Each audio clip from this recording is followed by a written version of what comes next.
Okay, I'm not sure how far I'm gonna go now, but let's navigate to, I don't know, most side. Let's just navigate to Schweinzung for now.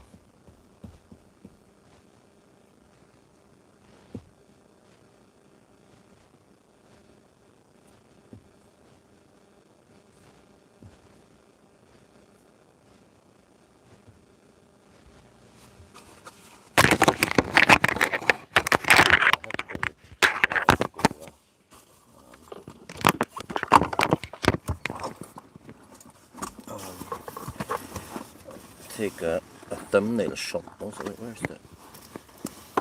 the other? Like, this side. This is over there. That's right. Right, have some snack with me. Everything is ready. Let's go.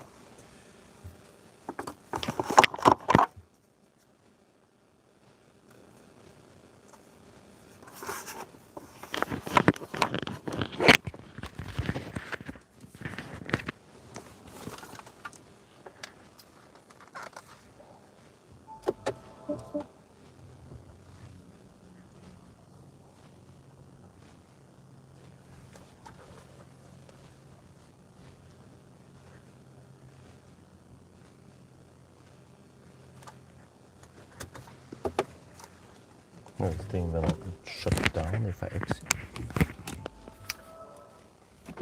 What?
We have it down to, well, can you see,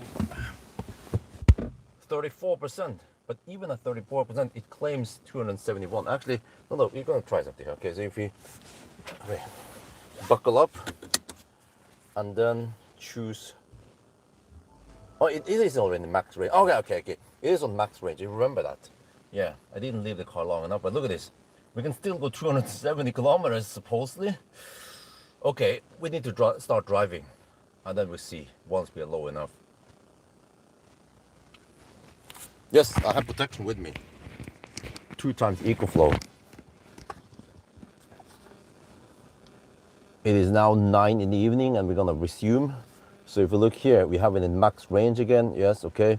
We will drive there, or I don't know, halfway there and back again, because the south part here is a little bit warmer than the north part here. So it's still, what, is it actually 13 degrees outside? Okay, great. So yeah, so we are still at 34%, just like when we left the car, and 271 kilometers of range. Okay, so I'm going to show you a very nice feature.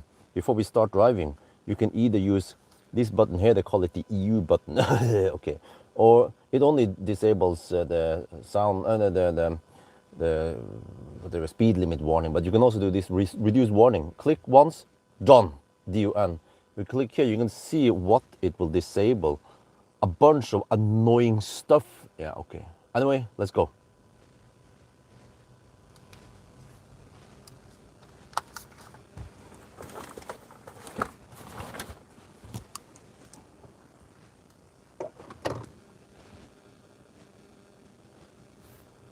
Let me see. Okay. You can see that one. I navigated. Oh, you don't see state of charge now. That's kind of silly. The state of charge is on the other side. Yeah. Okay. Anyway, let's proceed. It's pulling point. Oh no, kilowatt hour per hour. Wait. Seriously?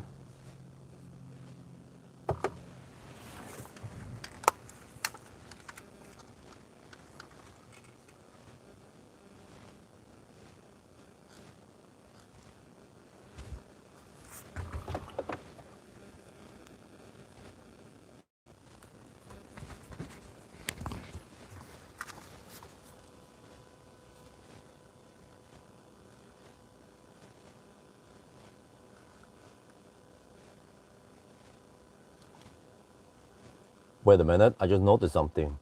When we are just stationary now, we are pulling 0.4, 0.5 kilowatt hour per hour.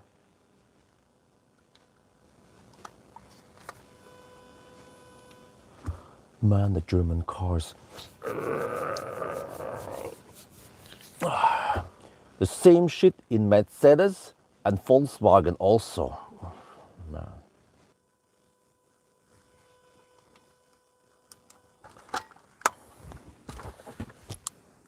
Seems like it's the Germans, they don't know algebra. Okay, now we go. It is kind of hot-ish in here. Well, let me check something here. What happened to the battery temperature? 25 degrees, okay, that's still fine. Okay, alles gut. Let's go. Oh, I forgot, maybe I could have cleaned the windscreen, but okay, whatever, it's fine. Still not that smutsig.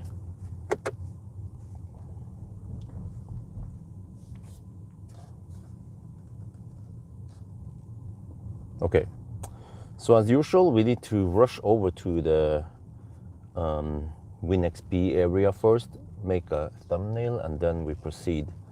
I have to go there before it's too dark. It's already getting kind of dark-ish, but yeah. Lovely Nordic summers, right? It's nice now in April. Actually, from the beginning of April, it starts getting quite nice. I would say maybe second half of March. Yeah, second half of March. It's wonderful, even though it's not even summer yet. I don't know if this is counted as spring still, but we're almost in May. Isn't summer supposed to be at least from May, June, July, August-ish, right? And then Höst is from August, fall. But yeah, I mean 134.5 watt hour per kilometer so far. So hopefully it stays kind of low, but I don't know. We can probably not expect less than 128 like I was hoping for. So, well, okay, it's still fine, right? But I mean, it can probably not be any lower now during evening. If anything, it might even go up a bit. But it's still 12 degrees Celsius outside, and hopefully it will stay like that.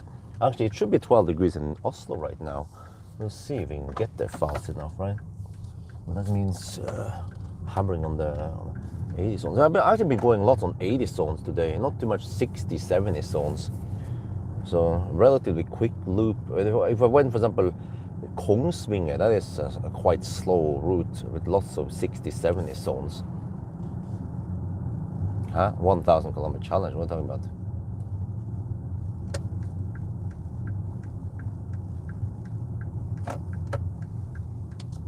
Well, at night it needs to also run the headlights. Not sure if that will suck too much. Well, okay, this is good. It actually remembers that I switched off head-up display.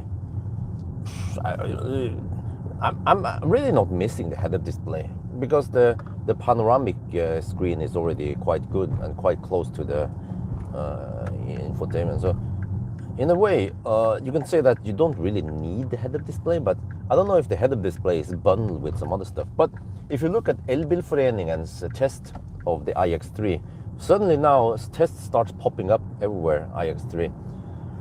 I think Inside EV also tested it recently. But anyway, let me set. Okay. If you look at Elbilforeningen's test, look at the license plate. They had this car, exact same car, and they mentioned M Sport package. So this car has the M Sport. What else is it? Yeah, this press car with the M Sport package, it has 770 kilometers of VLTP. So we're gonna beat VLTP at least. And the price for this car is 828,000 NOK. It's almost 50% more expensive than the Model Y. It's 45% roughly. So yeah, no, the 805 kilometers VLTP is probably with 19-inch wheels or 20-inch or something, or and I don't know what else. Well, I can even do some shots here. Spring into June 21st, okay.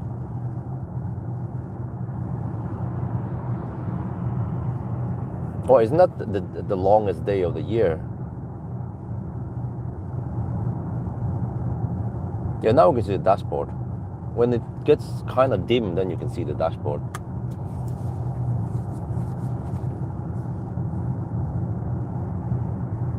But the only thing is that you don't see the percent unless I stop navigation. I could actually do that. If I stop navigation, then it shows there. Yeah.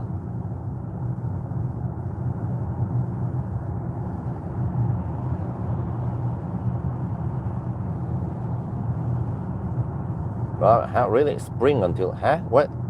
What? And then summer? What is the definition of summer then? 21st of August? 2 months of summer in Norway, yeah. Shit.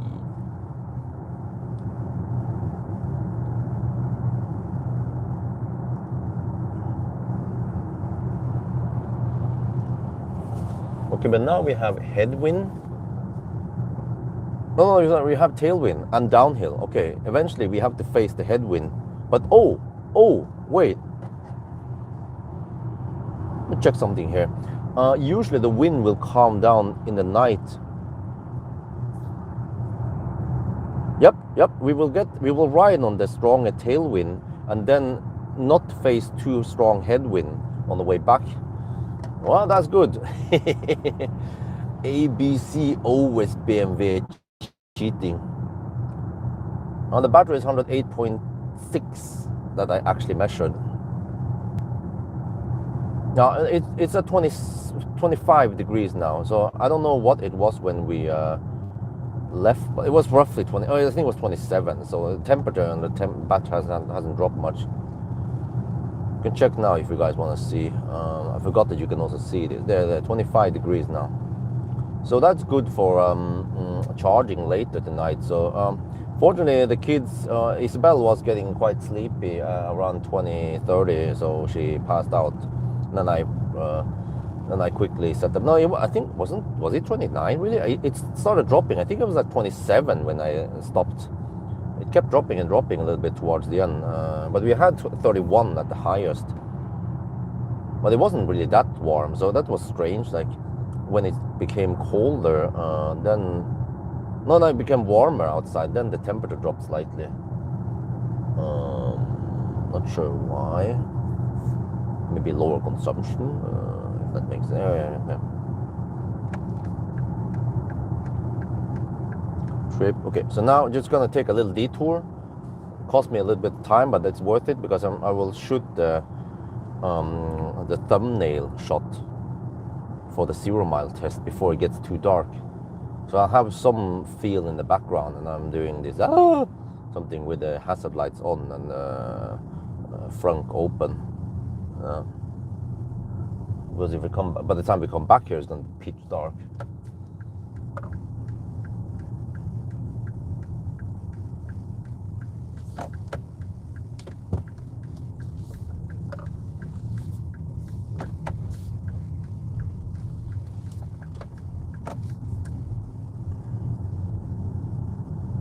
Okay, so now I need to take the boom. Have the lights come on now at 9. Okay. Well, it's getting dark enough, right, for the lights, street lights to come on. So I'm not sure if it's idiots not using blinker in roundabouts. Selfish bastards. Okay. I think it's faster to take the slow route because I'm just going there and then taking in that direction and then go back. I could then actually go to the motorway stretch. Yeah. So we'll see how far I need to drive, but what the heck, man? The car now claims, because I navigated to, what the heck? You guys see that? 385 kilometers of range, 33% left. You can do the math. The car expects around 100 watt-hour per kilometer. What the heck?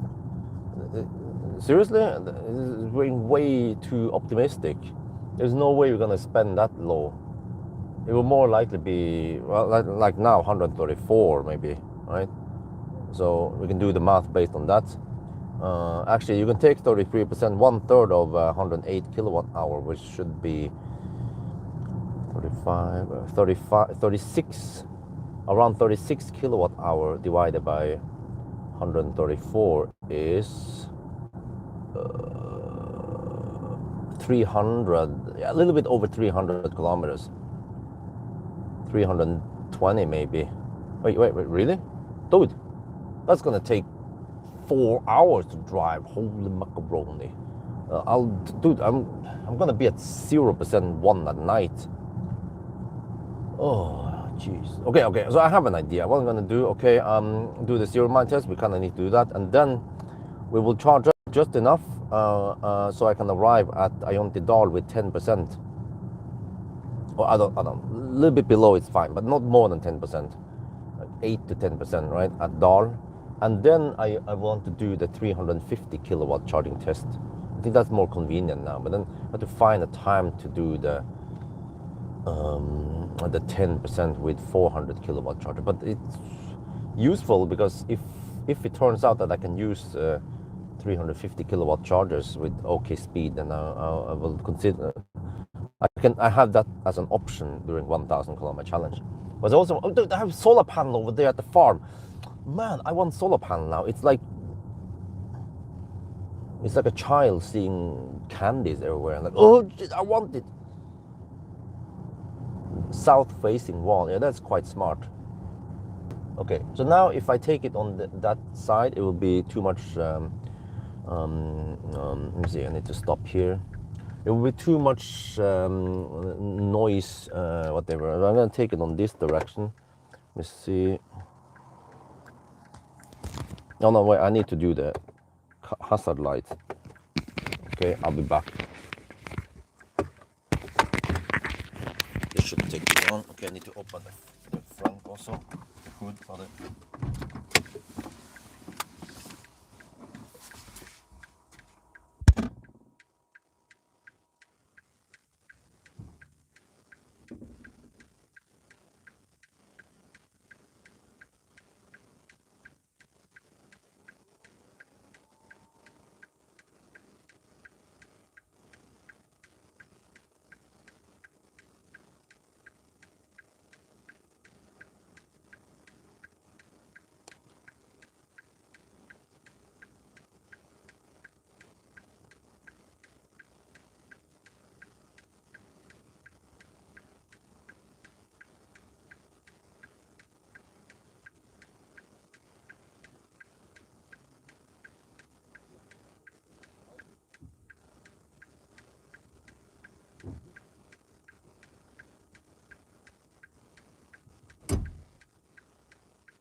Dude, it's actually quite windy outside.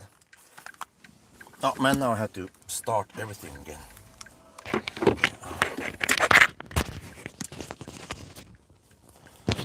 At least it remember my user, right? Stop that. Okay, let's go. We can just start driving and then we do that. Okay, max range is still on. That's good. What about the minimize? Yeah, reduce warnings. Okay, alles good. All right. Now we continue. We can just go over here. It doesn't matter. Well, actually, no, you know what? I don't want to dick around too long. We want to go south as soon as possible. Yeah, let's not waste too much time. So then we can just turn around here, I guess.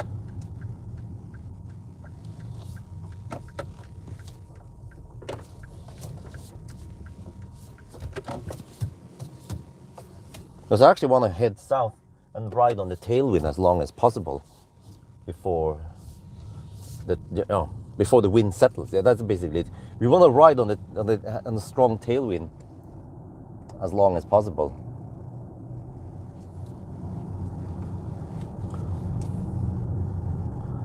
Okay.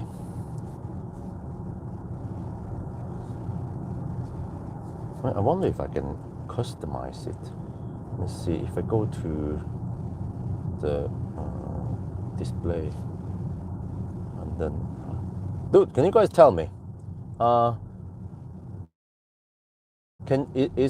is head-up display just one option you can mark, unmark, or is it bundled in something else package? Because to me, the panoramic vision display, it's already quite good, and that display is very close to the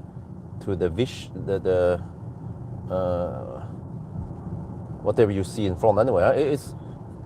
What I'm saying is that the panoramic vision display is already quite close to the head-up display. It's just like 10 centimeter difference, right? So it's like, do you really need the head-up display? I'd say ditch the head-up display. Okay, there is some navigation status over there, but it's not really that necessary. You can ditch the head-up display and save one kidney. How about that?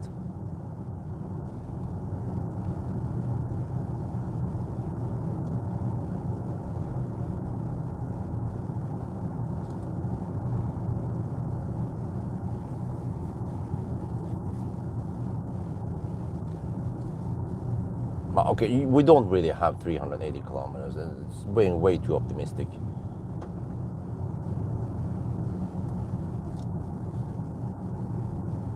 Okay, it's going to be better once we head south. Right now we have a bit too much light against the screen, so camera needs to dial down. But what was that? No, I just said it 5 minutes ago. Around 320 maybe. But yeah.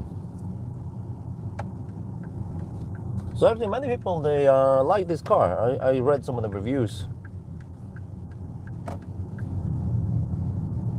But I wonder, the rear drive with 19-inch wheels should be. What is the smallest wheels again?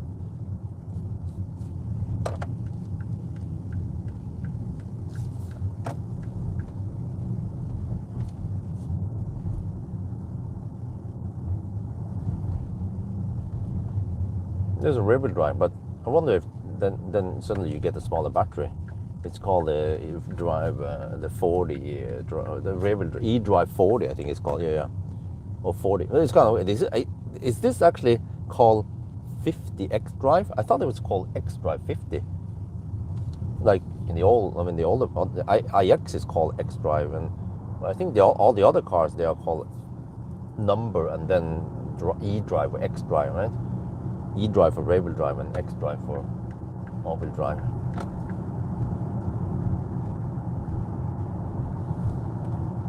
And I don't know, man. Elbilforeningen claims that this car has no auto steer. I'm like, huh? It is the exact same car. Looking like a license plate. It's the exact same car, and they didn't find the auto steer or some shit. Or that 20 inches is smaller. Okay, iX3, all right.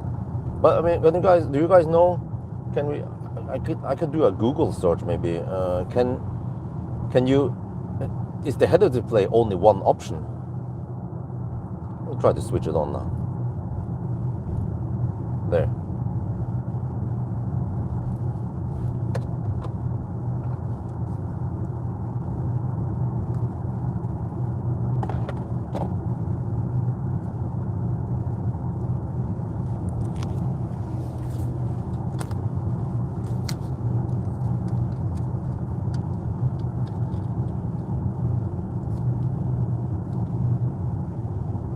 Dude, I just switched on the head-up display just for fun. It's here, right? Okay, you know what? I'm gonna switch it on. I'm gonna show this later when it's darker. Then it's easier to see it. The two. Can you configure head-up display? No. I mean, the head-up display. It costs extra money. But is it part of a package, like pilot package or whatever they call it? Or can you opt out only display as one unit? Many things you need to have a certain package, you know? Well, if that's the case, well, I say ditch the head-up display. Because when I think about this, in the ID.7, that small slit screen, whatever, that is actually a direct screen, not a projected screen, was not that far up. It was further down. But here it is very, very close. It almost like you're actually looking at part of the hood. Yeah, that's how they did it. It's actually quite smart, the way they projected it like this. It's bundled with Harman Kardon. Shit, I see. Well, you want the Harman Kardon. The Harman Kardon sounds awesome. I don't know how the standard system or the lower sound system sounds, but this is quite good.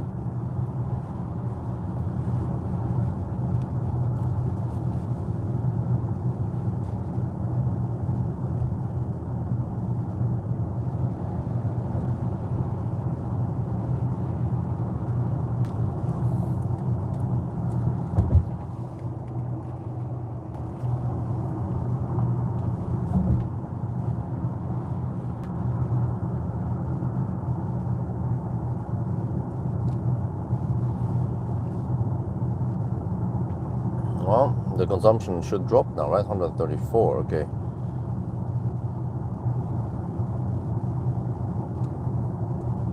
But if it stays around 134, then well, we should at least break the 800 kilometer barrier, but not that much more. So, I mean, it's still more than Tesla because how was it again? The Model Y Juniper long range, not the rear wheel drive. That's not comparable.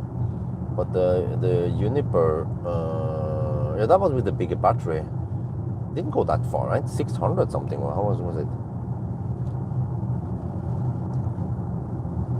It's free, but you need to select it. Oh, what? Okay.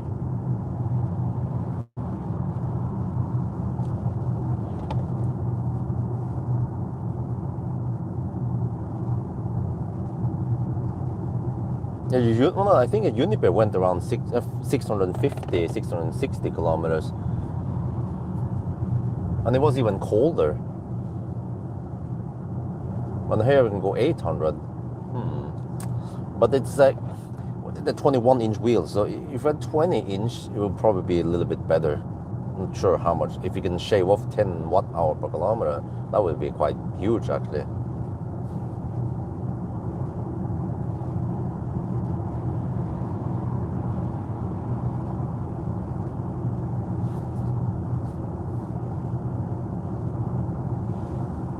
Yeah, so if we average 135 watt-hour per kilometer, we will end up with 804 kilometers of range. It's still the longest range SUV ever tested. So in that class, it's the fastest. And the same is going to be the fast. No, it's not going to be the fastest SUV because Seeker is faster in 1,000 kilometer challenge. Simply because Seeker has better charging curve. Well, I don't remember how it was, but it was actually holding 350 kilowatt for quite some time. So that's why we need to test the 350 kilowatt tonight. And then, yeah, and then I need to do a 400 kilowatt from 10%, but I don't know. And then what else? Yeah, and the V3 supercharger, V4 supercharger. But then I'm kind of running out of time because I will discharge it 2 more times only after this. I'll discharge it at 1,000 kilometer challenge and then 1 more time at some trip. I don't know where yet.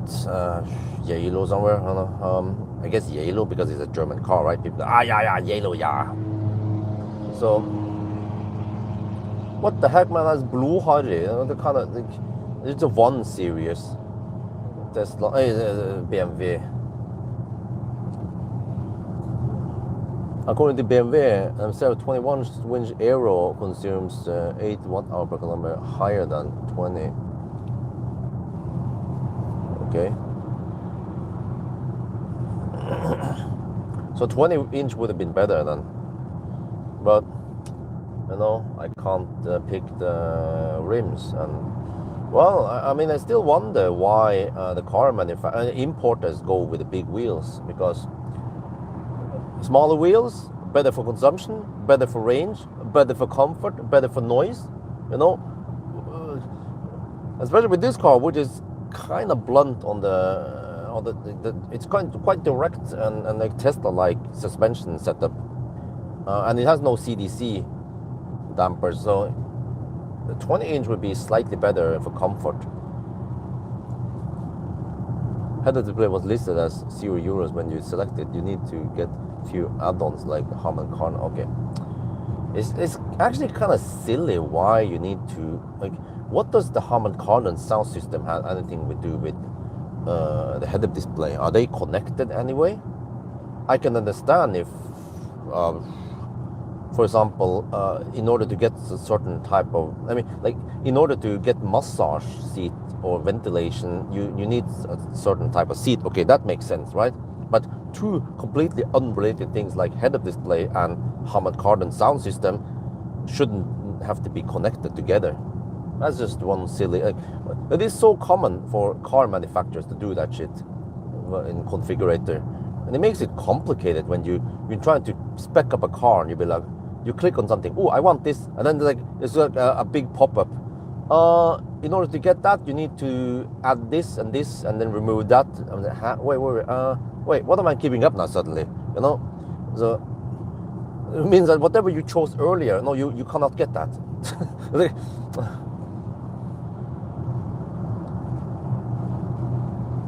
Noise. Well, 20-inch wheel, and it was quite noisy. Oh, well, the 21 here, it's not that quiet. I feel like there are plenty of other cars nowadays that is quieter. So yeah, eventually I need to do a night run and test the acceleration and noise with this car.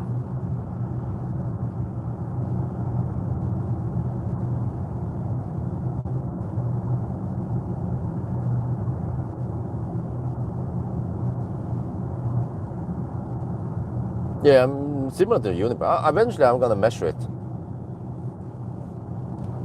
But I notice a slight difference in the bass region with and without the sound or the noise. What they call it again, ANC or whatever. Is it actually ANC? Okay, let's try something here. All right. So I'm gonna do this so you guys see it better. Okay. So now it's not that much noise now that we're driving kind of slow, but here, all right. And if I move it out of the comfort zone or move it forward now, you should be able to hear more rumbling, because then suddenly the faces hit and you get more rumbling. But if you come here, this is probably sweet spot, right, around the head, then there should be less bass versus when I pull it out. Or yeah, but it doesn't have ANC. They don't call it ANC. They don't call it noise. They call it noise. What was the name again? Okay, let's focus on the road again. Audio system sound. They call it active noise reduction. We hear more rumbling. Yes, exactly. That's what I also measured when I move my head. I don't hear that big difference, but at least the camera or the microphone was able to pick it up. So when I recorded the range test, I didn't hear that big difference when I recorded it, but when I heard it, the video clip with the sound, I heard the difference. So, well, hopefully people enjoy that. Did anyone else test this? Because I think I didn't see that test, or they didn't mention it in Elbilforeningen. So we'll see. Hopefully my review will get lots of views, so you can fund my Millennium Falcon. Shit.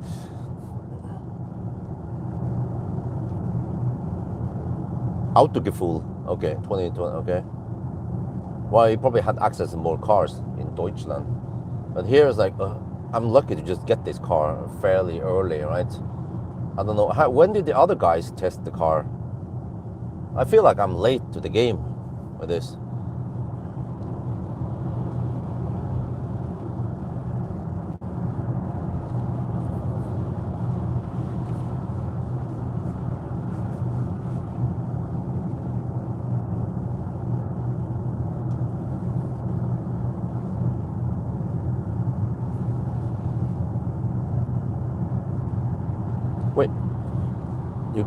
Can you adjust the side bolsters?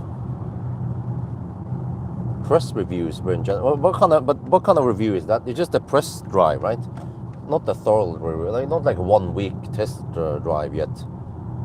me see. And now I realize why my left hand hurts so much. It's because the side bolster is kind of poking out. So let me see. Oh, I can do this. The seat here. Let me see. Driver. Can I do that? What is that? It's backward. Oh, I can. Oh, that's it. Oh, wait. Now it hugs a bit. Oh, I can make it wider. Okay, that actually should make it slightly better. And also, in the BMW, you can save and restore the seat position while driving. Yes, good. You know, well, and it's a German car, so they should take safety seriously. And you can do that. Why does the freaking Chinese car not allow you to set or restore seat position? It's silly while you're driving. So I tend to, what usually happens is that I see that the mirrors are out of position. So okay, I adjust them while driving. And then I can't save it. And then next time I drive, if I put the car in reverse and shit, then the mirrors, they reset. So I have to remember to save it while I'm parked. Chinese cars drive me crazy, man, with all the stupid features and glitches and bugs and whatever. Still down to Southern, first customer cars was out in mid-March. Wow. Dude, like the press cars, they came really late, or I got it late at least. Wait, suddenly we are at 135 watt-hour per kilometer now. 11 degrees Celsius.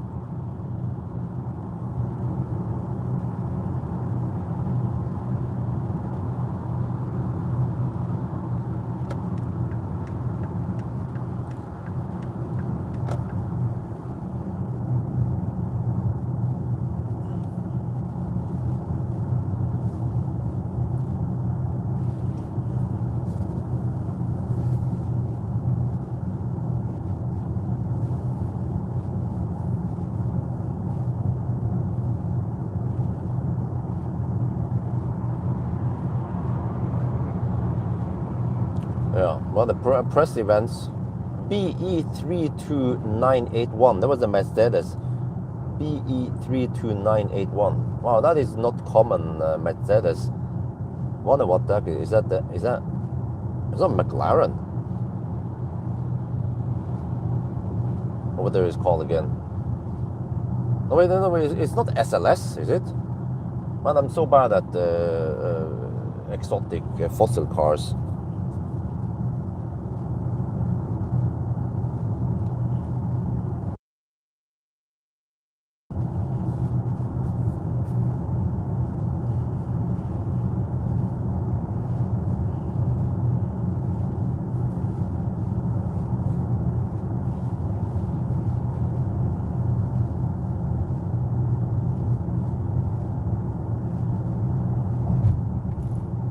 GT. Oh, okay.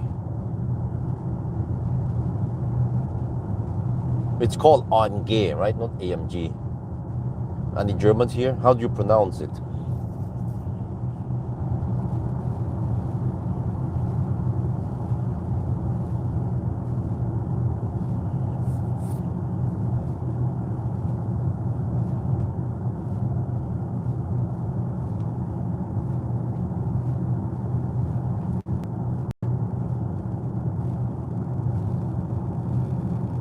Sunday 1,000 kilometers still the gold standard for EVs. We are around the mid. Most of the reviews out are run on the mill. Okay. Well, yeah, that's great. 30%. Well, you guys can see it, right? You just have to zoom in. Are they? Can you see the numbers at the bottom of the screen, or are they too small? Is it Monday today? Damn. Which planet do you live in? The flat Earth? The voice assist, huh? What, in the i7? What? i7? What? I don't know.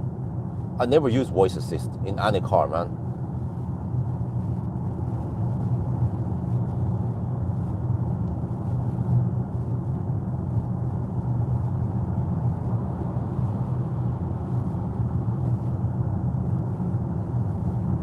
Well, but last time I checked, it wasn't Monday today.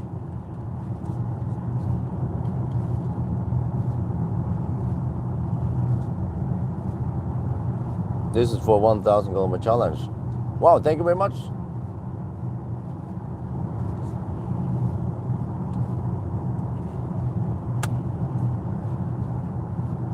RMG. Okay, it's called RMG. All right.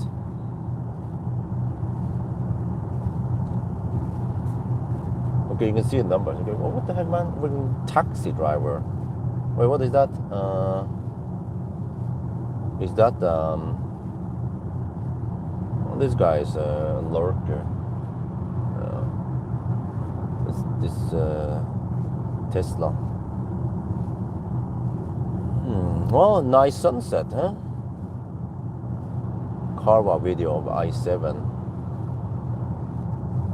Huh? Okay. Well, what's up with the i7? What is it? Can we just? Okay. I don't know, man. It gets awkward if I'm just floating right next to someone on the motorway, man. Let's just get some distance before I slow down. Okay. Voice command, or is it? Huh? 999. What? How is the car? Well, it's great. Not as efficient as I was hoping for, but well, we'll see. Well, you can see the number there, the big number there. That's the consumption. And then we are counting on 108.6 kilowatt hour. The car somehow refused to charge up 100%. It claimed that it was 98% this morning. After 2 tries, it stopped at 98%. Like, I give up. We wasted too much time already. So if it turns out, if it turns out that it was 98%, then we should get something like 105 kilowatt hour only. Not like 105, 106 maybe. Yeah, 106 something. So if we end up with 108 something, then the car was already at 100%, and then it claimed 98 for some reason. So that's weird. We'll find out. We'll get the answer. Well, some people are just hammering it out. We'll get the answer in 3-4 hours from now. Shit, man.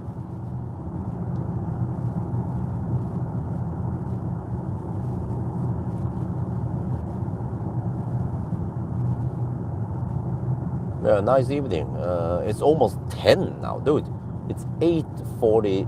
No, sorry, 9:42. Wow. It's just getting brighter. It's still getting brighter now for the next, actually next 2 months. Yeah, so 21st of November, 21st of June is actually quite bright day, even in Oslo. But you can imagine how bright or how long the days are in Tromsø, right?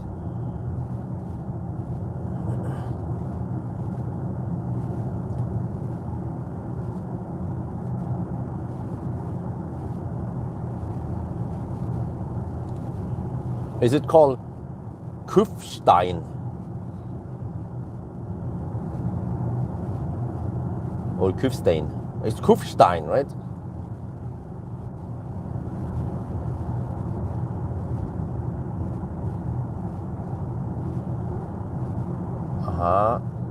I can do what?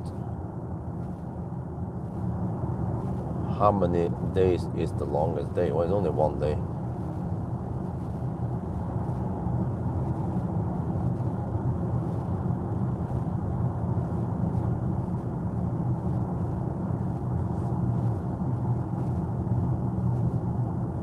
Okay, so we just go the Swedish route, kind of.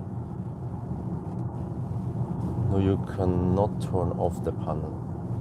No, you cannot turn it off. Oh, okay, that was the answer. Yeah, the question. Yeah,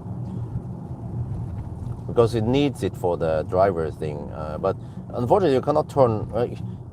Of course, I can understand that the left screen needs to be on always, but the middle and the right screen should be able to turn off if you don't want to see anything there.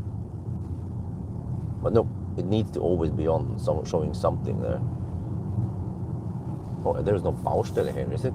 There's 50 zone.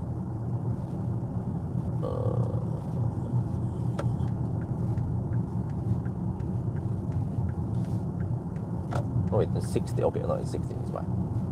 Then I go 60.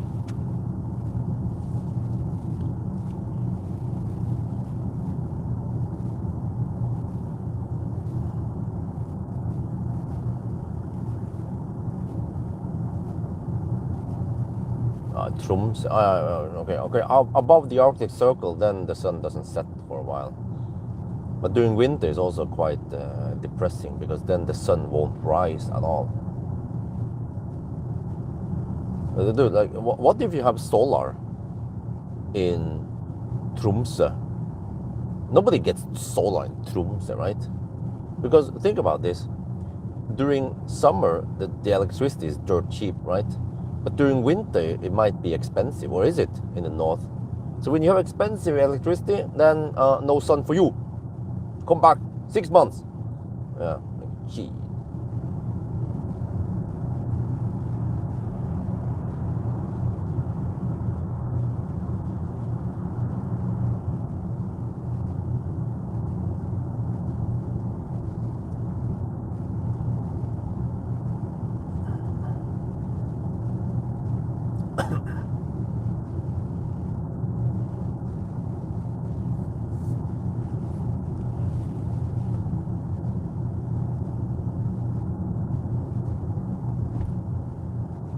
Dude, let me try the massage here. Okay, come on, go. Because this bolster is actually it's making my left arm hurt a bit. Wonder if this is going to be a problem during 1,000 kilometer challenge. It's just the position of the side bolster.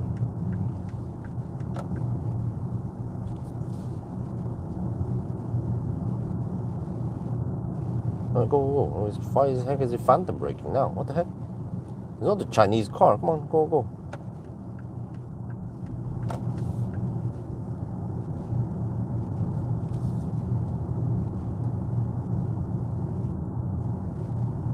Okay, I need to be behind this car.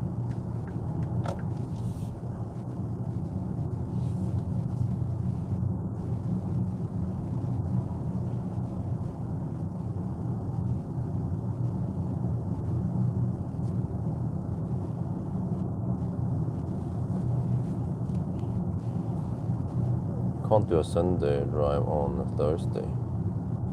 Of course I can. You know why? You obviously not been in Norway before. Every day in Norway is a Sunday drive.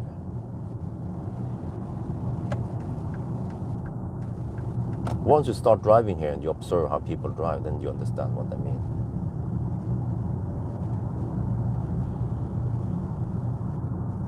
BS 61502 BMW, but no tail lights. He's driving with park lights, DRL, I mean, and probably modified exhaust. I don't think that's not an M5 or M3 or whatever, an M4. No, it's just a regular fossil, regular BMW with some upgraded exhaust or modified exhaust. Let's say, sounds like a tractor actually. Sunday driving is a pun referring. What do I say? Yeah. You guys didn't understand it yet about the whole Sunday driving.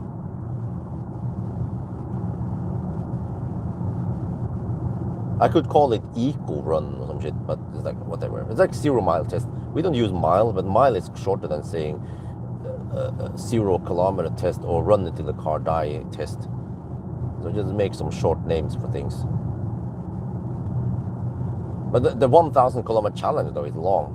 I could have called it the 1,000 kilometer run, but it was originally a challenge to do it within 10 hours.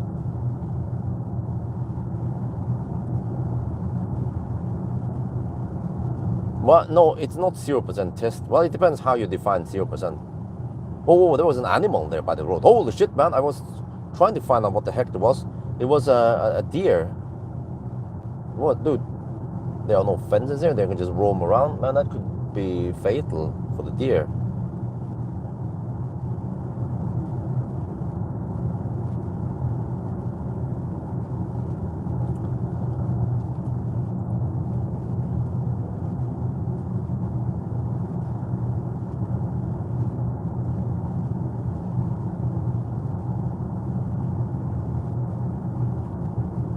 know, that's not gonna happen anytime soon, because even those new Chinese cars that comes out with claim 1,000 kilometer range, like that's like VLTC or something, right? Or something like CLTC. So even if you get something close to 1,000 kilometers, like the EQS coming out with 900 and whatever kilometers of range, when you hammer it in the 1,000 kilometer challenge, you might get 600 kilometers, or I don't know, the longest range, or okay, like my 1,000 kilometer challenge, the longest distance I was able to drive was to actually the CLA reaching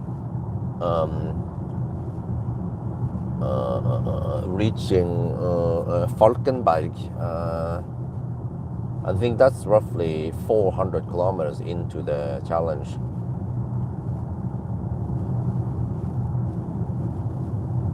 And yeah, no car I've tested has gone all the way to the turnaround point in one charge.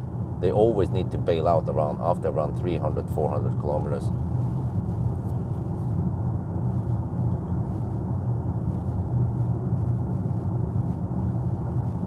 CLA. If people are bitching about the iX3 interior, dude, take a look at CLA. It's like, that was quite sparse and kind of plastic fantastic compared to Tesla. Tesla looks luxurious compared to the CLA. So, like I said, the hyped up car last year, everyone was hyped up about the CLA, and I was like, yeah. Yeah, but the iX3 is actually very nice, because they put a big enough battery in here. Okay, I mean, do we need it? Probably not. But you know, good efficiency, that's what matters, and good charging. Yeah, with a big battery. But I wonder if they could have gone for a smaller battery that charges faster, or you know, relatively fast. That would be good enough. I like the 86 kilowatt hour, the poor man's iX3, right? Maybe that's good enough for most people. And that's what they're gonna go for. And many people also go for the rear-wheel drive if they don't live in Norway. Whoa! DR Electric donated 219 something. I don't know how much that is, but thank you very much. I hope if I new Model Y Uniper owner ordered iX3. Wow, okay, I will deliver in 10 days. Okay, cool.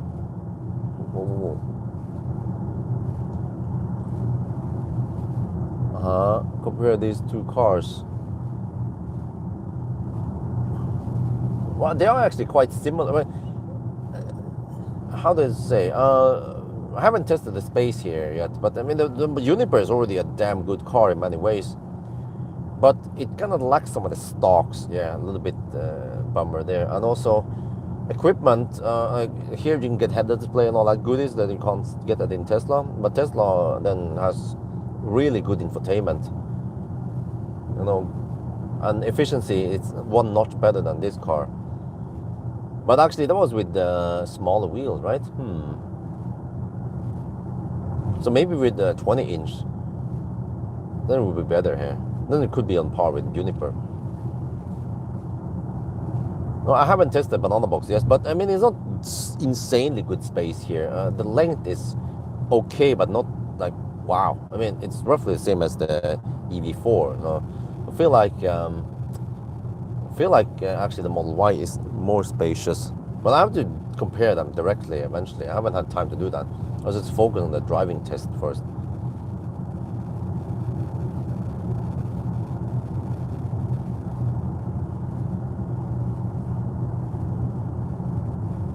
Yeah, exactly. That's a bummer. It's like, also if I would get the Model Y with 21-inch, right, that kind of kills the range or the efficiency. Well, I have to pay attention now. How deep do you want to go? We're down to 28%. Wow, 133.8 watt-hour per kilometer. Okay, eventually, it must go up once the temperature drops and we have to face the headwind. Then it must go up. So then, how long do we drive before we turn around. I guess it's just, well, I guess I want to just turn around and get over to Yes Home eventually. What the heck, man? Geeky Gamer donated, oh wow, $15. Thank you, Bjorn, for being best technical EV reviewer. There is you excited me iX3. Wow, cool, thank you very much. Yeah, I'm waiting for some payment now, but dude, I need to, okay, this week I just have to dedicate all the time towards this car, but eventually I need to dash out some more Jova videos, since they are actually paying me for the reviews. Just don't know if I have time to push out 4 videos this month, yeah, by the end of the month, so I might not be able to grab all the 4. We'll see.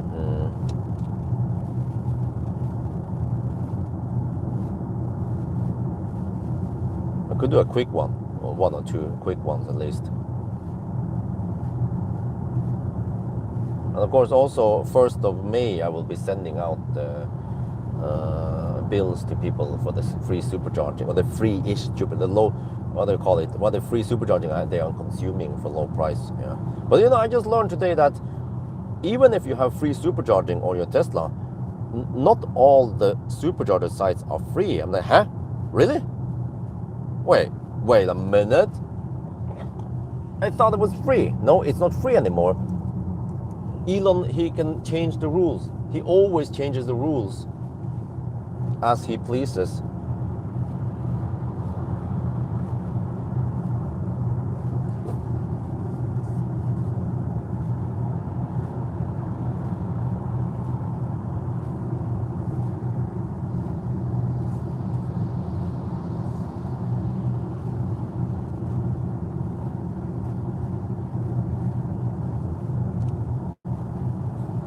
Well, iX3 is nice in many ways.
$318 kilometers. You know, maybe it's being slightly more realistic now, or is it? Yeah.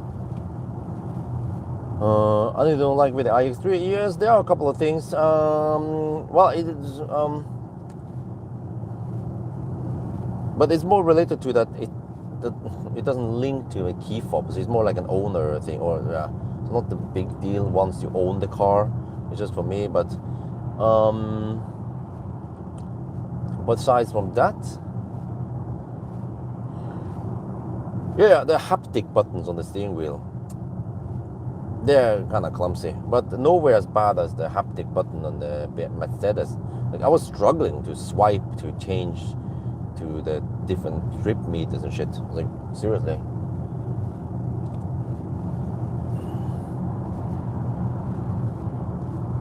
Okay, eventually I need to navigate back to Yes Home. But okay, for now I can, let me see, how do we do this? Quick math. 1%, well, it depends how, no, okay, if you expect 800 kilometers, 1% should be 800, 1% should be 8 kilometers then. All right, quick math. So that means that 27% is 200, 27%, 25%, is 200 kilometers. 27% is 216 kilometers, not 318. So the car is being way over optimistic here. Oh, I see. Oh, okay. Let's go a little bit faster. because actually I have a mother trucker behind me, and let me go in neutral, and he is not allowed to go in the left lane. I thought, okay, you can just hammer in the left lane then, and overtake me, but no, he's not allowed in the left lane. Oh wait, seriously?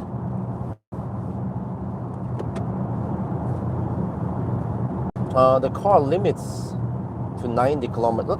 That's kind of silly. Oh, it limits it to 90 kilometers per hour even if I'm in neutral. If I have the efficiency max, what do we call it, max range enabled, then it enforces 90 kilometers per hour regardless. Huh? That is a bit.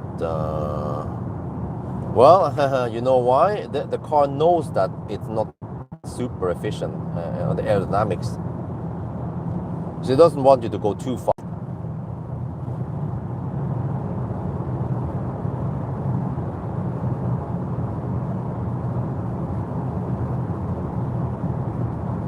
But it seems like there's some kind of cost cutting here. Also, the display, I mean the design on the doors. It's, I don't know, I like the old iX3 design. It's similar to Model 3 actually, very nice and ergonomic. You know, that kind of, you have like a pistol grip on the door. Now it's like slightly different, not optimal ergonomics on the door handle. But maybe they custom cut.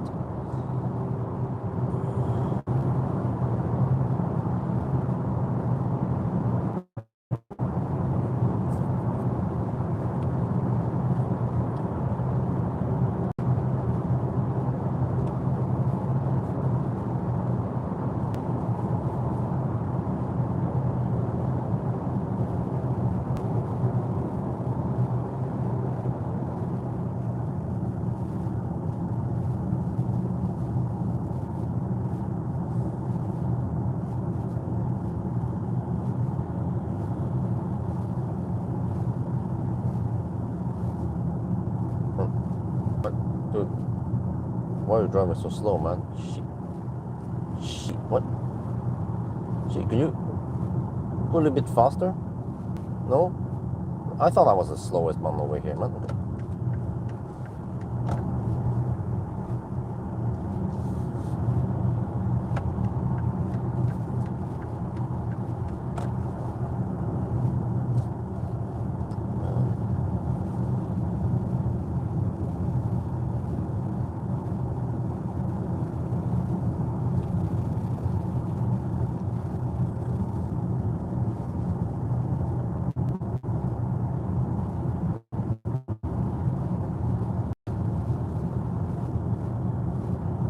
No, I came across this random post on Facebook. There was a guy comparing a fossil car against a Tesla Model Y, and he was like, okay, so for a long trip, did the comparison. For a trip, the gas car would need I would need to spend $68 on gas, but then it would need to refill only 7 minutes and arrive with 50% half tank, right? That was the gas car. Model Y, on the other hand, needed 2 charging stops, 48 minutes total on the 2 charging stops combined, right? Total. But the Model Y, on the other hand, cost only half, around $30 in electricity versus $68. So I wanted to comment on it, but I was like, okay, I'm not gonna waste my time. It's gonna be like a time sink. But do you guys have any comment on that comparison? 68 versus $30. And then, okay, and then also another thing they mentioned was that the Tesla will arrive with 18% battery, whereas the gas car will arrive with half tank and only need to fill up for 7 minutes versus 48 minutes of charging. So people are commenting that, oh, like, I have the money to, I don't want to wait that long, and I can pay more, slightly more, so I can arrive faster. I was like, my first thought when I saw that was like, dude, if the Tesla needs to charge 48, well, or you can take the other way, if the fossil car needs to refuel once, it means that it's a long trip, like 600 kilometers or more. Or you can say, I didn't fine calculate, but you can probably just look at the gas price and then find out how long the trip was. But just the fact that the gas car needed to fill up means that it was a long trip, long enough trip. Whereas Tesla, okay, needed to charge 2 times 48 minutes. Yeah, but my claim is that the gas car probably went at least 500 kilometers, maybe more, 500, 600 kilometers. And then, dude, I used to own fossil car. If you go that long, you need to pee at least, and then probably have some lunch or eat, or I don't know, you know. So which means that the 7 minutes, okay, that was, what was it, 7 minutes refilling? That's actually kind of slow. I would spend only 5 minutes total, or maybe less even. But what about the peeing time and the food time? Or maybe he ate while he was driving. Okay, well, good for you. Well, many people, they tend to stop and take a hot dog, and then they dig around for at least 15, 20 minutes. So in reality, the difference in time for those 2 cars might only be 10, 15 minutes, and then you save $30 or more. But then they don't count when you are home, or when you don't take long trips and you don't fast charge. Then it's easy win for the Tesla. You can go 500 kilometers, or I don't know, depends where you drive, but you never have to visit the gas station. You just plug it in at night. You can actually take semi-long trips even without needing to recharge. Whereas ultimately, when you do that with a fossil car, you must refuel at one point, which means waste of time versus the fossil, versus the electric. Well, but the problem is that at least in Norway, you cannot click to it. You cannot auto-fill like that. You must hold the pump. I think it's maybe a safety feature.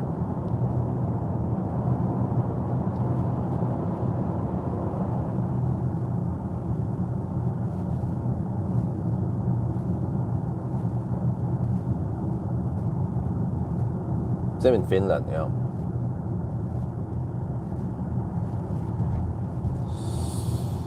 Okay, 26%. Yeah, that means round about 200 kilometers left, not 300.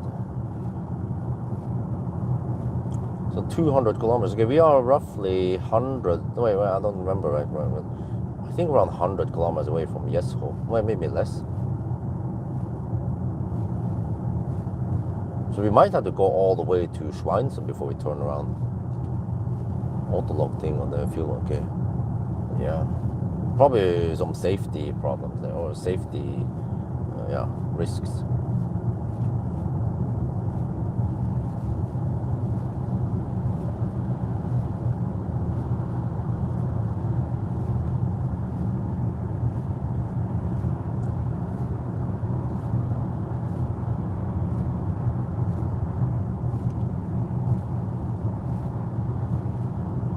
Well, I had a 3.5 hour break or so, afternoon, and I resume around 9. So I've been actually going for about an hour now.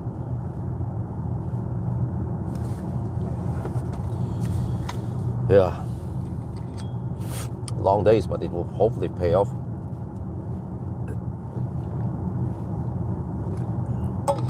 Just have one. Well, actually, as soon as I get the iX3 videos, I could actually dash them out first, and then I push out the remaining eVito videos. But people are not too interested in eVito videos anyway, so they kind of get low view count.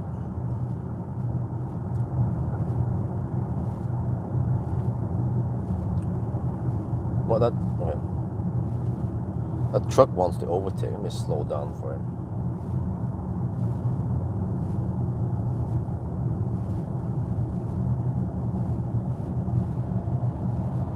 Helping pass.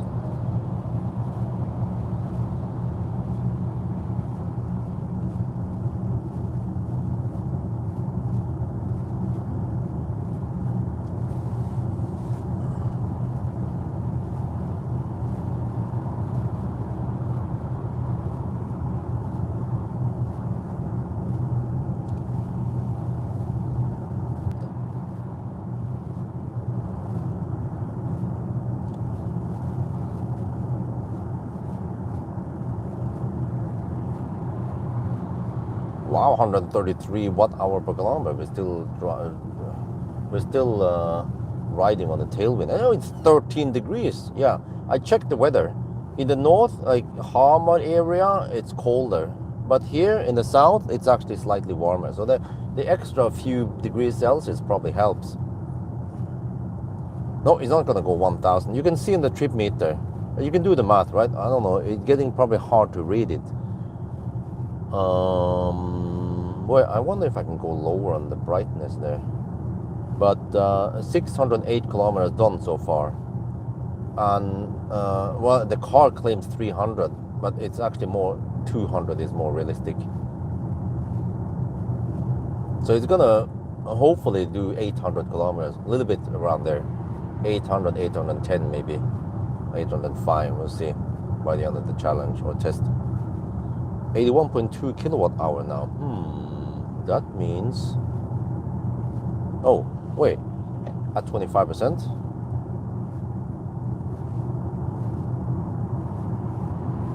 That means 108.2 or 3. Very close to the 108.6.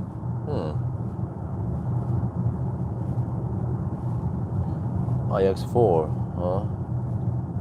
Okay, is it a sedan, the iX3? Oh, you can see it, okay. What I could do is, it could be a bit too bright now. So let me see, if I do this, in the display, you should be, brightness at night, okay. Oh, setting vehicle, ambient lighting. Oh, wait, I don't need ambient lighting. Turn it off. Brightness at night. I can go lower. There. Maybe it's easier for you guys to see it now. But if I go too bright, then I'll show what happens. Then it becomes harder to read it, because then the thing is overexposed. So I want to go slightly lower on exposure, so it's easier for you guys to read it. Like now.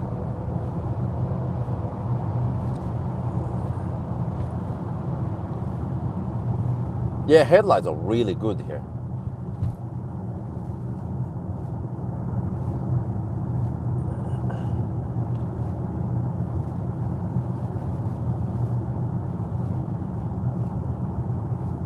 Yeah, because now I match the exposure on the display, the panorama display, versus the ambient. But actually, if we are driving in pitch dark, then I might need to lower the panorama display even more. It's already at around 10% brightness now.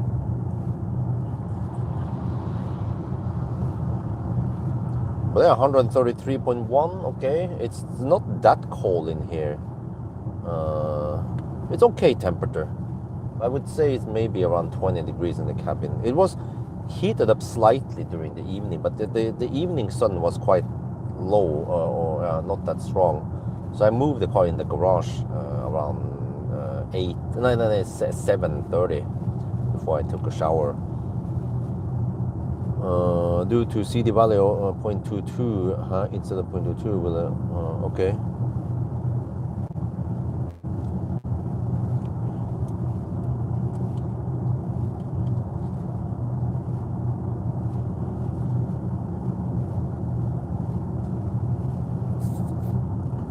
The big wheels. Oh, 21 inch on this car, unfortunately. Autogefühl was saying the hood was vibrating. Yeah, I noticed it here also. The hood is vibrating at high speed, like 110 or so. It's like, wait, is this a Hongxi or a Chinese car or what? Because I've seen vibrating hood in the Hongxi at least. Oh, there's the EVKX. Rune, I want to ask you, where did you get the charging data from, the charging curve? Because I got a slower curve. My session throttle already at 25%, or at 25% I was down to 270 kilowatt only.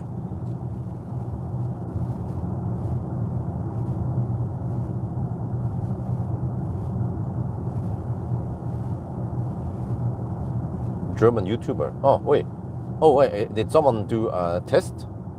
Is it on YouTube? A charging test? Well, did he charge? Wait, did he stop?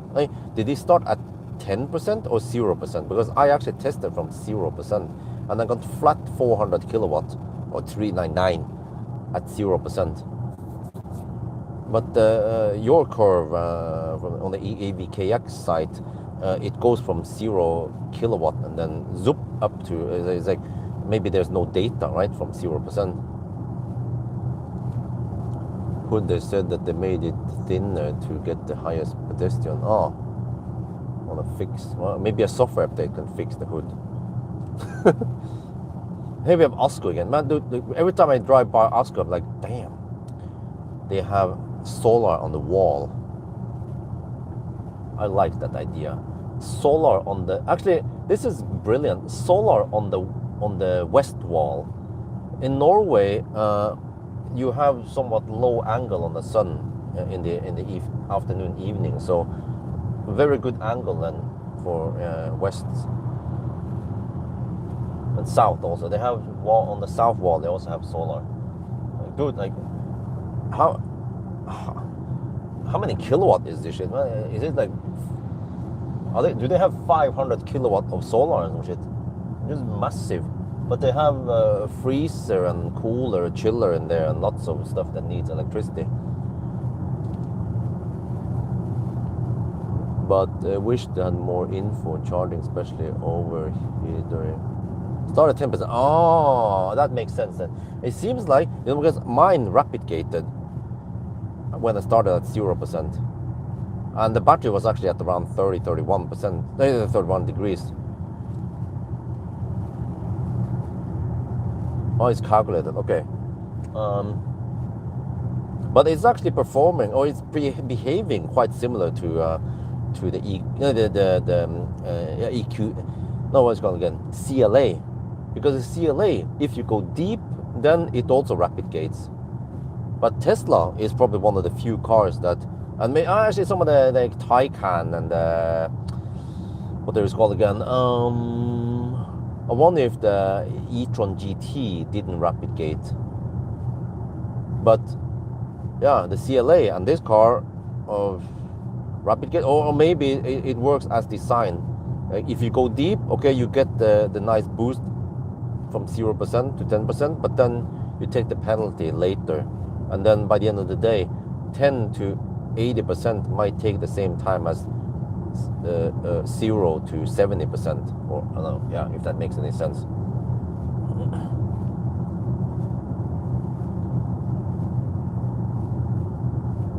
So, well, okay, I'll try the 350 kilowatt charging session tonight then. Or if I go long enough, I could go to Tangen. But then I kind of need to do the 0 mile test somewhere near Tangen. And then I could charge there. No, actually, well, okay, I could go for the more expensive Circle K chargers at Dal. Yeah. Or actually, wait, if there's 400 kilowatt already at I don't know, recharge at Kløfta. But it needs to be 400 kilowatt. You need to look at the display, the app. But especially in display, that should be good enough. Oh, no, wait. Oh, no, I cannot use them. It must be the truck chargers at Dal. So, okay, Dal, because I need 600 amp. And as far as I know, the towers around Norway, they are, or actually all over the place, they are only 500 amp. They don't have 600 amp boosted cables. We need Baga. Make amps great again.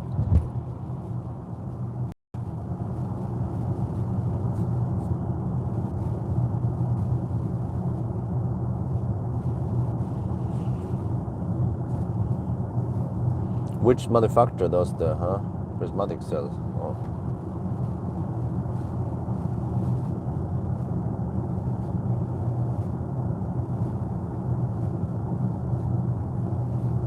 But it seems like the Chinese, they're going for LFP, huh? Really fast charging. Yeah, cylindrical cells, really?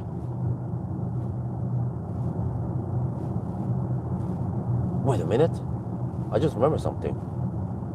I could record the battery temp, if that's relevant. If I just record that part of the screen, then I can catch the state of charge, charging power, and also the range, yeah, but it's not too relevant. And then also the battery temperature.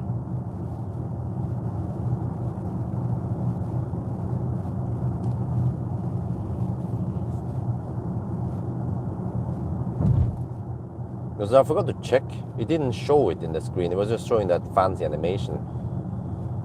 So I don't know what the battery temperature was once it rapid gated, but I could guess that it would be 50 degrees Celsius. Oh, that Tesla is being annoying on the high beam, man. Probably auto high beam. Soundproofing, suspension, huh? Actually, it's quite similar to Uniper. Comfort also, kind of firm-ish, you know. What the best way for viewers to support you? Direct donation through YouTube or... No, actually, the donation via YouTube takes a huge 30% cut. So actually donating to PayPal is the best. Or second best. Best is Vips, but you don't have that unless you're in Norway. You also need to know my phone number.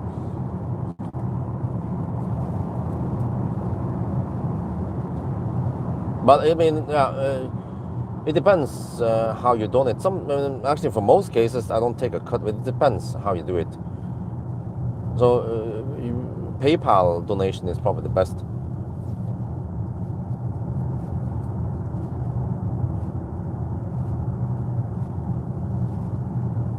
Wow, the consumption actually keeps dropping. Wow, impressive.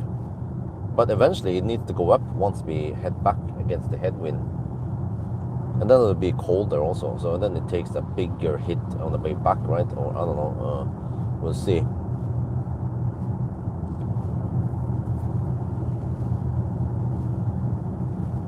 Okay, I hope there are no closed roads tonight. Or I need to plan my return. Well, dude, I've been talking for a while, and then like we're still at 24%. It takes a while to just drop it by 1%, right? Damn. Okay, sounds like we can make it to, wait, if I had 33% and we took a little detour, 33, 24, that's 200 kilometers. We had 34% when we started.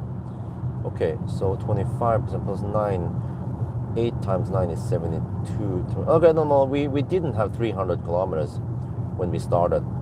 Okay, that means that we cannot go all the way to Schweinsund. We need to turn around before Schweinsund. Okay.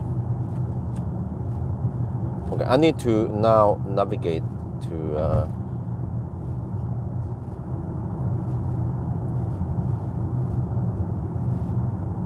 I can just go yes home. It's close enough. Okay, there. So I know distance. Wait, now I don't see the distance. Okay, I see it there. Okay, that kind of works for me.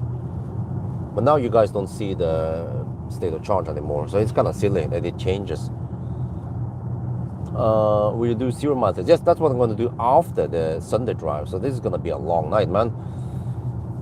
When do I take a rest? Well, sleep when you're dead.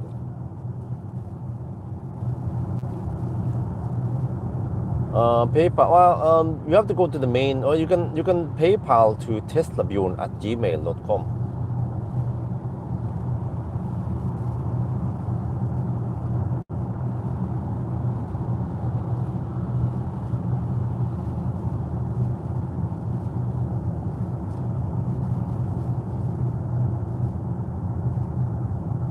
Okay, so we are around 100 kilometers away from there, from Yes Home. Well, maybe I can just navigate directly to that spot at Cleavage. Let me see. The 0 mile spot. Let's say if I do it like this. There. Okay, then it says, well, and this 26 kilometers. Okay, yeah, good enough. There, we're 96 kilometers away from cleavage. So now we just pay attention to the state of charge. 600. Okay, we can look at the trip meter also, yeah. So once we hit 700 kilometers, then we should head back. Not to look at the state of charge scale, percent, because yeah, we have to expect that it can go 800 based on my calculation. But that is not 100 kilometers will be 12.5%. But we will need to turn around before that, probably at 14%, because on the way back we have slight uphill and also headwind and lower temperature. So the consumption on the way back will be higher than we have now. But actually, if the consumption for the whole trip now drops, it means that the current consumption is a lot lower than that. Maybe only around 120, 125 watt hour per kilometer.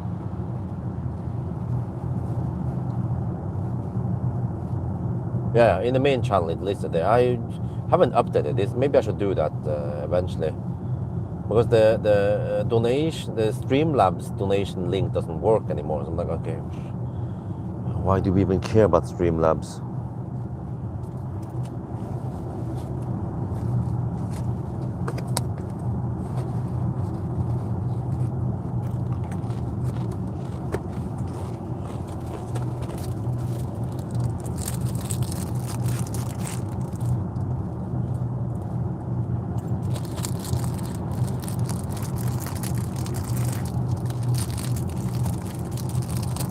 The bio? What? Really? Who reads that? What do you mean, the video description?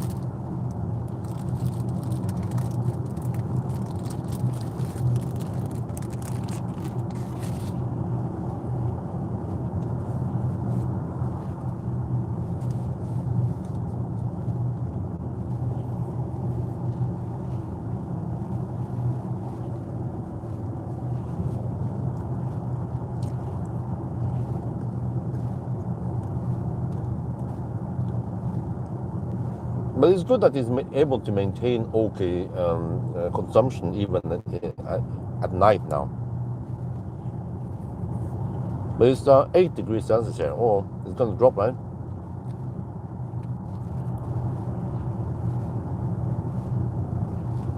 Oh, okay.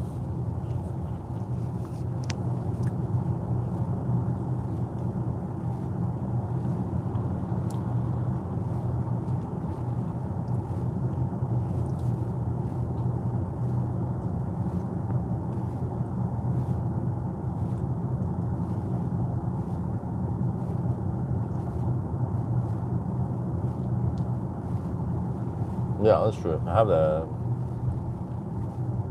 referral link there.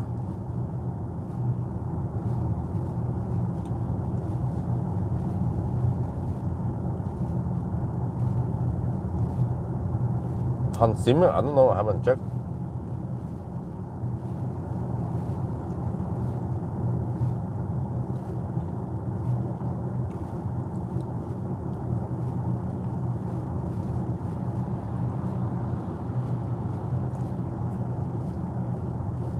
No, there's so many Nissan driving without taillights. And don't they notice this? That was an EME 200, so he might be excused because he turned off the headlights while he was charging and then forgot to turn it on.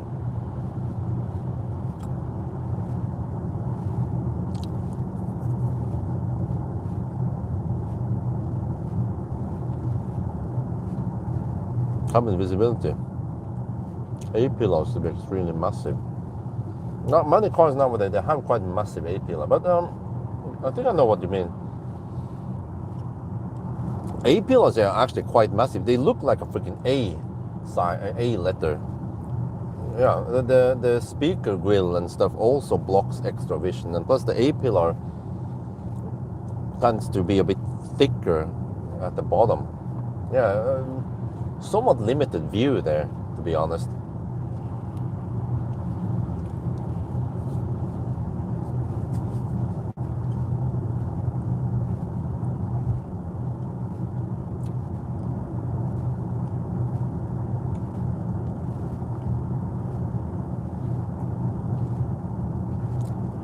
But can someone check for me, please? The Model Y Juniper long range standard drive. How far did they actually go? It should have been 650 something around there.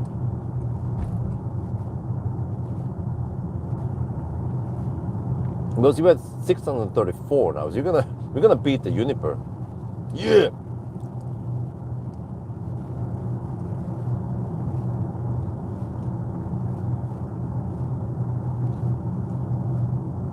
I think I need to make like on the thumbnail something like Tesla go home. Provoke so many Tesla fanboys and come in and comment. No, but the BMW iX3 looks ugly, or it costs 50% more, or it's 361, what, oh, 631. Oh, wow, really? We already beat the Juniper then? Huh? And we actually have similar temperatures Juniper also. Okay, we hit 17, then we hit 19, but it was only for about half an hour we had that. We have been hovering around 10 degrees for actually some time. 10, 12 degrees. Now we're down to 9 degrees.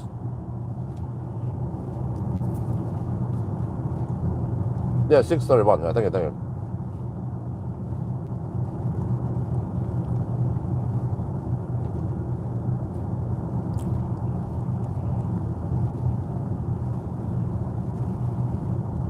Yeah, I always use driver assist. Tesla is rock solid. Here it has a bit of left and right ping pong. Not that much, not nearly as much as Korean cars. No, it's not hands-free.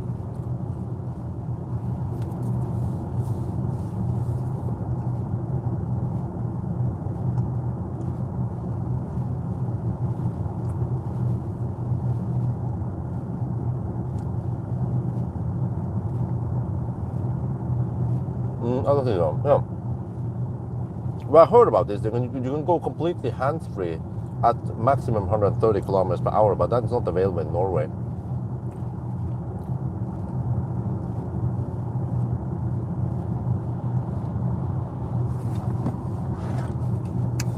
But if you guys read the test of this car at Elbilforeningen, somehow it was winter for them, right? That means that they actually got the car way earlier than me then.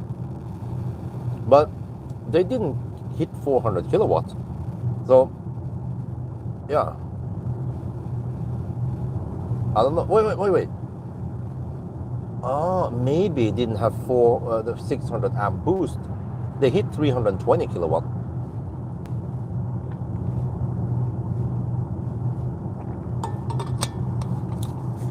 The settings are important, right? But they said that they had 31 degrees Celsius in the battery, and the car was at 2%. So I wonder why. No battery care. Yeah, well. Yeah, but what does a no battery care do? Okay, let me check here. Mine is of course not on, but who would turn it? But does it limit it to 320 kilowatt? Battery friendly. It says inactive. Reduction of DC charging power. And charging target is set to 80%. Charging limit. Okay, well, I would expect that Elbilforeningen would not make that blunder. Turn it on. It charges faster in care mode. What? Really? You mean opposite, right? It charges slower in care mode. But temperature in this temperature, I just mentioned it now. But it was 2 degrees at the lowest, but not for too long. And then we've been hovering around 10, 12 degrees for actually a quite big time of the test. And then the 19 degrees we hit in the afternoon was only for half an hour-ish. 18, 19 degrees. faster and not, yeah, exactly. So like I said, I hit 400 kilowatt flat, but for some reason Elbilforeningen it didn't hit that speed, and they had 31 degrees in the battery, so it's a big mystery why they didn't see it. But they use supposedly a 400 kilowatt charger, but I don't know what kind of type it was, and if it was limited to 500 amp, then that could make sense then. Wait, or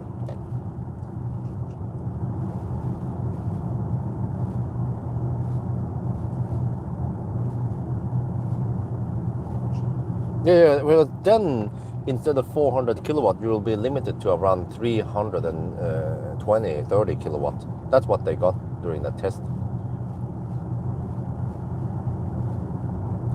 So maybe, yeah, I suspect that. Oh, you know what? I think they tend to use the chem power. If that's the case, then they use a so-called 400 kilowatt chem power, and they were limited to 500 amp. Yeah. Okay, so this is very useful information if I would do the 1,000 kilometer challenge. Actually, I need to test this tonight. Maybe I should try the 350 kilowatt Alpitrol, 350 kilowatt actually tritium charger at Dahl. See how the charging curve is done. And try to also catch in the camera. Yeah, I should be able to place the camera so that I can catch the battery temp, so you can see that it was warm enough. iX3 will have better range. What? I don't know iX3. Man, there's so many cars out there. Sorry, I'm a noob, but so many cars out there. I cannot pay attention to every model that comes out.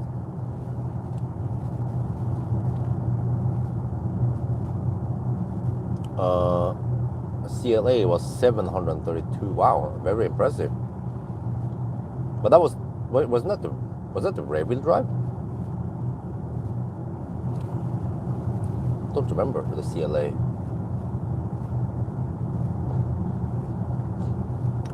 Neo EL7. Wow. Wow. Wow. Actually, the EL7 is quite nice. It's a beast. It goes schnell, and also quite spacious, without being a like a 7 or 6 seater. So it's a quite spacious 5 seater.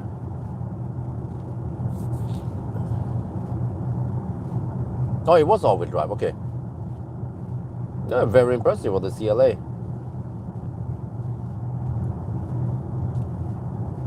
Oh yeah, I think the CLA actually beat Model 3 simply because it had a bigger battery than the Model 3, right? All-wheel drive version.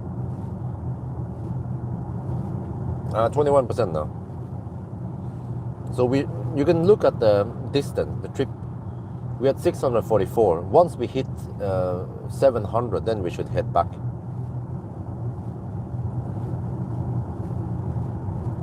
But I remember the CLA was kind of cramped in there. So for a hyped up car, Model 3 is actually way better space in the cabin, leg room and so on in there, versus the CLA. And the CLA was also really cramped in the back. So it's like, what is the whole fuss about the CLA, man? Wait, what is this? Oh, it's just a slow down, yeah.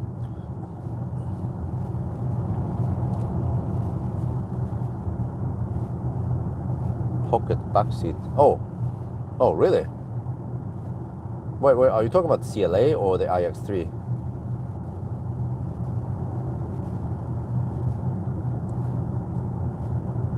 But this is just a slowdown in the. Okay, we just pass through.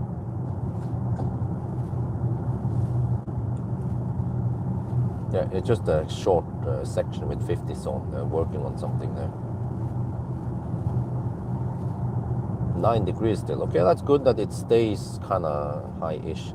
Doesn't plummet to 2 degrees, because it tends to get cold in Jesholm nowadays, around 2-3 degrees at night.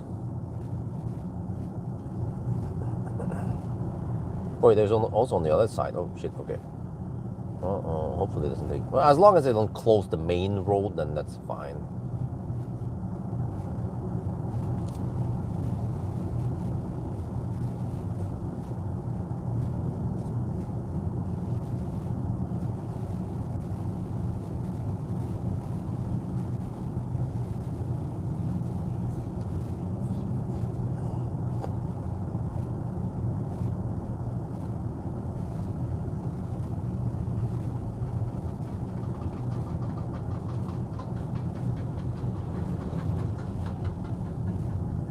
No, they're changing to more traditional yeah, that's probably a good idea. Because the old ones, they were bringing motorcycle rider killer, huh?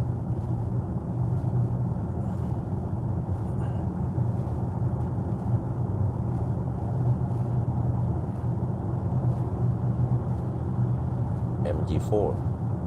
Well, my mom bought an MG4. Damn. It's a nice car. One of the better MGs out there. Well, iX3, okay. Now I forgot about what you talked about. What was it? Oh, the pockets in the back. Okay, I haven't checked that.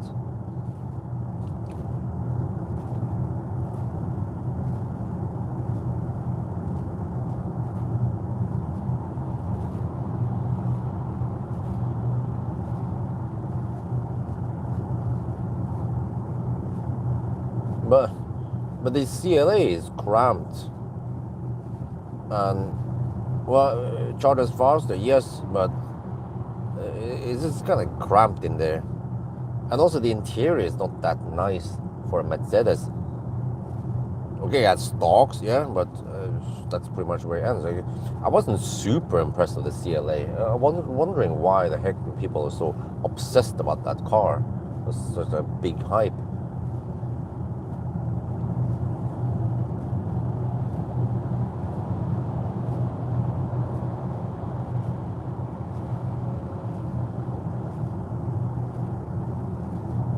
Comfort long distance, it's great, except for that somehow for me, my body's type, the left arm gets in the wrong position, so I get tired. I get actually my back hurts because of that.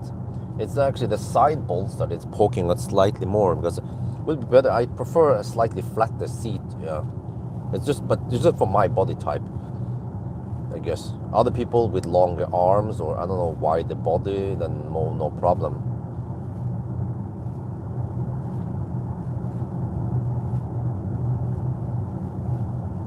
Well, yeah, I want to test out the shooting brake once it's available.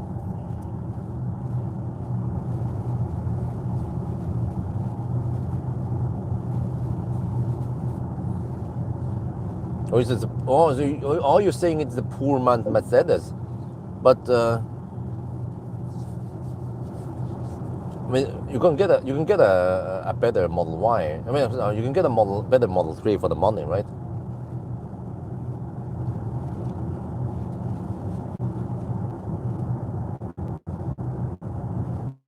I don't know. Is there other seats? I have the M Sport package, so it's probably the sport seats.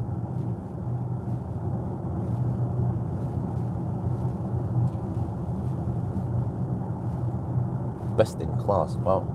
Yeah, I think it depends on body type. This is the first car in a long time where my left arm is hurt, and I actually had to use the massage machine at home to kind of massage it up so it doesn't hurt too much. Yeah, I already opened up the side bolsters as much as I could. But it's weird because I've been sitting in other BMW before and I didn't have this problem, so maybe I just have to change the seating position slightly.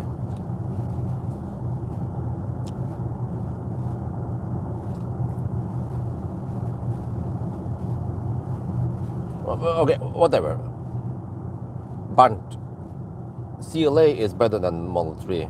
Okay, fine. I agree with you. The Mercedes CLA is better than Model 3. Okay. Are you happy now? This is the same thing I have to do with my wife when I talk to her. Okay, you're right. Okay. The Model 3 is not as good as the CLA in every aspect. CLA is better in everything. Everything. Software also included. And especially in the app. The CLA app kicks ass versus the Tesla app.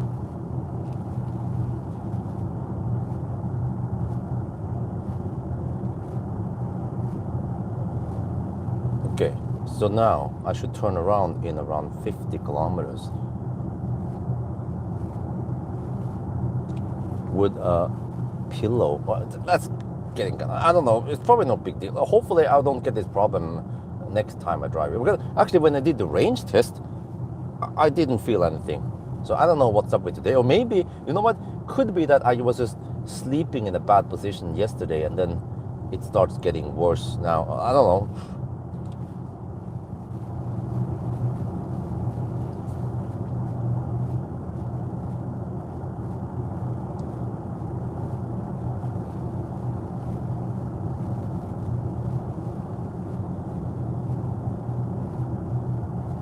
Wait, I can let this mother trucker pass if I go to this lane. He probably wants to hammer me. Oh, he also goes to this lane. Shit, what? Wait, what is this? Don't tell me that there's a closed road over there. Shit. I don't feel like taking a freaking detour. Wait, well, hopefully just one lane closed, right?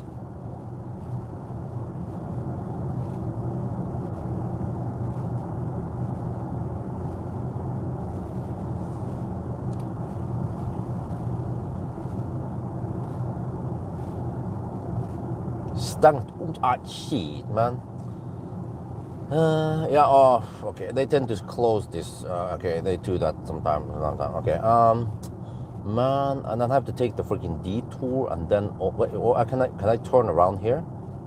That would be great. Wait, can I do that at the detour point? No, I think I can't. It's that exit where you have to get in the detour. Well, okay, at least there is the traffic flows Schnell on the way back. It's just on this side that it's kind of... Dude, that is illegal. This Nisse coming from behind. Okay, he went there.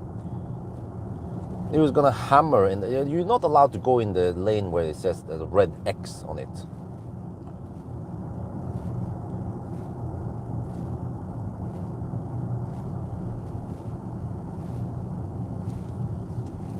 Umkjøring, okay. There we go. Now we can test the awesome headlights. Are you guys ready for it? Wait, not yet. Wait. Can I go back there? What? Oh, I can. Okay, whatever. We can just go here, whatever. We just go deeper before we turn around. So. Forgot to pay attention to what speed. I think it was 60 here.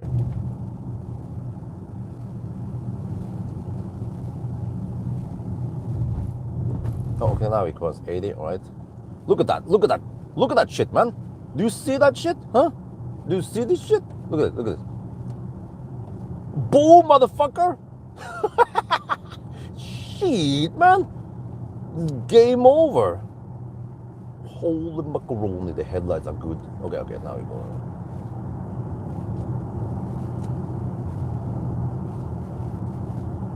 Okay, wait. It's not dark here. Gee, man. Come on. Look. Ready? Boom! Damn, it's good. Oh yeah, BMW is back. Yeah. Look at that shit. And also it refocuses, see here? You kinda, wait, okay, oh, just freaking EcoFlow is dangling in the back there, but slow pokes, okay.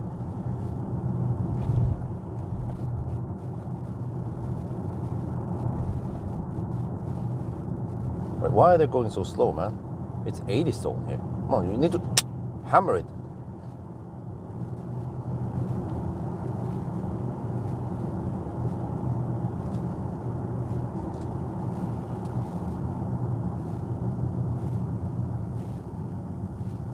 Yeah, the Shenzhen Gen 3 battery. And also they were talking about a hybrid battery that can go 600 kilometers. I'm like, what the heck, man? How, dude, like, if a hybrid can go 600 kilometers, oh, it wasn't that long detour. Okay, good. Like, dude, what kind of size are we talking about here? It must be at least 80 kilowatt hour in the freaking hybrid. Wait, it's 600 kilometers CLTC. Okay, CLTC.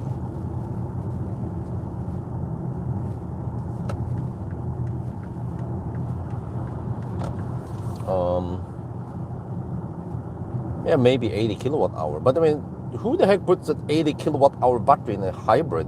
They might as well just kick out the fossil engine and make it pure electric. And just making a hybrid in the beginning is kind of foolishness.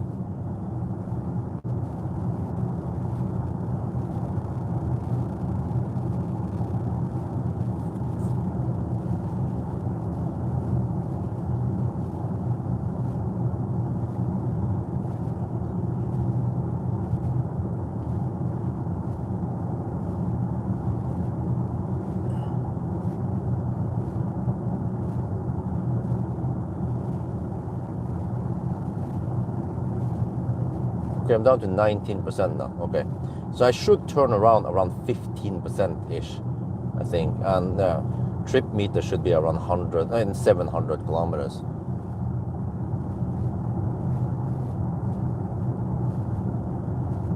By the way, I heard that Tesla is selling more than BYD now, isn't it?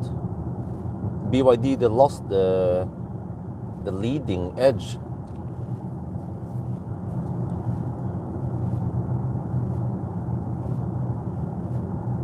It would be interesting to test out the new Atto 3, or I don't know what they call it, the Atto Evo or whatever.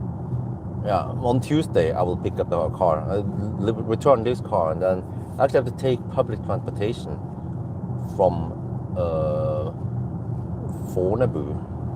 So I probably take the bus over to the main road, and then from there take the train maybe over to Drammen, and then another local bus from there somewhere to yeah. So it's gonna take a while, but yeah, I'll do what I have to do since Miller the Falcon is not back yet.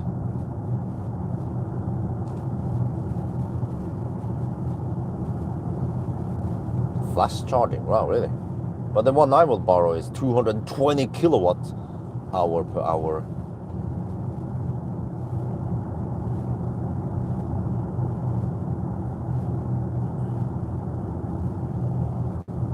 No, you can't calculate like that, because we've been riding on a tailwind now. And on the way back, we need to go uphill also and face the headwind again. So I bet we might be able to go right around 805 kilometers maybe.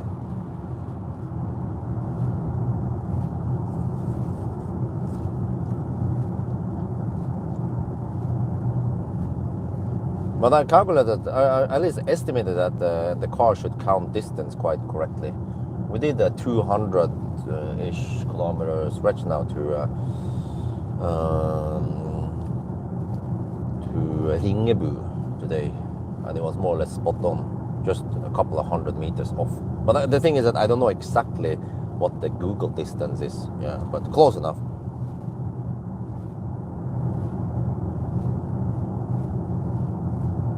Midsummer, well, with 20-inch wheels, midsummer, yeah, then 800 and 900 kilometers could be possible. The only problem is that I will not be able to test it midsummer unless I own this car, but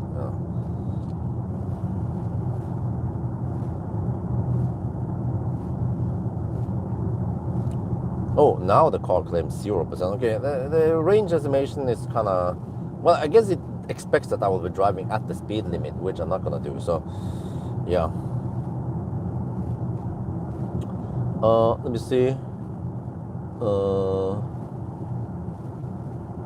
Okay, still 8% over here, still bearable temperature. 665, still, yeah, I still have to keep going. Well, dude, are we gonna go all the way to Schweinsund before we turn around? We're already at Salzburg now. Is this car much more? Yes, it is. If you spec this car, this test car, cost 828k NOK in Norway. It has the M Sport package and whatever head-up display, which I turn off anyway. 828k NOK. Model Y long range Uniper costs around 540k NOK. Yeah, so that's big difference. So okay, you are paying 40%, 45% more to get 15-20% more range. Yeah.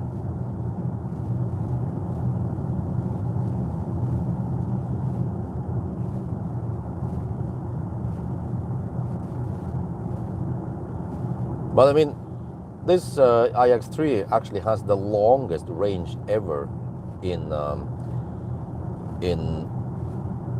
an SUV, but also some of the longest range cars altogether.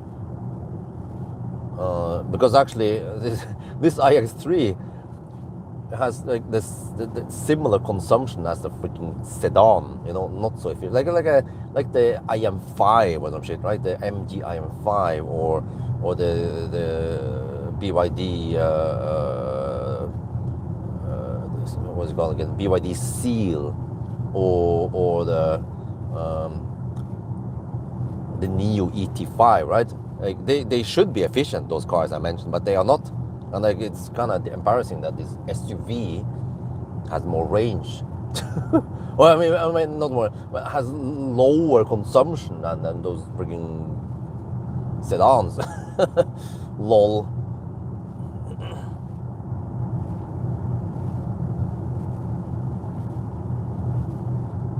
So which means that if they can just make this drivetrain, put this drivetrain in a sedan, then it's going to be game over.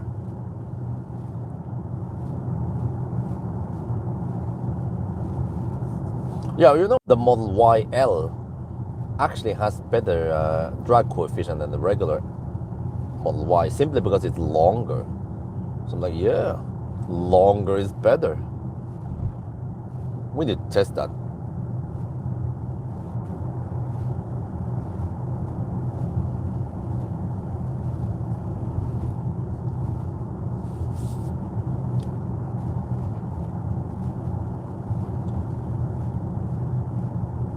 %, 669. Okay, I need to pay attention now.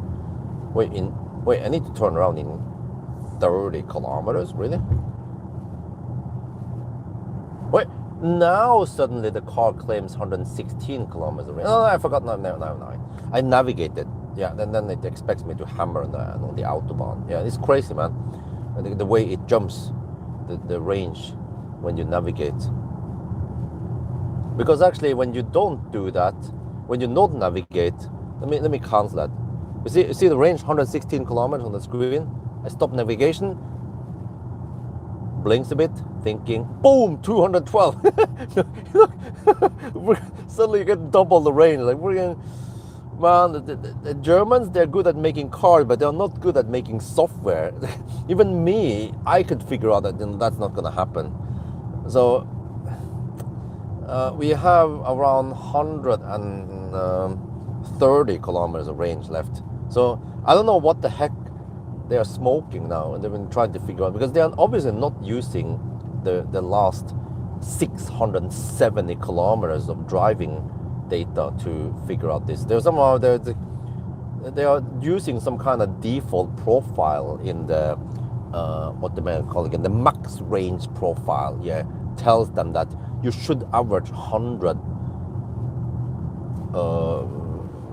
How much is it? 110 watt-hour per kilometer. Yeah, I wonder if it's like a cost constant. It just bases it on 100, 110, regardless, right? But when you navigate, then suddenly it expects you to hammer it on the autobahn. Let me see. Okay, so if I do this, navigate to... Wait, where's the recent... Huh? Wait, dude, what happened to my recent location? Helvete. It's not here in the search. Okay, let me, I need to search apparently. ST1 cleavage. That's close enough. Just 3 kilometers down the road anyway. Okay, there. Huh? 100, okay. 132. Oh, wait. 132 kilometers away. Wait. Wait, are we 132 away? Oh, shit. I need to turn around. I forgot. I need to turn around now. Because that's gonna be a little bit over 800 by the time we reach cleavage. Okay. Yeah, we need to turn around now. I forgot. You're not gonna turn around at 100 kilometers. My mistake.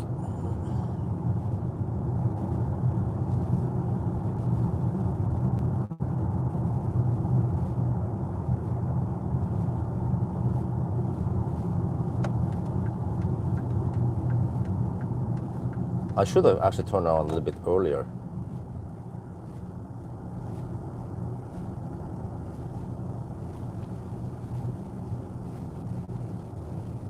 But it means that around cleavage we will be there at 804 kilometers roughly. Okay, there are some scary uphills. Well, maybe this will be the first. Okay, we're not gonna run. I mean, the car should be able to go past 0%, right?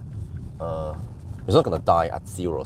I mean, 2 days ago when I ran it down to 0% and actually 0 kilometer, I still had around 30% power limit left.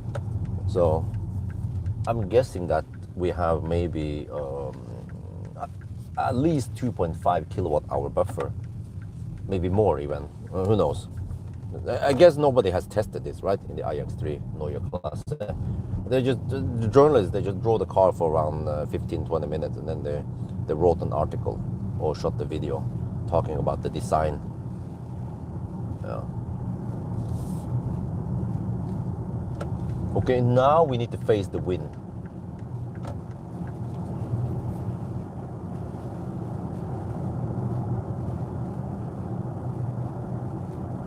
Okay, so I'm doing a lot of nybrottsarbeid here. Okay, I'm doing at least test that nobody has tested before.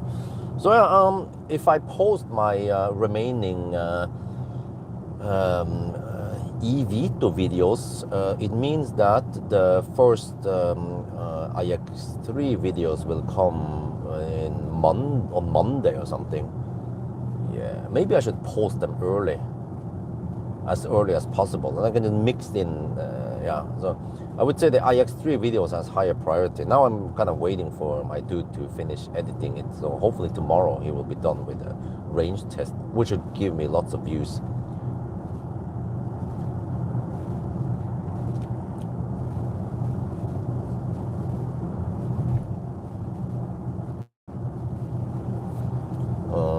I also have an acceleration noise test I need to finish with the eVito, but okay, that will wait next week.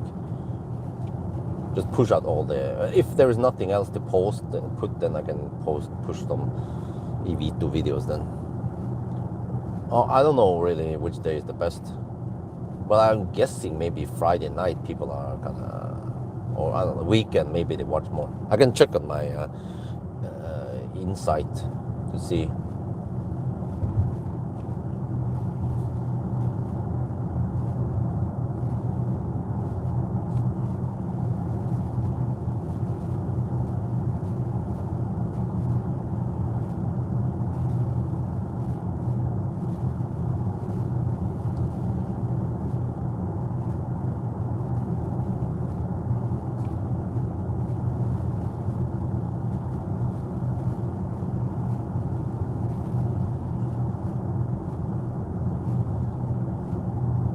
How more time watching video in weekend? Yeah, possibly.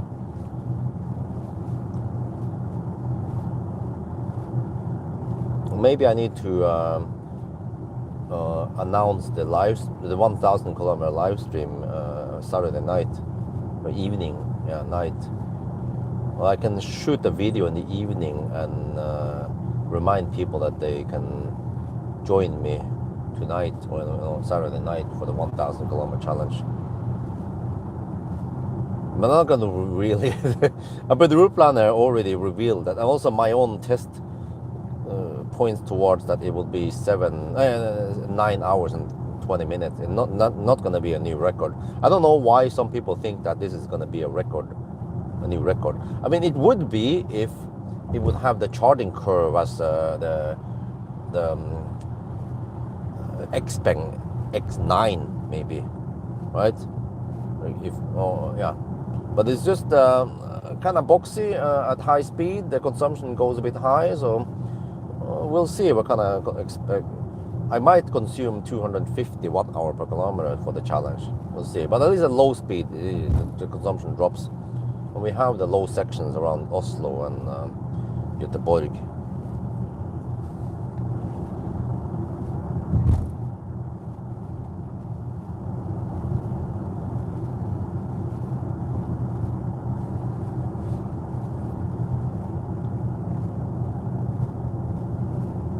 Well, okay, sorry, Bernd. I forgot to mention that the iX3 Neue Klasse, the xDrive 40 and the one we are sitting in now, all of them are better than the Tesla. Everything with these iX3s are better than Tesla. Price, performance, software, mobile app, yeah, everything is better.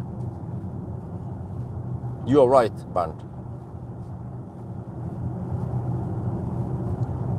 No other questions asked.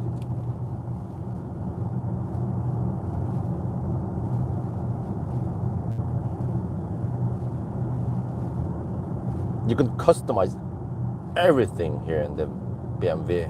You can't do that in the Tesla. Also, the self-driving here just kicks ass for the Lord. No hands on the wheel.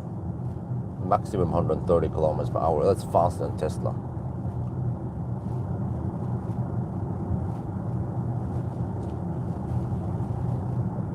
And then, okay, this car, okay, it cost 830k NOK. All right, okay, that's 45% more than the Model Y, but who cares? It's a BMW.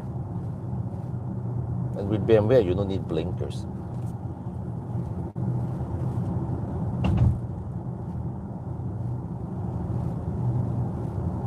Well, really? Bernd is a Tesla hater? I don't know, man. It seems like someone beat him in a drag race on a red light. I don't know, man. Maybe he doesn't like Elon Musk.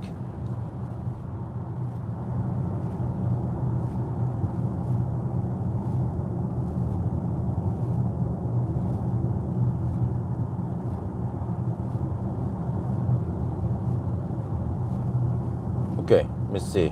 Now the consumption should go up.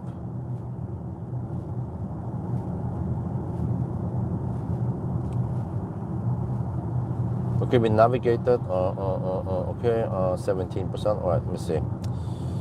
Yeah, the car claims that we won't be able to make it there. Well, that's bummer. This car is not very good at calculating stuff or estimating. The estimations are all over the place, man.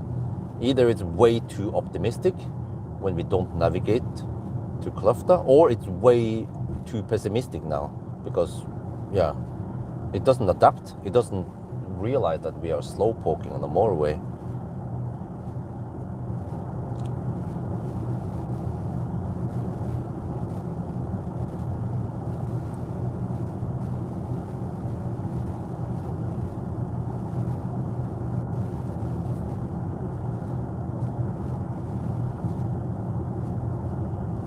No, another truck behind me. Well, you can just hammer me. There's almost no traffic now. But let's see. It's 11 already. Damn. 120 kilometers to Cleveland. We'll be there in 1.5 hours. Dude, we're gonna be there at half an hour past midnight, roughly.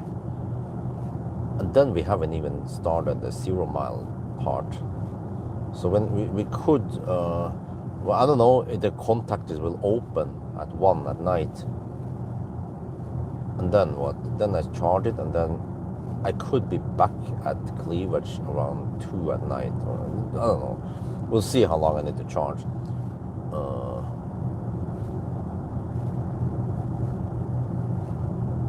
But ideally, I need a slightly faster charging solution. Yeah, the Delta Pro, it supports 3.6 kilowatt, right?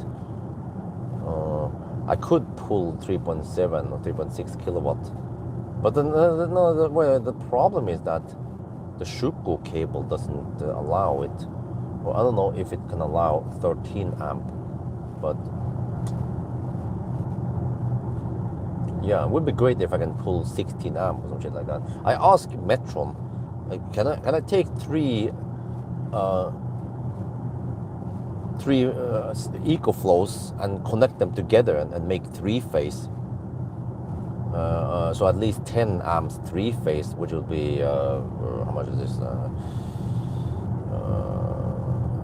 6 kilowatt roughly, or whatever, right? 6-7 kilowatt. I said no, it's not possible. No, okay. So, well, okay, whatever. The few 0-mile tests I do, you just have to take that extra time. That.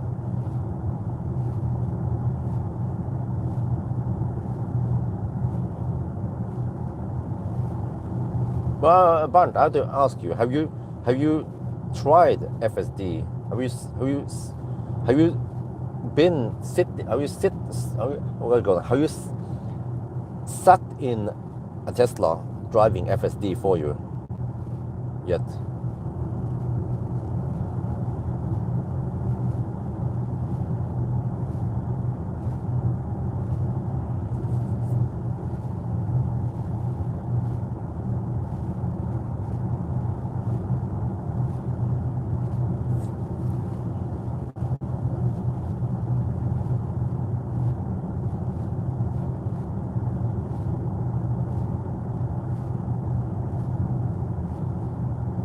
Because actually, I heard many people, once they tried FSD, it's like no way back.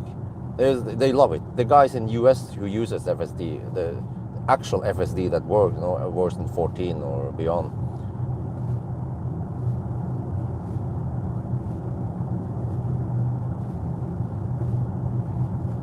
Boy, he didn't answer me. What? Can he hear me? Bernd, did you try? Have you ever driven a Tesla with FSD before, sitting in the driver's seat with FSD driving for you? Preferably version 14 or higher.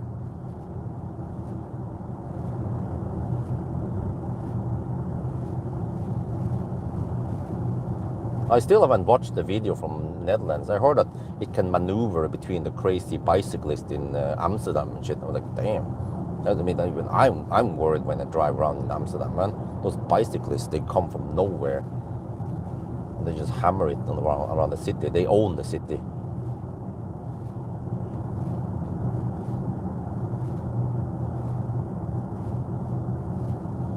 I have driven some.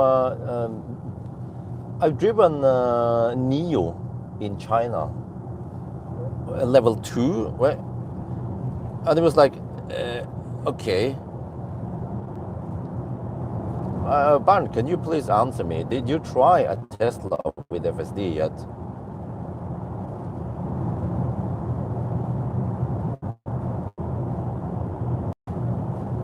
I take that as a no.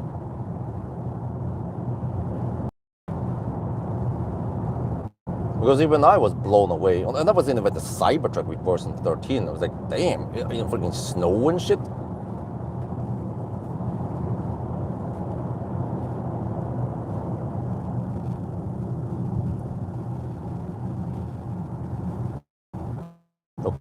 Okay. The consumption should go up now, as expected. Wait, is that regen limit?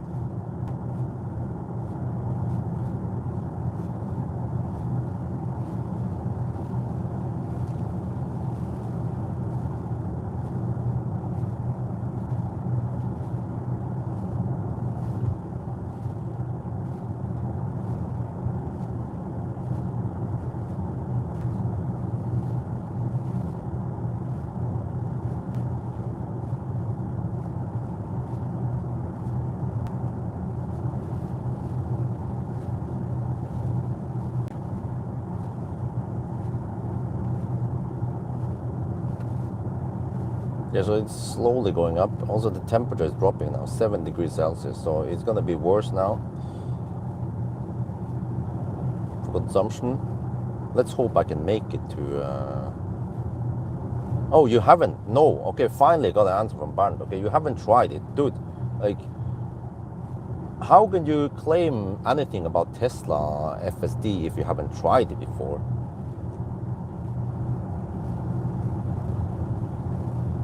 Oh, let me see. Come on, we're gonna hammer it. Wait, maybe they are not allowed to overtake here. No, I think they can. I don't know why the trucks don't overtake here.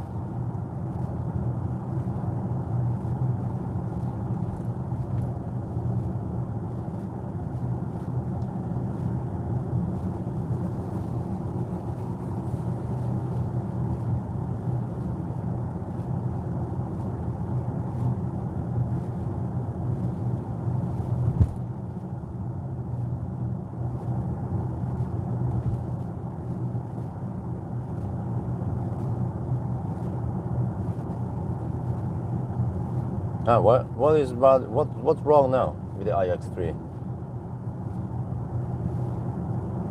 Well, I mean, it's not perfect. I can actually point out a couple of things that I noticed. In the sunlight, there is actually many reflective parts here that tend to reflect in my face. Well, I was like, okay, whatever. But yeah, I noticed that.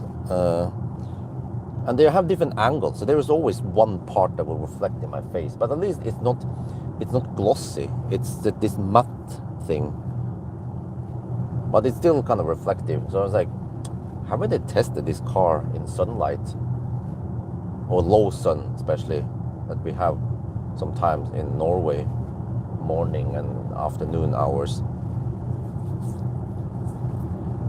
And that haptic stuff, yeah.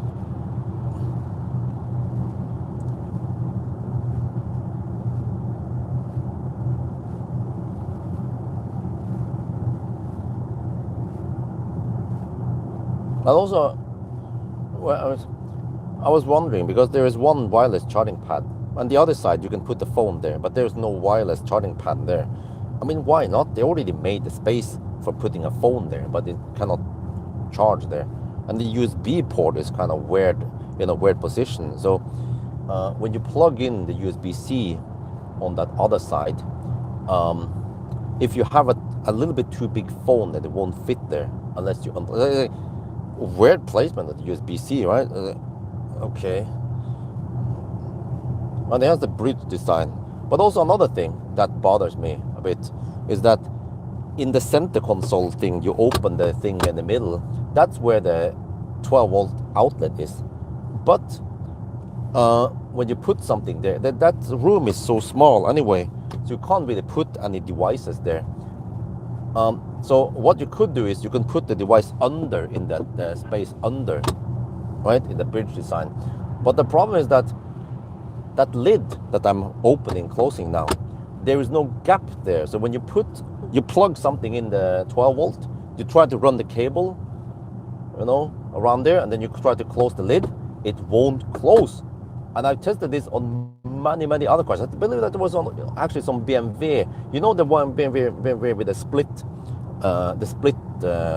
door on the top. There, the center thing has a rubber thing so that cables can run through it. I think there was the iX3 or something. Or many cars are designed like that, German cars. But this car, you cannot run any cables there. You cannot. So what I need to do is silly. When I want to charge my camcorder, connect something to the 12 volt, I have to open the center console thing, and then I have no place to rest my hand, my arm. So I'm like,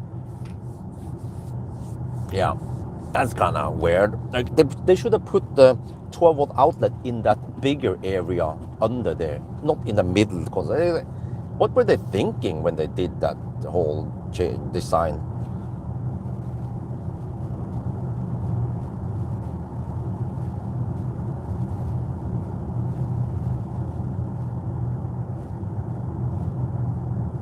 But okay, whatever. Because the problem is that if I complain too much about this car, there are so many fanboys out there. So if I make some complaints about this is not ideal, this is where the choice they did, they'll be like, okay, like Tesla, Björn, he is a Tesla lover, so anything that is not designed as Tesla is bad. I remember when I criticized the I-Pace for being thirsty and Fat e-tron also, and I don't remember what the heck it was. People were defending the Fat e-tron to its death, and the I-Pace also. I was like, oh man.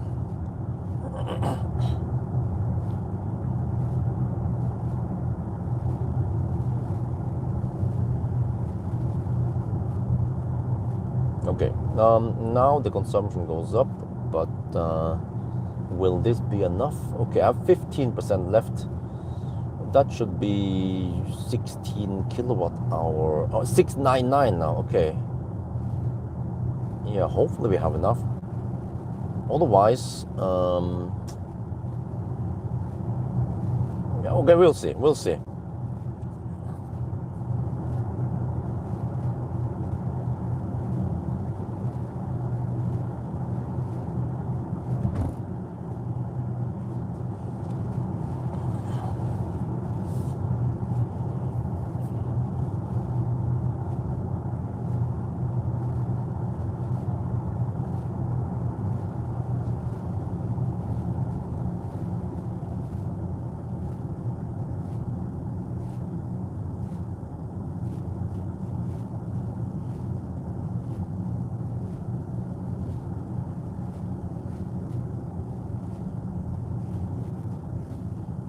$700 kilometers and still going strong, meaning there's no power limit yet.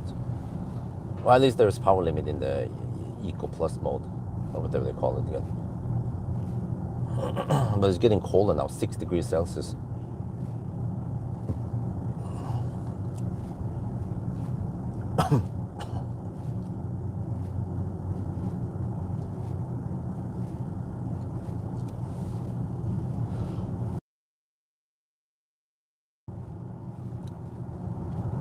No, it's not that clear.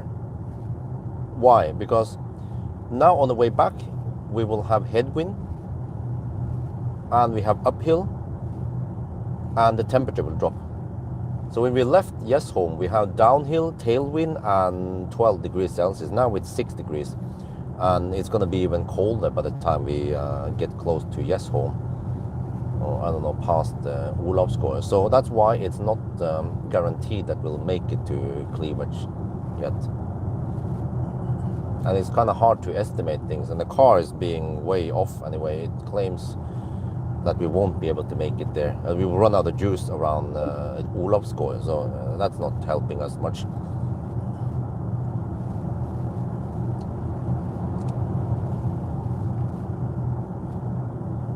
Oh shit, what the heck, man? What happened to auto steer? Shit, man. I guess this is just level 1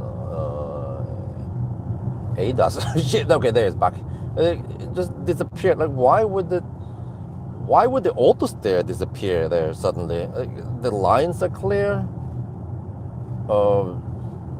There is no rain going on. There is even street lights. This happened actually several times, that the auto steer suddenly just stopped working and then it came back. Why? Tesla would be rock solid, just going straight, no problem, no jiggling and no like sudden drop of AP like that. Dude, don't say anything bad about the BMW. Someone is gonna argue with you to the death.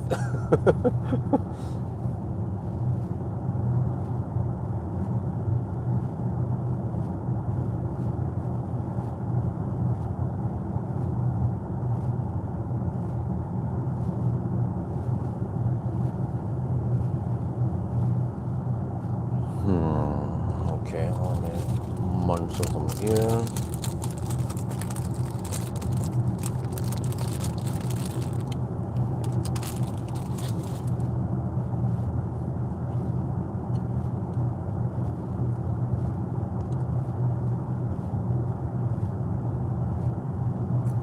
Yeah, exactly.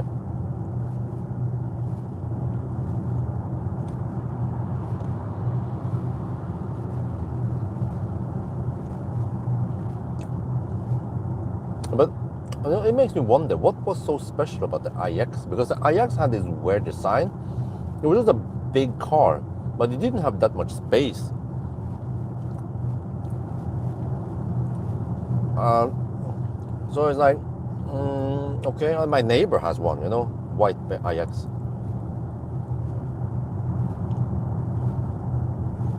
You know,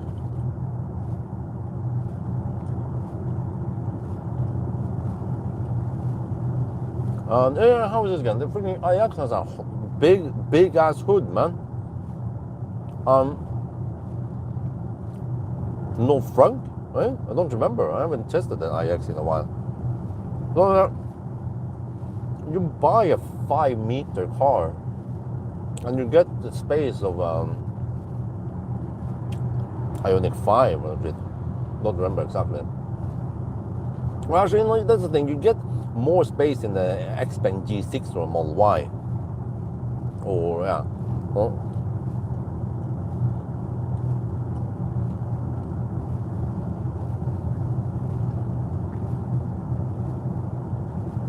right. BMW, are they going to discontinue iX? To me, it was kind of pointless. This is way better than the iX. If I had to choose between the iX and the iX3, I'd take the iX3 any day now. Neue Klasse.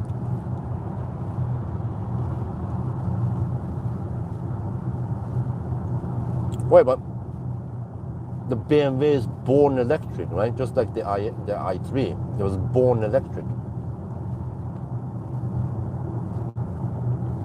Yeah, same. The freaking EQ SUV is a freaking huge car, man. But what the heck is that again? I've been getting this throughout the day.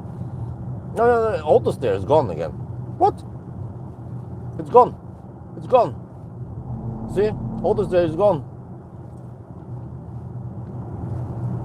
Tried to kill me because I said something bad about the BMW.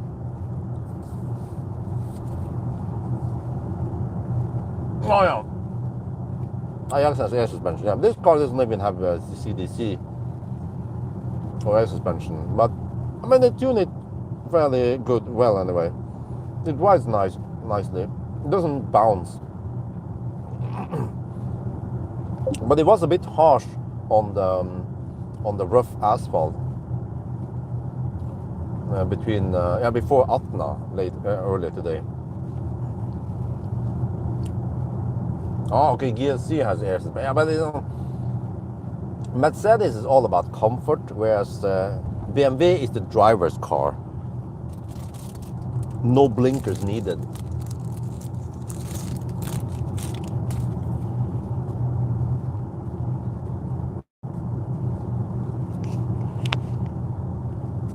What? Dude, the GLC has smaller battery, right? Why the heck is it so heavy? German steel?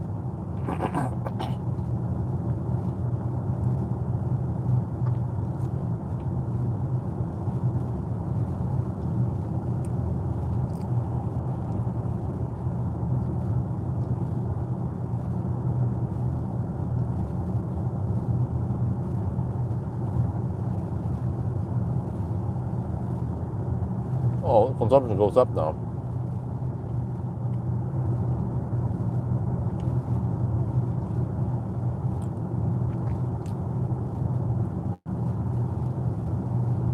Toyota Yaris, that's the driver's car.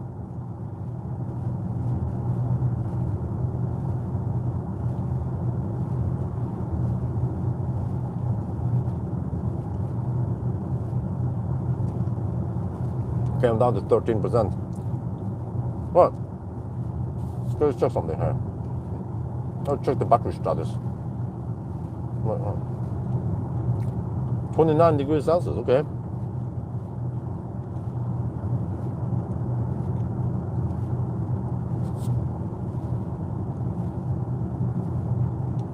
Hey guys, I booked the Ford Puma.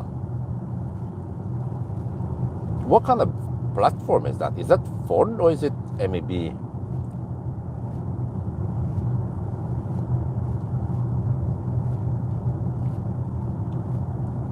Yeah, I agree.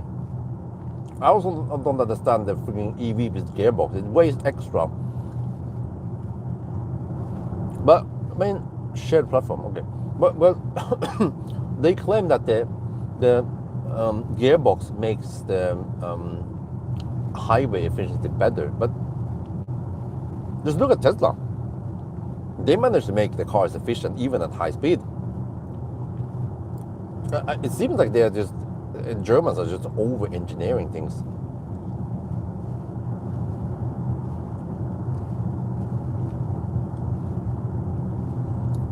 What they could do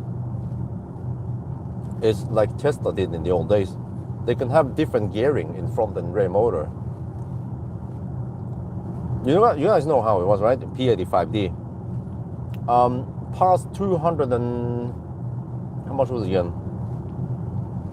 I think P85D went to 250 kilometers per hour. So past 230 kilometers per hour, so the front motor would take over. But the front motor was kind of weak, so acceleration past 230 was abysmal compared to the Plaid. Plaid was just insanely fast. It was like, well, if you guys never experienced Plaid on the Autobahn before, you're just cruising at 100, 120 kilometers per hour on the Autobahn, and suddenly you floor it, and within seconds you are at 200. Right? It's just unreal how fast it is.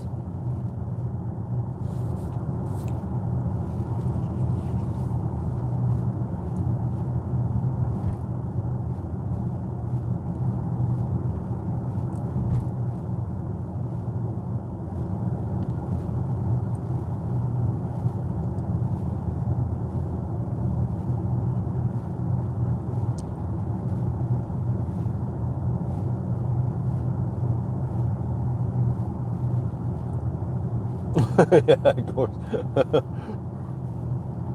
But I mean, when it comes to just speed, the Plaid is just insane. And also, it can actually, there we go. But it can actually also, you can just use it as a day-to-day driver, and it actually has a pretty good efficiency still. And charges pretty fast, 250 kilowatt flat until 30%. So it's insanely good car, and spacious, of course.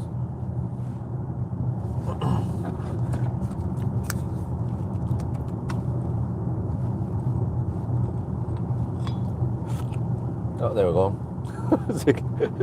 Seriously, is this guy for real or what? Like, who paid him? Oh, I just had a left step. But I mean, who the heck spends his free time typing on the keyboard?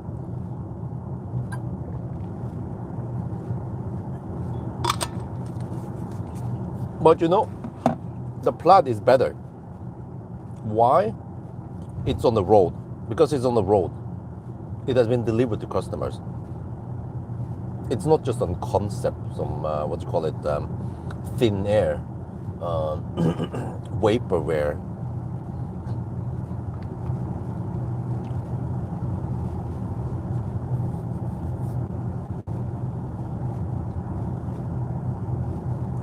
We don't know how good a car is until we test it. Some manufacturers claiming stuff, that's just, you know, thin air.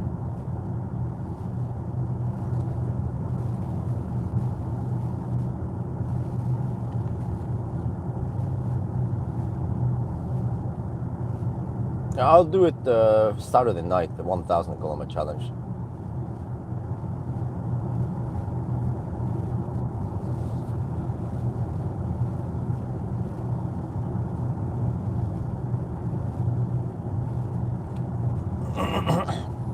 Well, the Xiaomi. But I need to test the Xiaomi because I need to verify if the software is still as shitty as the other Chinese cars. Because I've tested so many Chinese cars. I have nothing against them. Seeker 7X software is actually really good, but man, so many Chinese cars I test. It's like, are you for real, dude? Like, but actually, also Neo is really good in software, but even Neo is not perfect. I found lots and lots of things that could be improved in the Neo.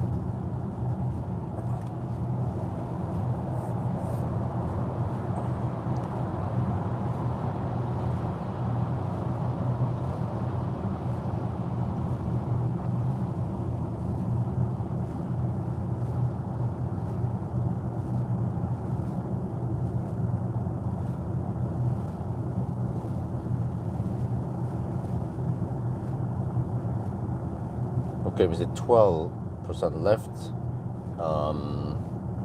Yeah, now, okay. Wait, how do I calculate how much range we have? 12%. New E. No, I haven't seen. I've just seen the headlines. I haven't poked into it.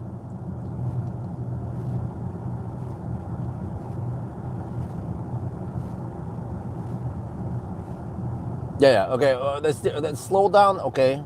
I was talking about the infotainment in the Seeker, which was very like the big screen with the shortcuts and all that, and quite snappy and easy to find stuff, and you can customize the shortcut. Like, oh yeah, very nice.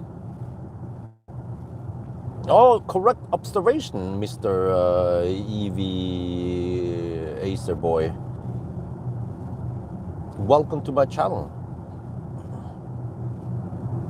Oh, but no, I haven't seen the iX3 slow down at all when I did my runs. We'll see Saturday night, of course. But it does that. It does the zigzag a little bit with the auto steer, and it tends to also struggle when you have merge on the motorway, when the ramp merge thingy, because in Norway there are no dotted lines there, unlike in Sweden. So the cars are like, oh, what are they doing? Yeah, but many cars will understand that you need to go straight instead of swearing to the middle, towards the right, like a Tesla will also do. Car press praises the iX3 for this driving dynamics. Well, I mean, driving dynamics, great, good, pretty good. It's set to be kind of firm. I felt it when I was driving. It had okay handling. It's kind of heavy. 2.3 tons. But it felt a bit harsh over on bumpy roads with not so good road quality. So probably not ideal for Thailand, to put it that way. I've been PN, okay? What does that mean?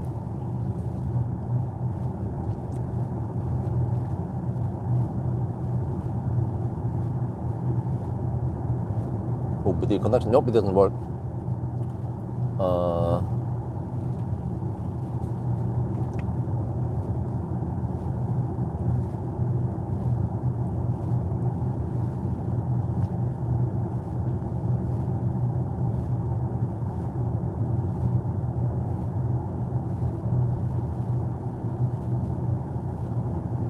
Yeah, it's gonna go up now.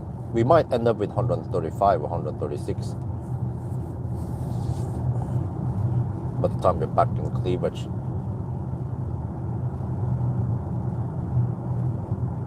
Yeah, 20-inch should be better. But I mean, the press guy I got was a teacher. Okay, right. Well, you're obviously not the grammar teacher, that's for sure. Shit.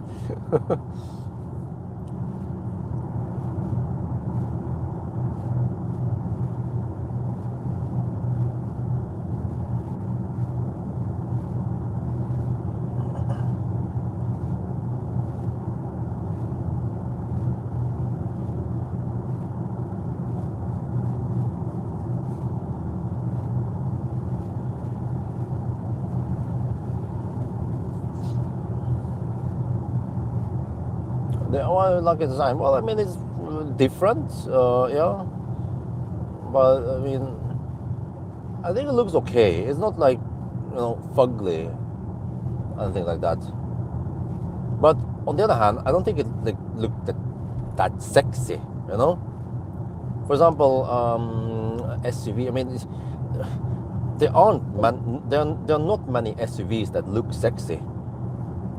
The Neos actually looks quite sexy, man. Like the EL6, EL7, except for the stupid LiDAR hump. Actually, the Model Y, Model X could look sexy. Oh, a Skoda Enyaq Coupe. That's one of the sexiest SUVs out there. Yeah. And then what else? Like the Porsche Macan is like, well, it has the Porsche design language at least, but it's like, okay.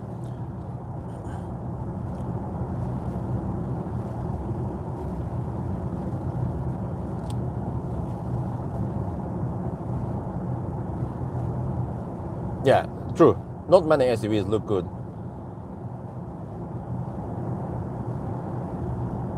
I would have to say possibly the Skoda Enyaq Coupe is the sexiest out there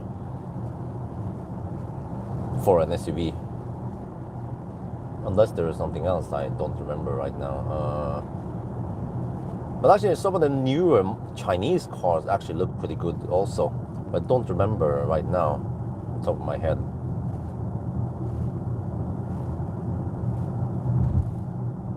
EX60, this is like a Volvo. Yeah, don't remember exactly. I was like, but it wasn't like wow. Yeah. ESV, yeah, of course. Lol. But let's talk about weight, because weight is everything. And man, these, like the BMW, like the i4, anyone? It's so damn heavy. Like 2.4 tons is a joke, man, compared to Tesla. Where's Tesla kicks ass for the Lord, because the Model 3 weighs only around 2 tons. Way better, 400 kilograms less weight. So it handles better, has better acceleration, better efficiency. Everything is better because it's so much lighter than the heavy BMW and Mercedes. They can just go home. But especially the BMW, like so heavy. And also this car had 2.3 tons versus a Model Y that weighs only, I think it was 2.2 tons. So i4, well, no, what? Wait, did I actually weigh the i4? I think I weighed the i4. Yeah, you have to look at the actual scale, test it, not just some data sheet, because I measure that the actual weight on many cars differs from the one written in the document. It's like they don't count everything. It's like the next weight gate.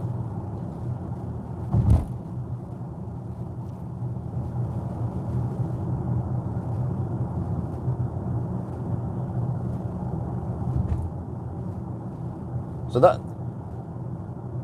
what the heck, man? No, not the i4 M50, of course. We're talking about that one versus the Model 3 Performance, for example. So I mean, it's down spiral, bad spiral, because they make the car so heavy, like an i4. So then they need to put on bigger wheels so they can handle better and brake better. But then bigger wheels means it would be less efficient. Okay, well, put in a bigger battery then. Yeah, so they bad, but then Tesla is on a good spiral because they make the cars light. They don't need that much power to achieve the same acceleration. They become more efficient, and then because they're more efficient, they can get away with smaller battery. So that's something that the Germans, or actually many car manufacturers, tend to forget, is they try to make the cars light and efficient, and then you don't need a humongous battery. Yeah, the i4 is incredibly bad space utilization compared to the size of the car. Like a freaking huge hood with no frunk.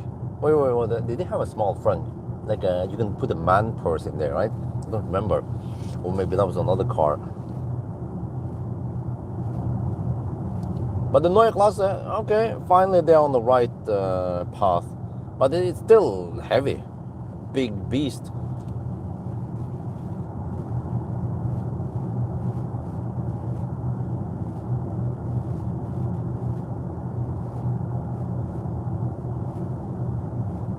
I'd say the rear-wheel drive with a smaller battery should be a good option. Weighs less than it's more efficient. It should be more efficient.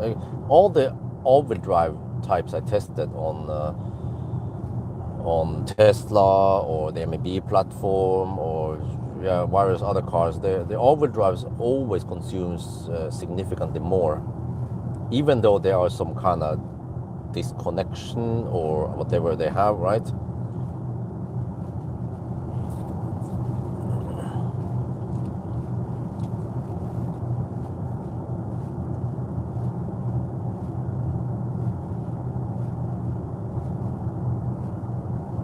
No, I didn't drive the YL.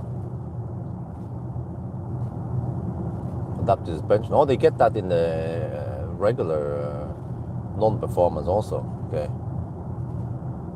Yeah, but the whole even if they disconnect the front motor and all that stuff, every time I test on any of these, I always find out that the rear-wheel drive version is always more efficient than the all-wheel drive. Usually 10 to 20 watt-hour per kilometer difference. So, what the heck, man? It's like a Toyota or some shit, just hammer quickly and then slowpoke behind me. He's probably gonna take this exit, but doesn't he know distance? It's like 1 kilometer before the exit comes.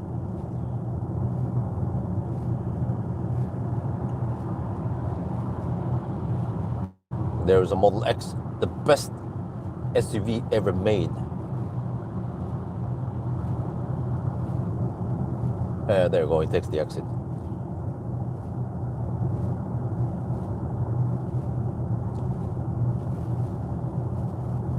No, he was just bad at estimating distance.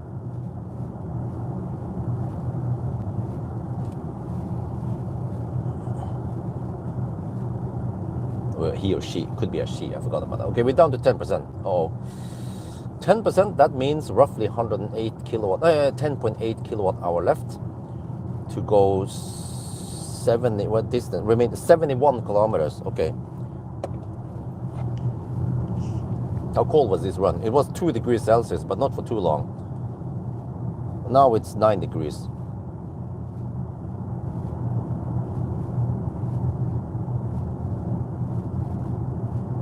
Okay, 71. I have a budget of 152 watt-hour per kilometer for the remaining 70 kilometers. Yeah, I think that should work. But I think right now we might be consuming around 140 watt-hour per kilometer because the consumption keeps going up and it pulls all the 735 kilometers up, right? So it means that the current consumption must be a lot higher than 135. So yeah, 140, 145 maybe. Let me slow down a bit to help the truck pass.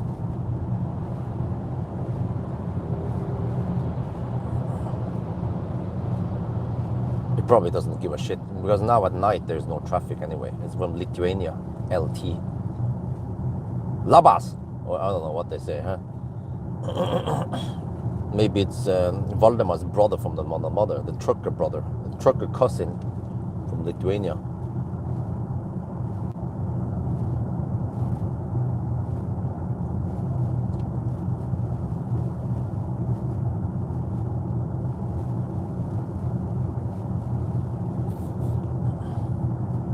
No, but like I said, you guys are being way too optimistic. We have headwind and we have lower temperature and we have uphill before we arrive at cleavage. So I'd say that we can barely make it back to cleavage, and maybe I need to kind of stop before cleavage a couple of kilometers before and say, oh, we are now down to 0%, 0 kilometer.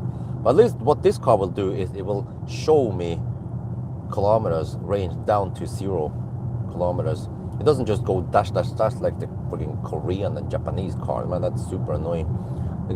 It shows like Chinese cars. It shows 20 kilometers, and then suddenly no kilometers left. I was like, but dude, the display still shows me 5% or 3%, right? So what happened to the remaining 20 kilometers? Well, he's like, no. Exactly. Weight trumps everything. Trump.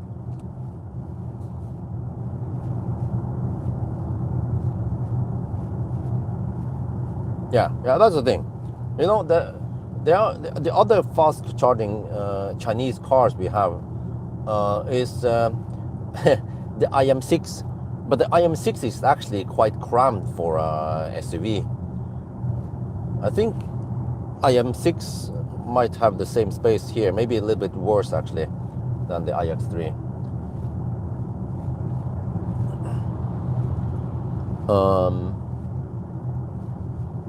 And then Seeker 7X, same there. It's like not that efficient, but I think the IM6 was actually worse than Seeker. I don't remember exactly, but they were tested maybe at different temperatures.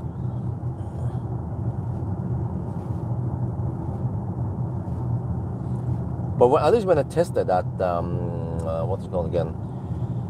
The Onvo L90, I was blown away by how efficient it was for such a big car.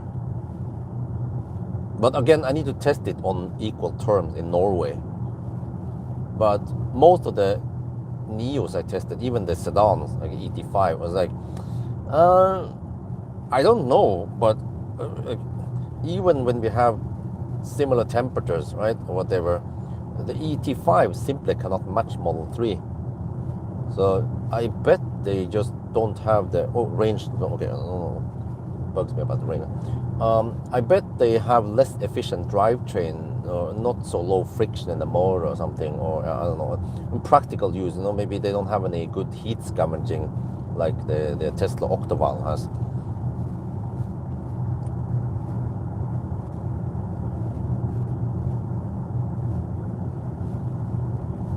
And the same also like the something that should be efficient, like the MG4, was not that impressive. The ID3 was actually more efficient than the MG4. So I don't know. It seems like the Chinese, they haven't mastered good efficiency. But already when I tested the i4, i4, it was actually quite efficient. i4 and also the iX3 for an SUV that was built on fossil platform. But it seems like BMW's drivetrain is quite efficient. It's just that some of the body types were not that aerodynamic.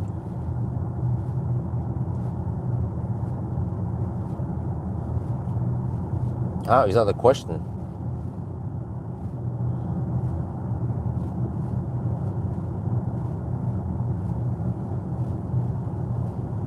The teacher is being lectured. Oh shit! Oh, savage.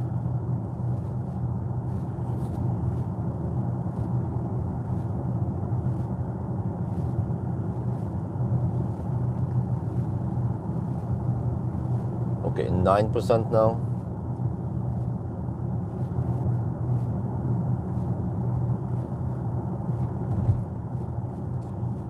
Okay, I haven't shot the video in a while.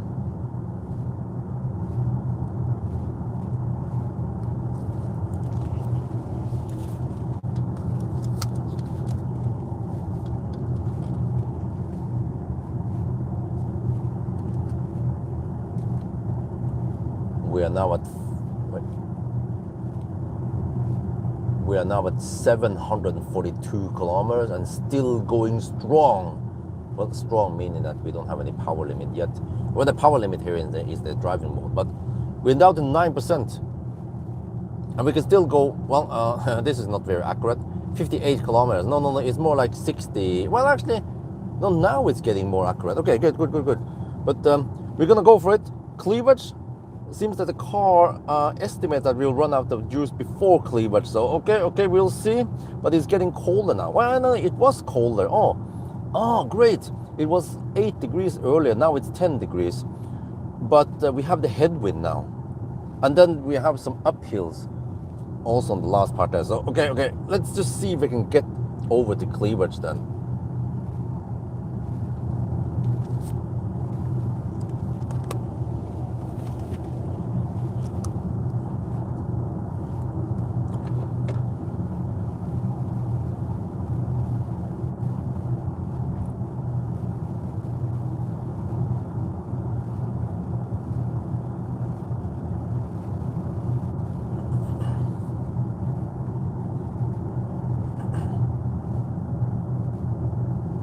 Well, we'll see.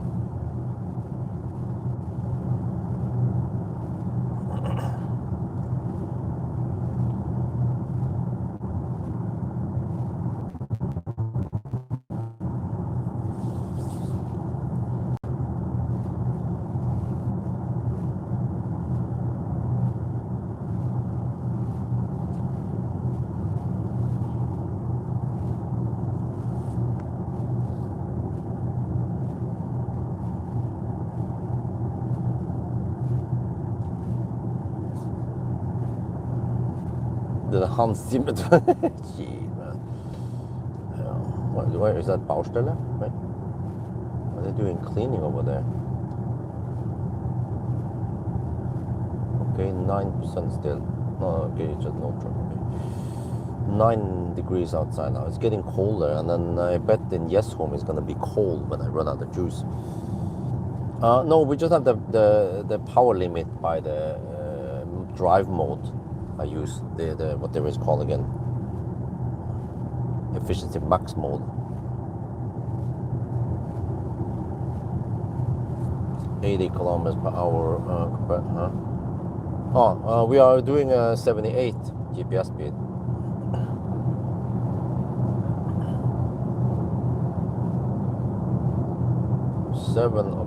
getting close to 750 kilometers now.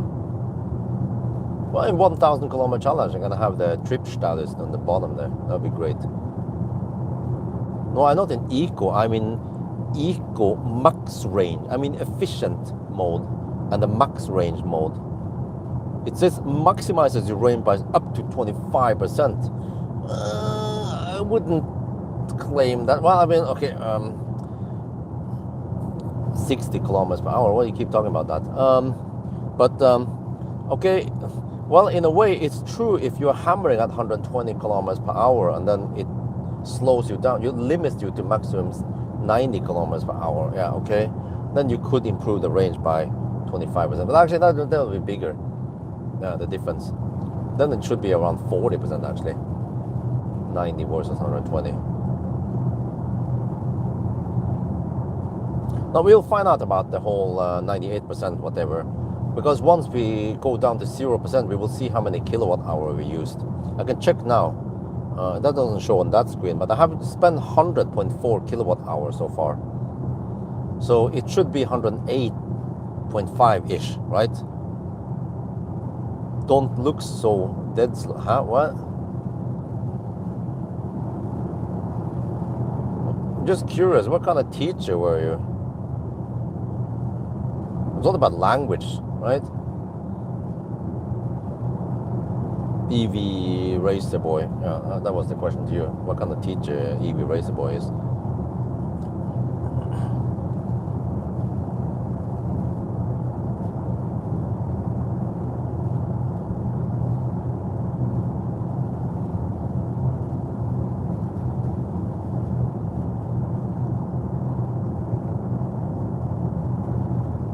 But I love the panoramic vision because it's close to, it's like a head of display-ish kind of, right? And I like that you can customize it and show different stuff there. And also the display, the display here, the left side of the display is they don't have any stupid graphics or anything useless like some of the Chinese cars. Or actually, on the German cars even. Like, I don't remember, like, Fat e-tron shows a picture of the Fat e-tron in the instrument cluster. Like, what the heck is the point, right? Here, they show... Wait. Here, they show exactly what is needed. State of charge in percentage. Oh, what the heck is that? Cleaning, oh, okay. State of charge in percentage. With a little battery icon, okay, that's fine, but it doesn't take up really much space. But they don't charge big enough letters and big enough numbers or fonts, right? Same speed, speedometer, whatever. There's no useless speed gauge or anything like that. No, the power gauge is quite small and not taking up too much space. So it's perfect. Like, this is the way it should be designed, not like lots of useless graphics that doesn't tell you anything, right?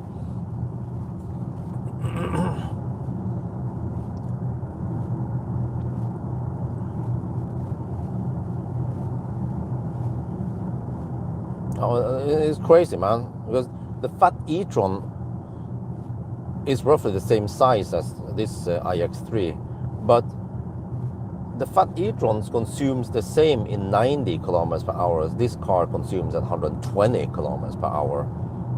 Like, just to put things in perspective, how fat the e-tron is.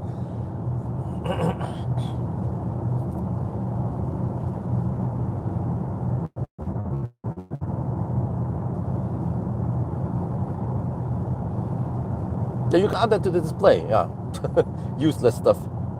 Like the steering angle, I had it for a little bit. I was like, okay, whatever. Also, the throttle. Actually, the throttle percent is actually the actual physical throttle, because when you're using cruise control, the throttle always stays at 0%.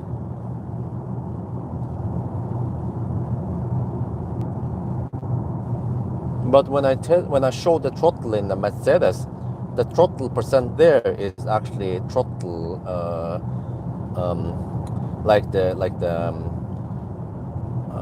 how to put this, the virtual throttle response that the car applies. Yeah, if I go to the other display here, show the personal, then I can have this battery temp and current. But it's kind of weird, only current. What about voltage and power? I don't have those options. And then the RPM there, and then some other stuff. Yeah, distance and time towards arrival. And then you see the actual elevation now, 58 meters. And we have to go to 100, and we have to go to around 200 meters over sea level. So, yeah, they have region braking. You can also choose that.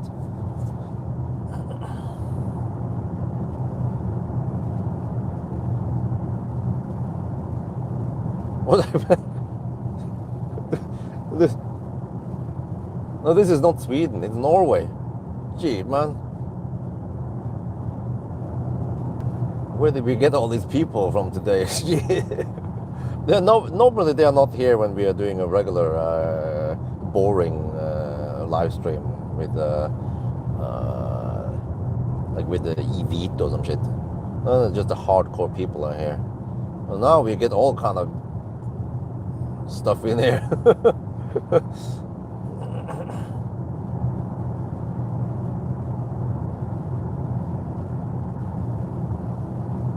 Oh, okay. Poland. Well, but I mean, Poland is Eastern Europe, right? And over there, I would say that everything in Eastern Europe looks kind of the same anyway. Whether it's Poland or Czech Republic or Hungary, right? From Eastern Europe.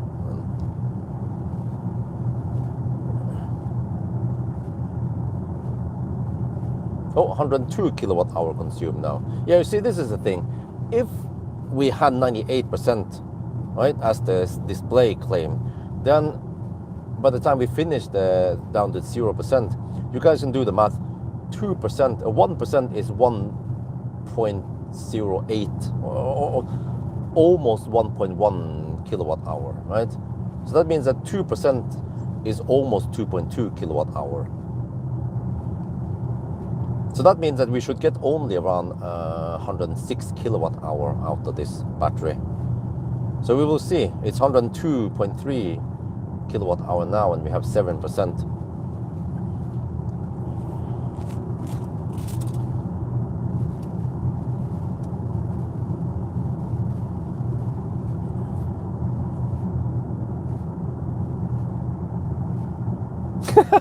There you go.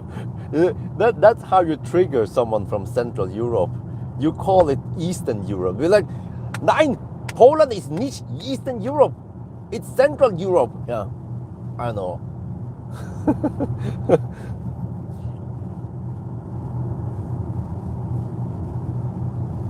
But you know, Americans, they think that Paris is the capital of Europe. And that Stockholm is the capital of Norway and Sweden.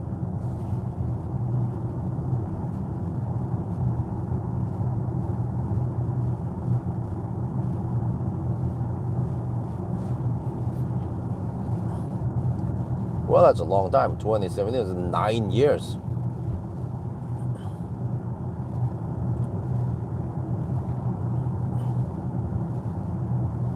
Well, let me see. I have to switch back to the. Okay, let me see. 30 degrees Celsius. The battery is nice and warm. Let's switch back to the trip again. I think that's no. Oh, the haptic shite. There. Okay.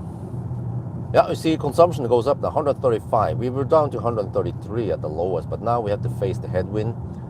We'll be saved by the bell a little bit because we have to go in the 60 zone, but that's only for around 5 kilometers. And then we're back on 80 or higher. Yeah, Americanos, yeah.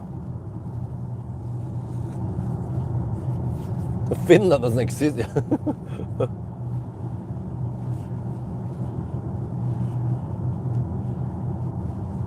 Yeah, exactly. It looks like a boot.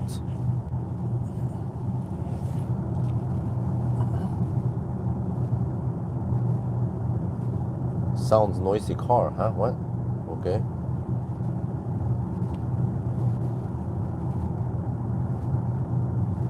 No, it's the haptic stuff on the steering wheel.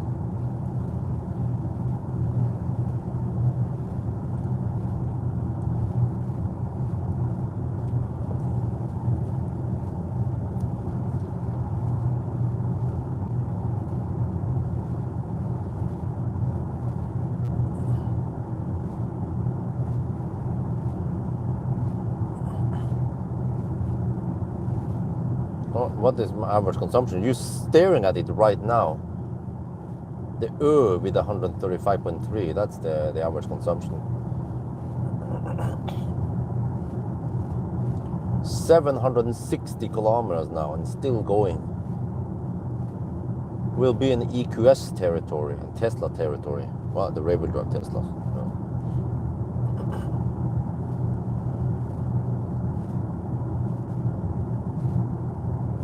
Speaking of Tesla, Highland.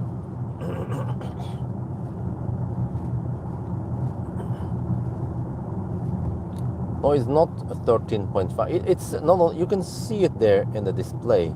It says 135 watt hour per kilometer. It doesn't say 13.5 kilowatt hour per 100 kilometer. It is there, white on black, watt hour per kilometer. And 135. That is the correct unit, not the kilowatt hour per 100 kilometer.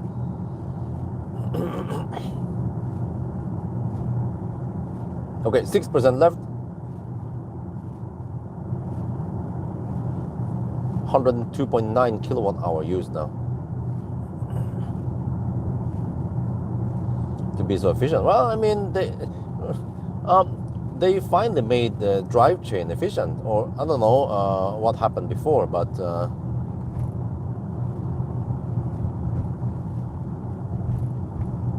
you see how nice and compact 135 watt hour per kilometer is, versus the 13.5 kilowatt hour per 100 kilometer. Just extra on both sides of the slash. You have to add a K and then add 100. There's 4 extra characters.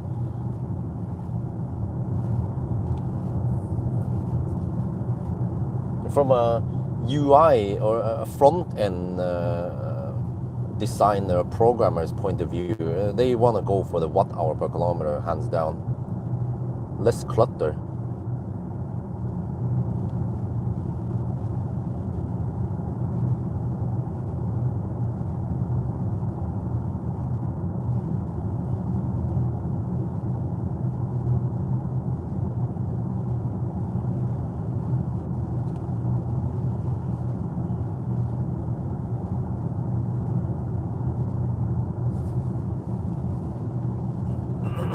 I remember that we have 21-inch wheels.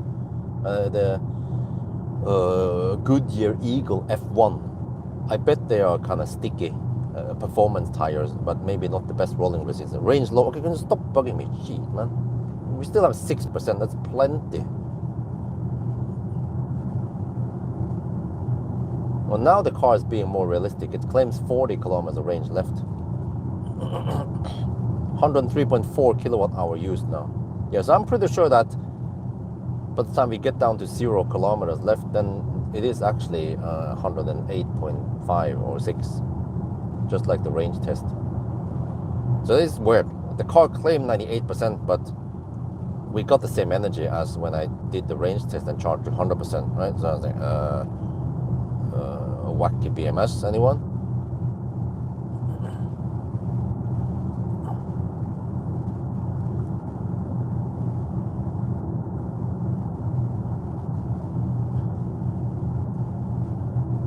Well, you would think that aero doesn't affect much at low speed, but it actually affects this car, because this morning the consumption was actually significantly higher when I was in around 10 degrees. But now we are back to 9 degrees. So when it was 18, 19 degrees, despite that we had only fans running, the consumption was lower. So yeah, I don't know, the air is more dense when it's colder, so it needs to push through more, it has more resistance now. So ideally we need to drive it in 35 degrees Celsius. Actually, the Leaf, I remember in Thailand, I was just blown away by how efficient the Leaf was. I was getting insane low numbers with the Leaf. Like, I never experienced that ever in Norway, but I was driving in 35 degrees Celsius, and I noticed that the consumption actually went up significantly once I hit around 20 degrees Celsius instead, in the further north I came. So this is kind of stuff that normally Norwegians, they don't experience here. It doesn't get that hot. The warmest days I've experienced in Norway is roughly 28 degrees. Like, I don't remember last time we got over 30 degrees in Norway.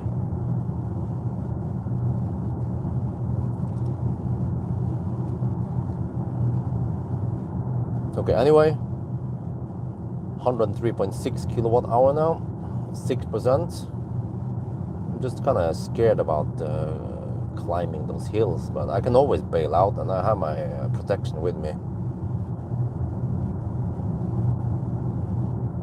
So we should be there in around half an hour, right? Yeah. It's getting kind of cold in the cabin. I'm gonna need to freeze a bit.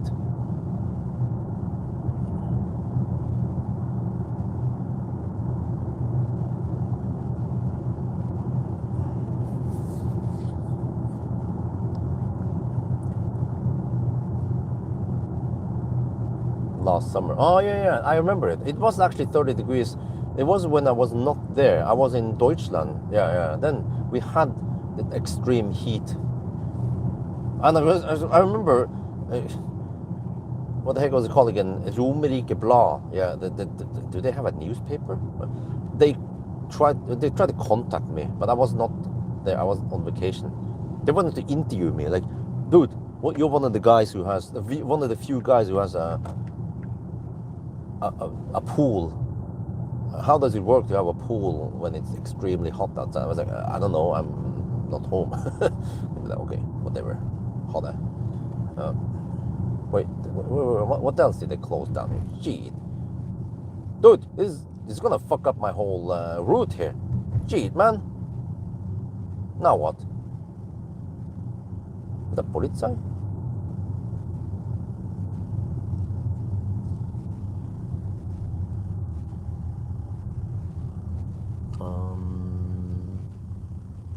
Oh, I can resume there. Okay, good. What is that? Is that an accident?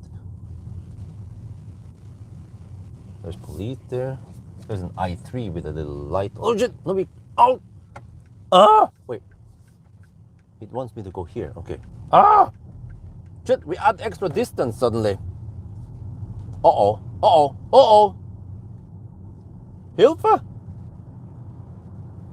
This is why you want to have a little margin just in case. Okay. Now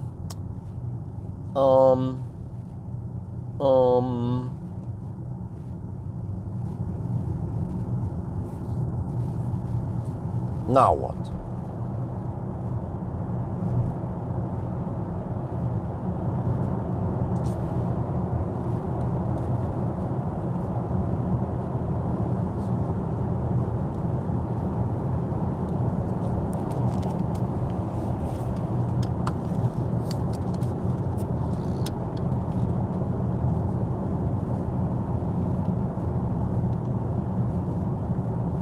Shit. The main route, whatever I was going, is closed. There's a detour, and calculated that I could barely make it to Cleavage. But then suddenly, wait, what the heck is the car doing now? But suddenly I have to take a detour, so I have to drive extra distance. Ah, how the heck am I going to get over there? Okay, we have to find out something. What do we do now? Where do we go? Shit, do we have to go down there? What? Oh, no, here.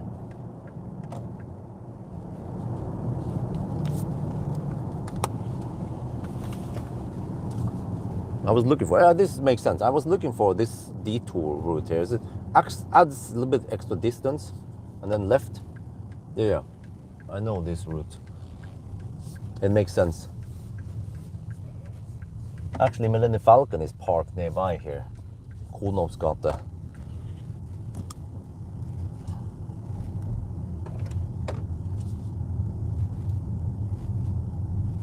Okay, let me see. Once we get back on the main road again, I will check out how we're cooking. And then what did the navigation suddenly do? Did it? Oh, wait, huh? What the heck is that? I didn't ask for that navigation thing. Wait, let me see. Okay.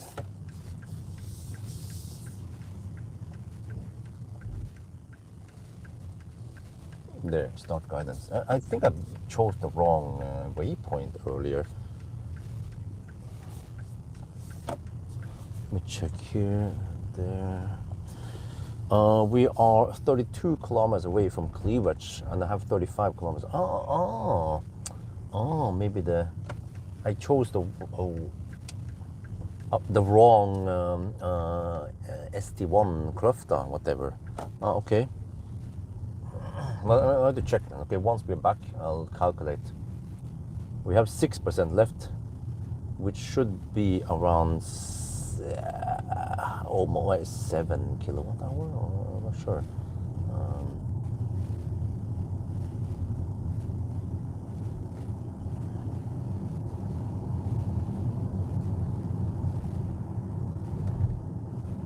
What, is the truck gonna stay here or what? I was waiting for the truck to move over. So can I drive behind this thing? Does it matter? Probably not. Speed is too low anyway. Okay, there you go. Well, there is a chance that the truck wants to go faster than me once he can open up his fossil engine.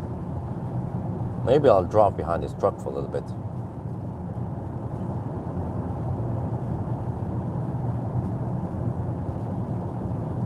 -9 degrees Celsius. Yeah, it's actually nice and warm in Oslo. But then it will get colder once we pass Skedsmokorset. And then once we are on that plateau near Cleavage, then it should be a lot colder, maybe 5 degrees only.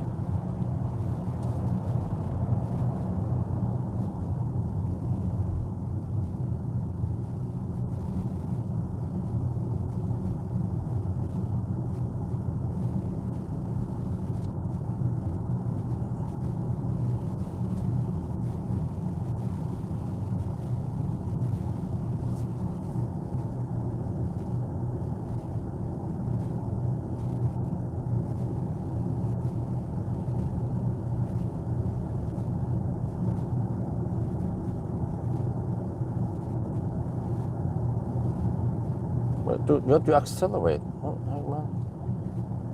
no, I wanna. No, dude, don't steal my truck. Dude, I was drafting behind the truck. Man, these damn Tesla owners. Can you just get out of the way? That was my truck. Man. Jävla nisse, man. Oh, good.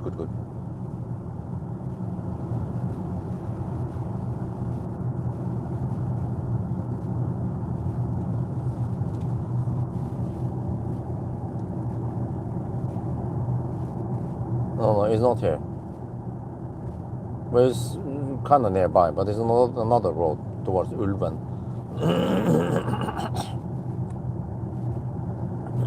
He's tailgating the mother trucker, you know. If the truck brake checks him, first of all, he will be able to brake way faster because he's behind. And if he's not paying attention, then he will get hurt bad, the tailgater. And the truck will be like, oh, okay, what was that? A little scratch, a flesh wound.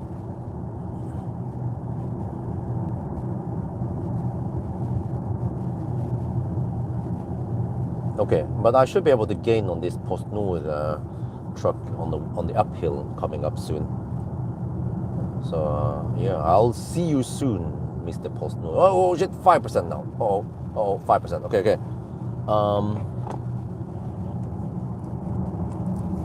That could be 5.5, who knows? But let me check now.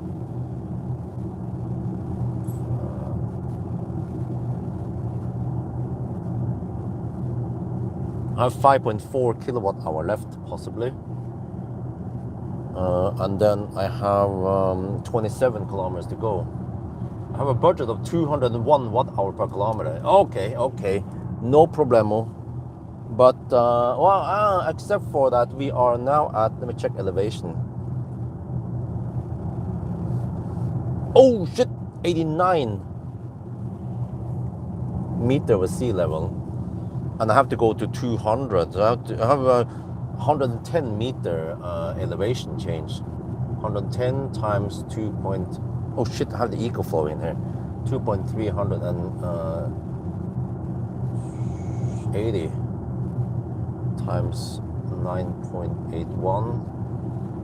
2.6 megajoule. Okay, I need to spend 700 watt hour. Going up the hill.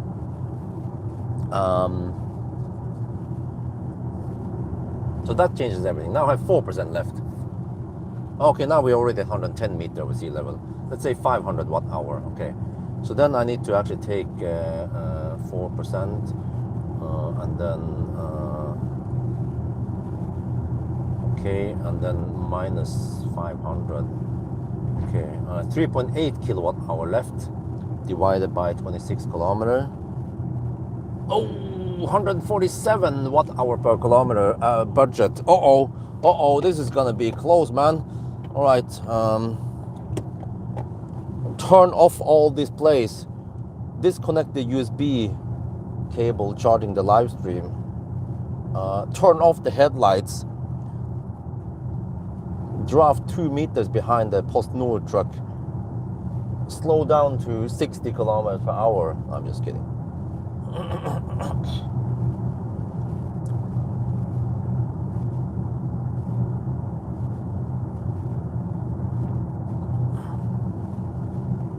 Well, the car claims 0% at arrival now, but I'm not sure how well we can trust. Yeah, there you go.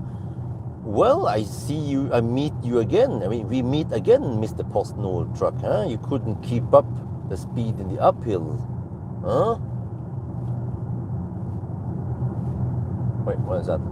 There's something at the ramp. Is that police? No. On the other side there. But yeah, the Transport 2026 is here, Lillestrøm. They started today. Wait, I think it was today. Or 4 days or something. But they have this expo now. There is actually, it's more like truck and transportation or something. Kempower is represented there at Lillestrøm. And the last day will be Saturday. But Windrose is there. So I'm like, ooh, I'm gonna go check it out. But I asked them if I can get a test ride in it later, but they said no, it's not possible because it's not approved for Norwegian roads. Trucks common in EV truck, very common. They're almost everywhere.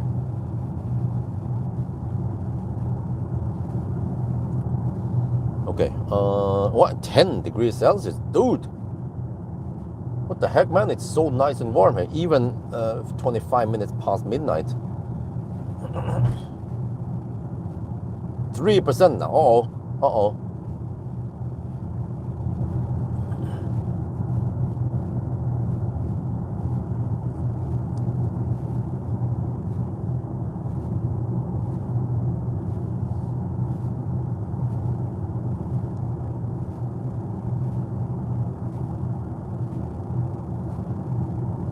Wait. 174 meter over sea level. Wow. Okay, let's switch over to the trip meter again. There, 781. Well, GOM claims 25 kilometers of range left. And we have to go 22 kilometers. This is going to be really close.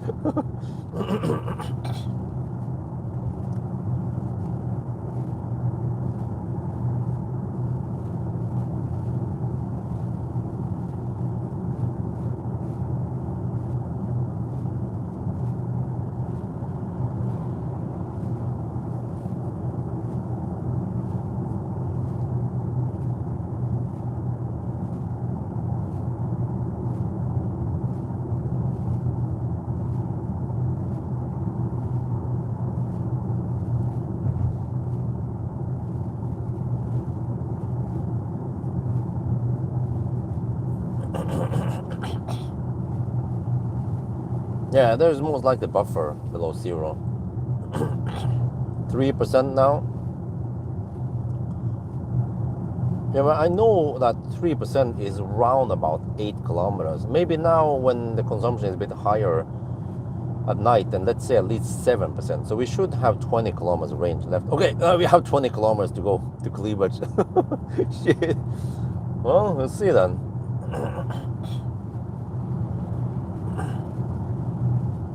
PostNord truck is hammering it. Can't catch him again.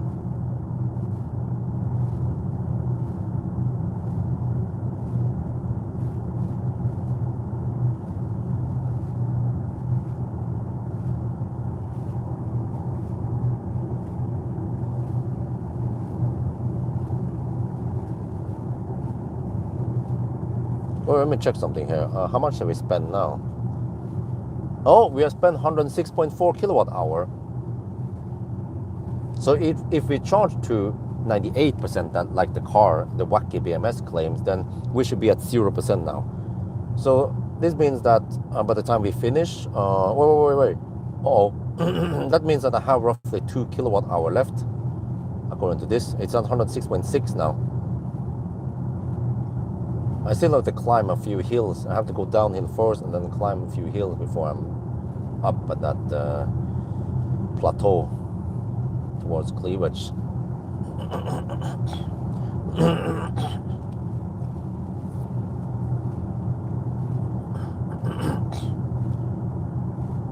Okay, now we actually go downhill and the number goes down. Yeah, it was 106.6, now it's 106.5. I think I will just, I'm probably not gonna coast, right? Just want to regen. Well, actually, if I coast, it might be more efficient.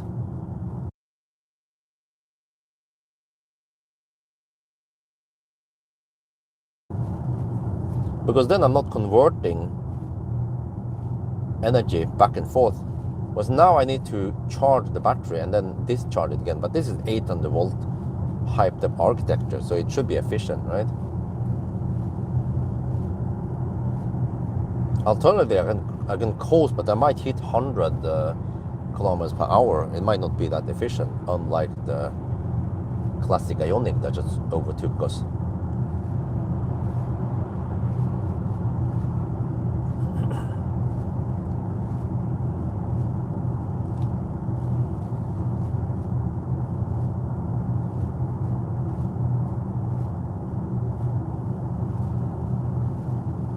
Wait, you can get 89 kilowatt hour, really? Because when it was new, you can get 92. It means you have almost no degradation. Okay, 106.3. So I have around 2.5 kilowatt hour, possibly.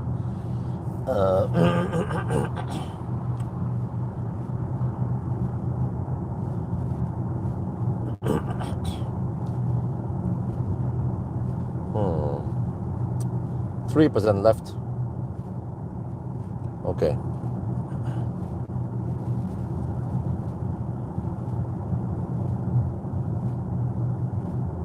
.787 kilometers now.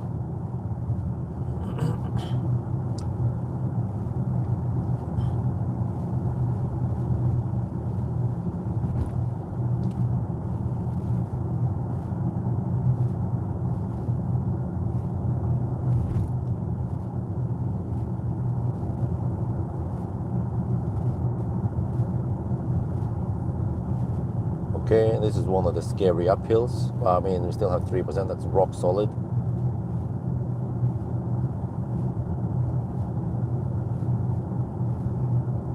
There is a bit of up and downhill here. After Skedsmokorset, it goes down a little bit, and then more up towards the last plateau when it flattens out before cleavage. So yeah, once I clear that hill, then it's gonna fine, right?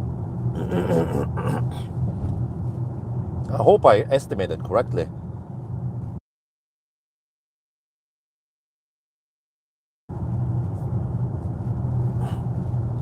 %.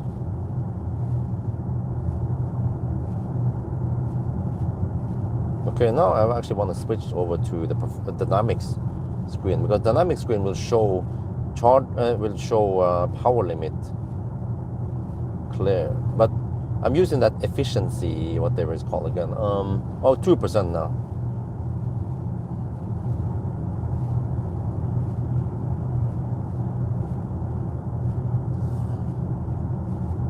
$789. 10 more kilometers. And then GOM claims 20 kilometers. Well, if it's 2.5%, then that could be true. It's 8 degrees Celsius. Temperature is dropping. Fortunately, the wind is slowing down now. Unlike when we drove south, then we were riding on the tail. This is kind of, I don't know, is this fair?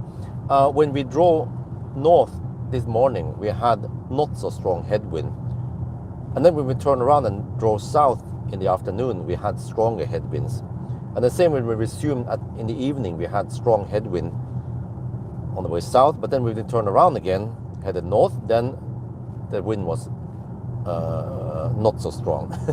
So we've been picking the right directions for the wind today. So it's safe to say that we had a wind advantage.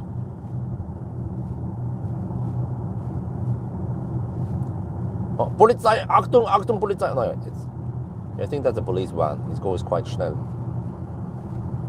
No, it's ambulance. Okay, 2% still. Going down. 790. We need to do a countdown to 800 kilometers.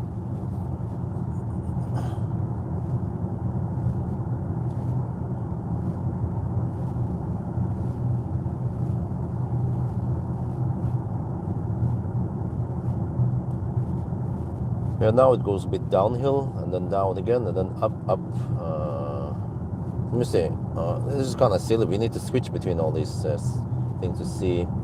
Okay, 170 meter. All right, we have to go only 30 meter up, not that much more. Okay, let's switch over the trip. We're gonna catch then the 800 kilometer.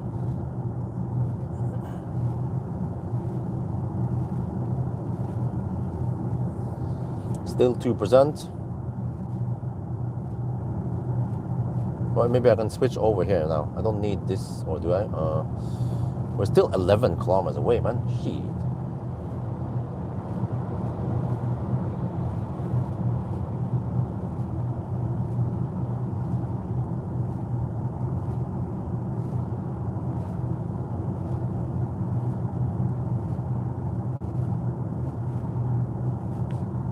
$793 soon, okay.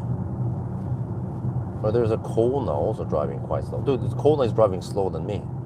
Oh, no, it's the last exit. Okay.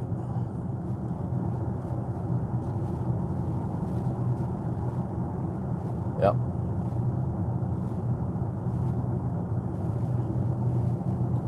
So it'll be a little bit past 800.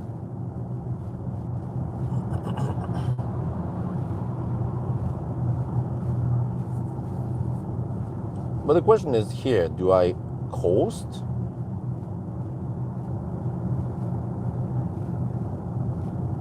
But because if I coast, I will have higher drag. And it might not be beneficial now when it's getting cold and I have the headwind. But actually coasting when it's warmer outside and tailwind, that could be beneficial.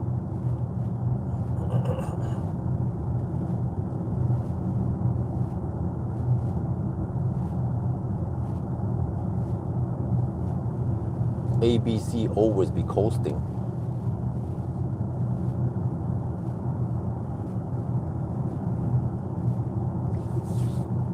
Man, I kind of want to pee pee soon. Maybe I can go pee at the gas station before we proceed with a 0 mile test.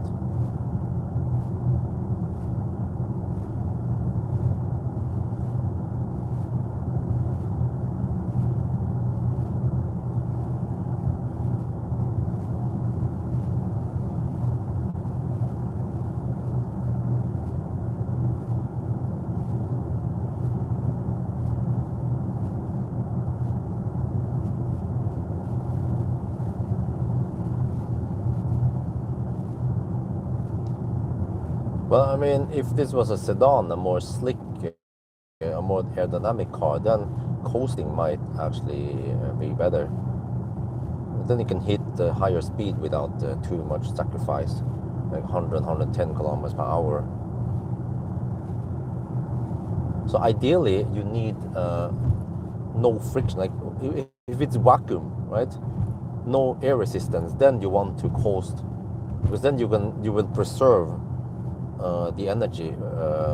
Friction, if it's floating on some kind of magnet and on vacuum, then you have no friction at all, and you just gain more potential energy, or you gain higher kinetic energy. You're exchanging potential energy for kinetic energy, and then you don't do the other way around. When you go uphill again, you lose speed but gain potential energy.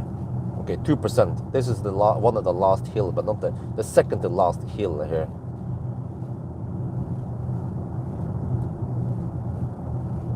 Eventually I need to stop the navigation.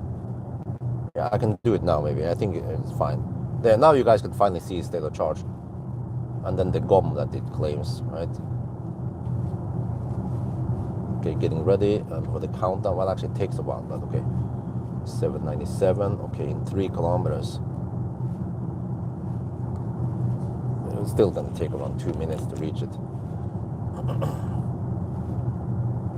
Yeah, it's way over optimistic, that thing there, which means that the kilometer they will drop faster than we are driving it down.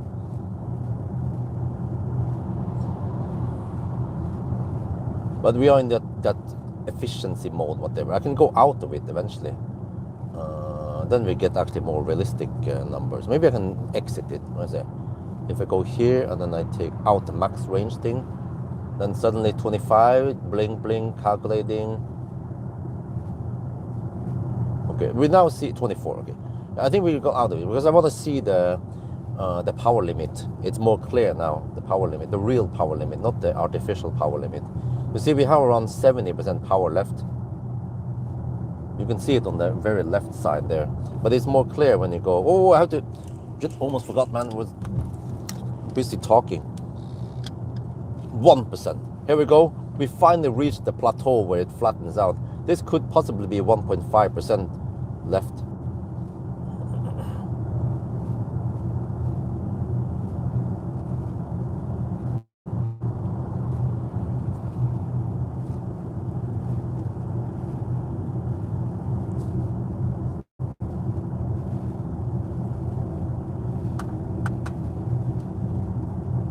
Okay, let's do the countdown. 7991. This is gonna be slow anyway. 7992.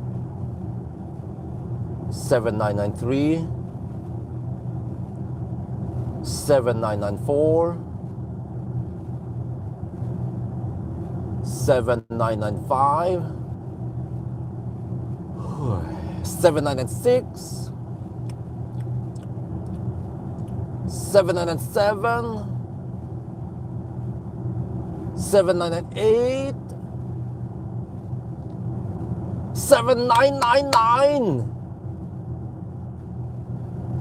800. Consumption 135.4 watt-hour per kilometer, still going, and we have 20 kilometers of range at 1%. Well, that's not gonna happen. And we still, now we have a little bit of power limit, 70% power left. Okay, we are almost at cleavage now, in around 4 or 5 kilometers. 3, 4 kilometers.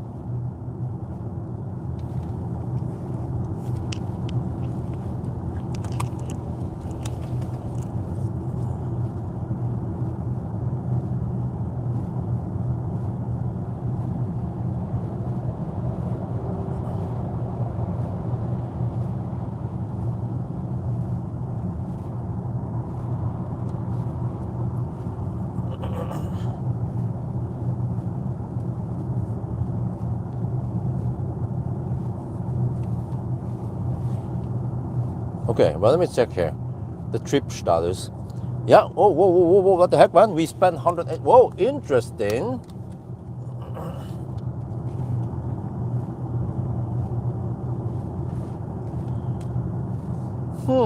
Interesting. We have spent 108.7 kilowatt hour now, and there's still 1% left. So this means that when it claimed that it was at 98%, I think it was actually at 100%.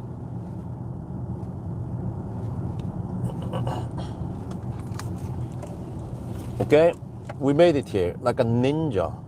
And now I'm gonna go pee. And then they call it a day and go home. I'm just kidding. Let me see. Where is the parking slot here? It's over here, right? Here, okay. P it says.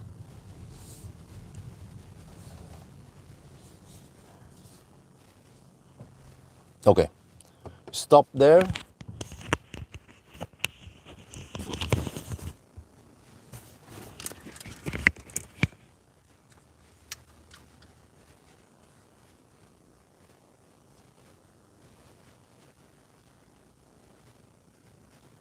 Right, we made it here to the ST1 station at Cleavage, but we're going to check something here. If we switch over to personal, you see here that the wow, look at that. The battery actually heated up to 32 degrees Celsius.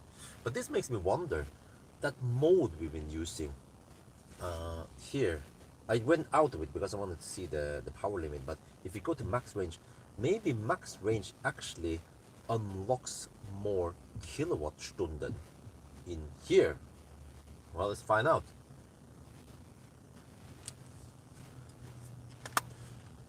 Yeah, that Audi driver behind me, he didn't use blinkers. I'm like, is that a coincidence? Okay, no. Okay. Right, let me go pee first, and then we proceed.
It is actually kind of cold in here because I noticed that it was nice and warm in the gas station.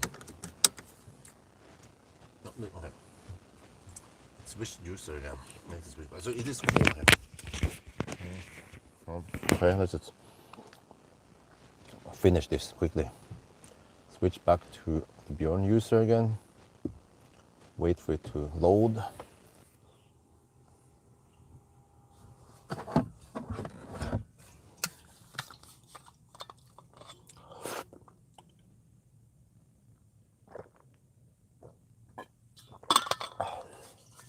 Okay.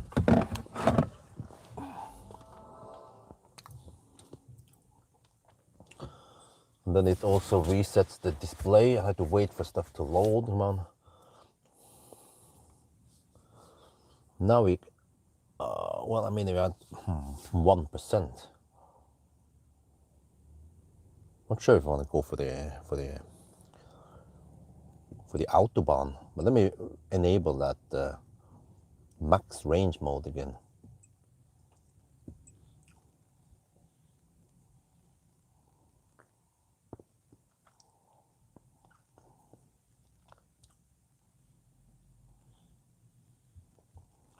Well, if you talk about value for money, let's not forget that Model Y is the best-selling EV in many countries and also in many regions combined.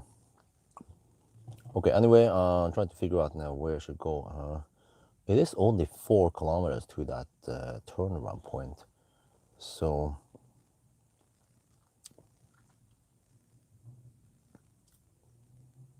with 1%, 17 kilometers range. I think we can just go on the motorway for a little bit more. Okay, fine. What the heck, man? Now this clicking sound is back.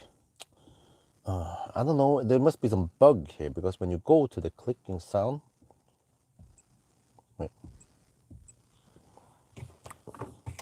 Then, okay, this is a glitch, or I don't know.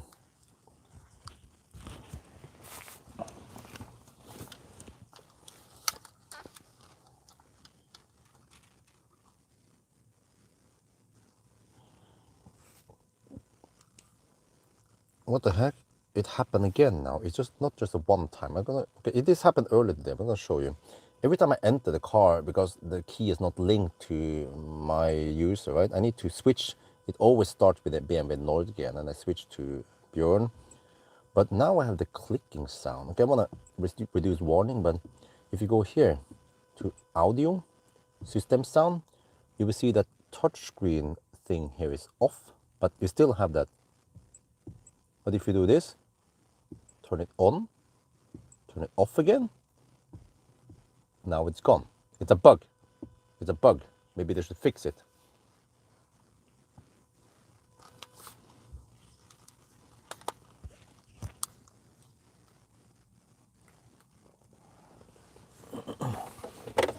Okay. Now we do this, and we do this. And I will just drive. Okay, so 1%, but wait, it claims 17 kilometers. Like, seriously? And I have 108.6 kilowatt hour consumed. Wait, I don't trust this. Oh, okay, on the setting. Okay, let me join. Settings, system, which, software. We have system X install 10. It's 25.11.60. 25.11.60. Okay, I don't trust this, so I'm gonna go on the B roads already, in case it's suddenly like crazy. That's all. Okay. What is new then? Why should I get the new software? Is it gonna affect the 0 mile test or my other test? Oh, you mean for glitchiness? Okay. Well, okay. That's a bummer. Why the importers didn't put the newest software here before they let me test it.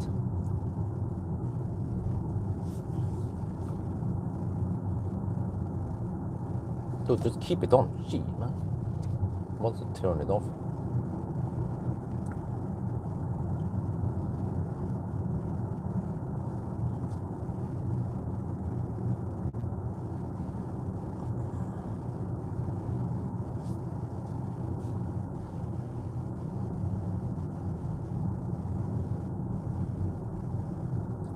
Yeah, but it is kind of cold in here. Can I turn on the...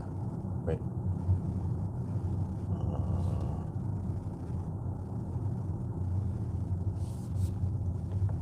Can I at least turn on the seat heaters? Wait, there's seat climate control. There. At least one seat heater, that would be great. Yeah. Maybe even one steering wheel heater. That doesn't suck too much. Okay, alles gut.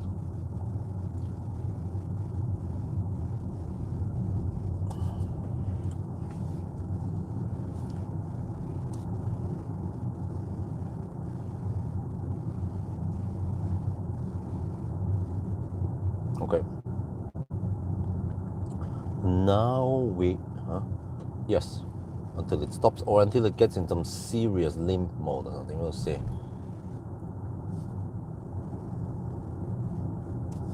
Wait, let me see. Can I... Oh, with climate control, there's nothing. Okay.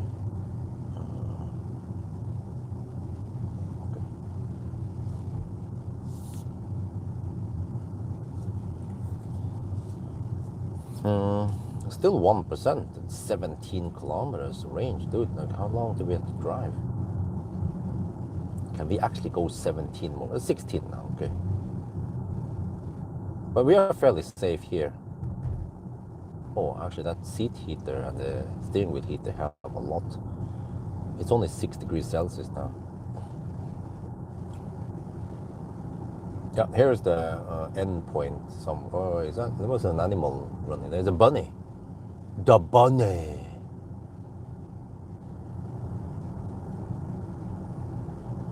Okay.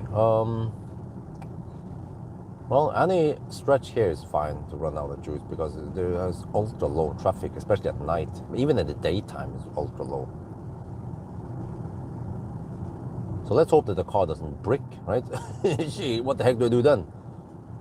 Call the tow truck?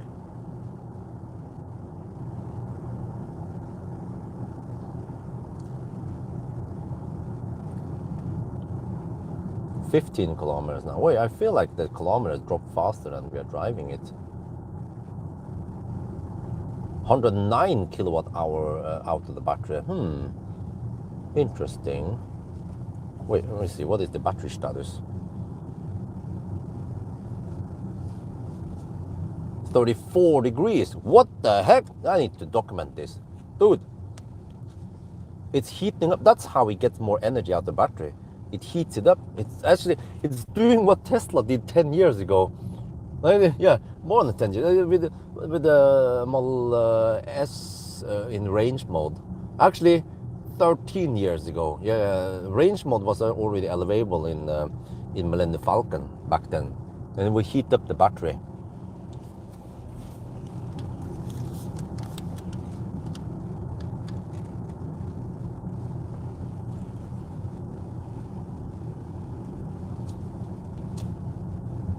Oh, interesting. We are now on the B road. We're gonna drive back and forth here until we die.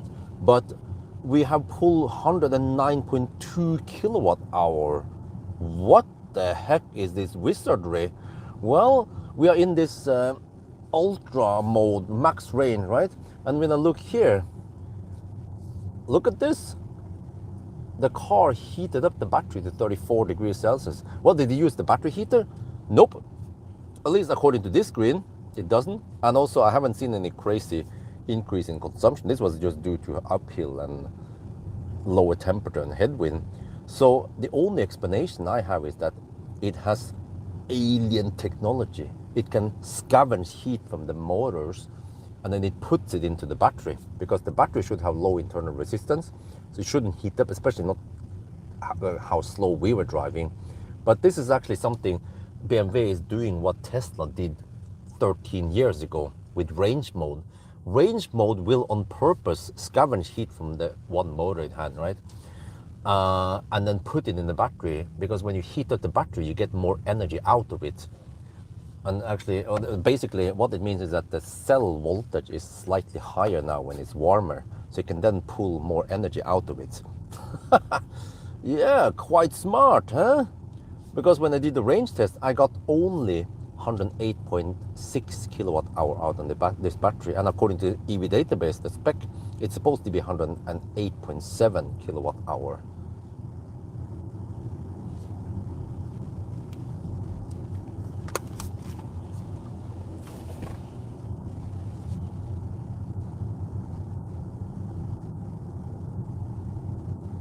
The scale is linear, non-linear. Yeah, this is also what I've seen with it was the i4. It was like, you know, non-linear at the bottom instead. But actually the scale was fairly linear when I did the regular range test. So, okay, anyway, I need to switch over to this view eventually. Let me see, I have to go back a little bit back and forth here. But actually, the trip meter, okay, you guys want to see the trip meter, so, but I actually want to see the battery temp, but okay, it's fine. Let's see this. Now we're down to 11 kilometers. So actually, the kilometers now drop faster than we are driving it. Yeah, makes sense. Boom, boom. This is almost so bright that I get blinded at that with the signs.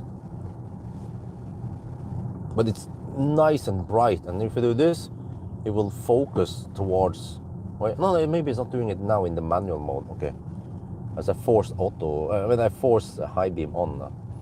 Okay, 1%, 11 kilometers. So eventually, yeah, it's gonna be, we can use that remaining range as an indicator, because it will keep dropping down to 1 kilometer and then eventually 0 kilometers. So you have a quite good indication about the remaining range, at least down to 0%, and then from there we'll see also. So this was supposed to be 115 kilowatt hour, right? But I don't know, did I actually charge to 100%? Or was it 98%? Who knows? Only Hans Zimmer knows. Actually, he doesn't know either.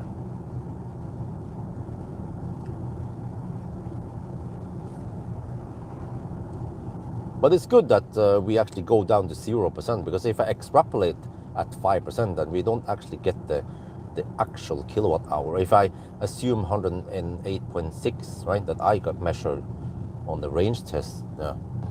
So yeah, you guys should see this, but at least you can't. But we have consumed 109.5 kilowatt hour now. Still claims 10 kilometers left, so I almost feel confident just going further here. Yeah, before I turn around.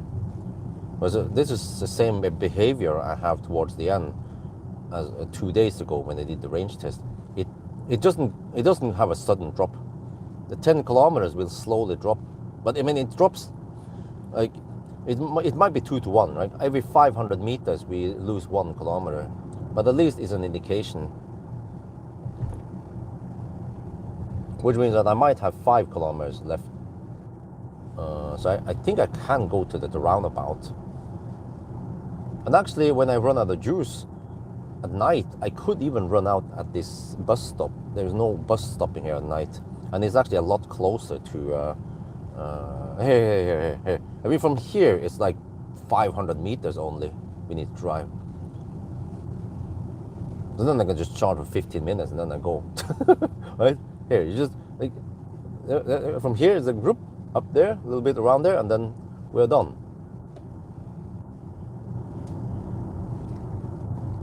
Maybe I'll try to end up there instead. But it's a bit tricky because there are some hills. The place where I end up, it's fairly flat and straight also. If you just happen, yeah, that's the thing. If you happen to run out the juice here, for example, then it's like, how do I maneuver it? But the place where I run out the juice is perfect because it has a slight downhill, but it's straight. easier to maneuver once it dies suddenly. Here there are so many inconvenient places to die at, like right in the curve here.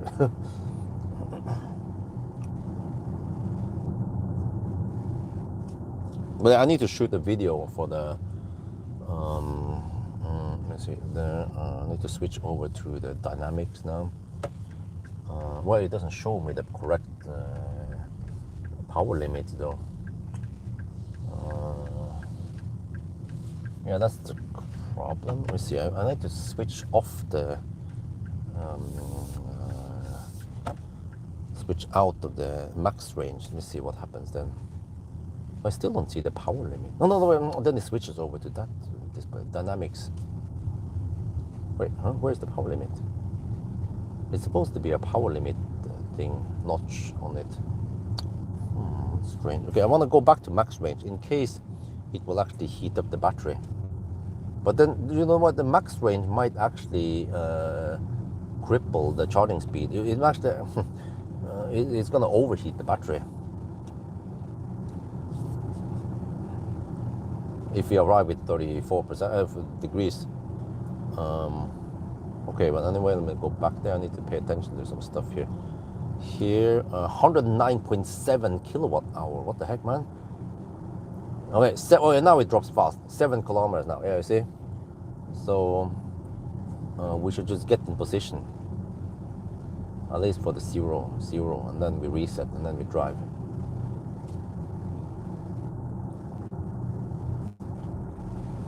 Oh, dude, it's 1 at night already.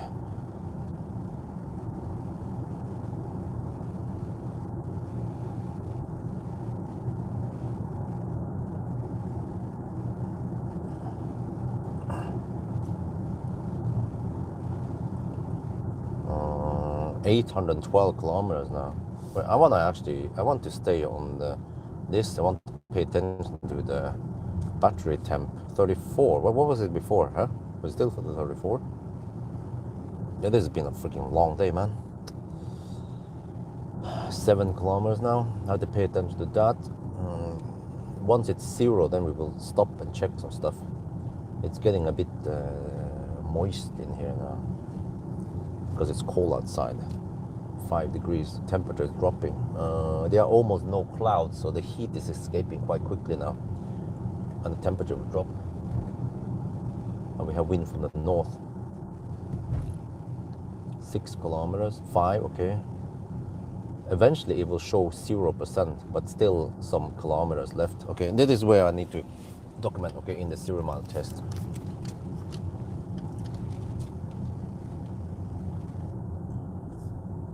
Okay, this is for the 0 mile test. Dude, the headlights are so good, so bright.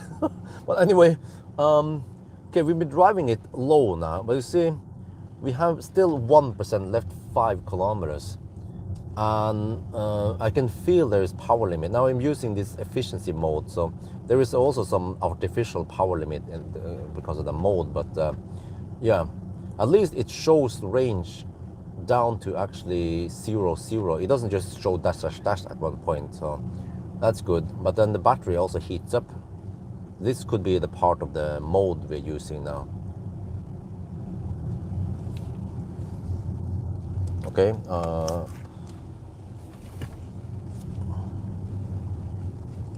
I think it should be fine to turn around. Yeah, it's not gonna drop that fast. We will see 0% first. 110.1 kilowatt hour now. Okay,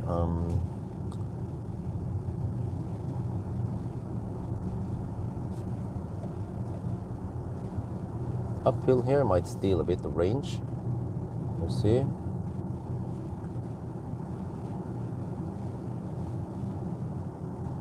Four kilometers now.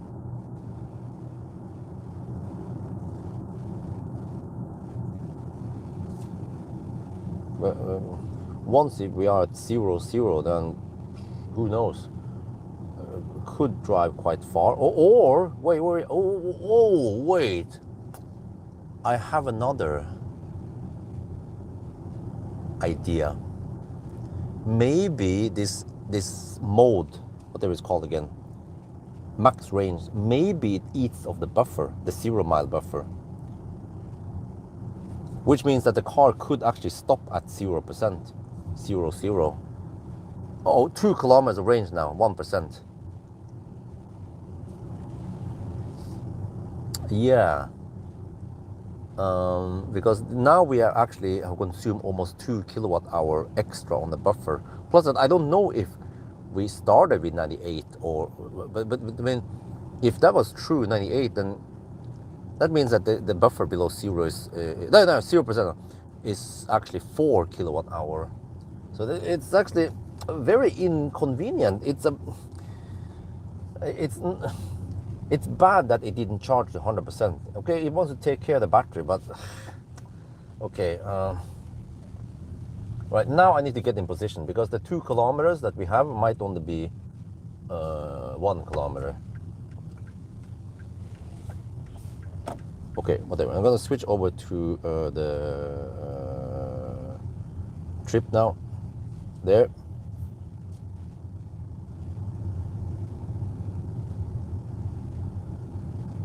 1 kilometer now. Oh, okay.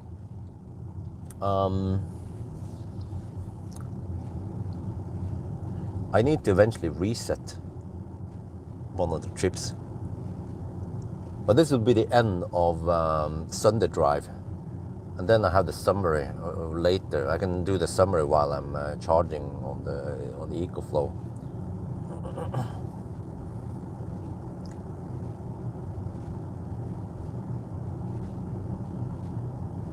There, dash. But it's gonna regen back to 1 kilometer possibly. Or maybe not. There, okay, you see? So I kinda need to get down the hill and stop further down there. Oh, the power limit. Oh, I see, the yellow line, that's the power limit. It's crawling down now. But you see, now we can just roll down. We have some elevation here. There, that's again, so I need to drive it because it might be 0.5 kilometers or it might be 0.1% left. But we still have okay driving, power output and so on. But at one point I need to count the Sunday drive. We can make it 817 kilometers then. We just have to roll another 400 meters.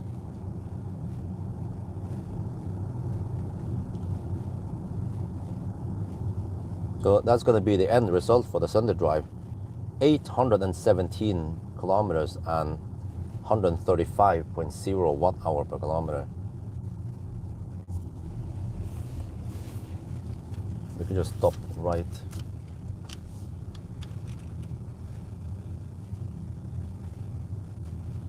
there somewhere. There. Okay.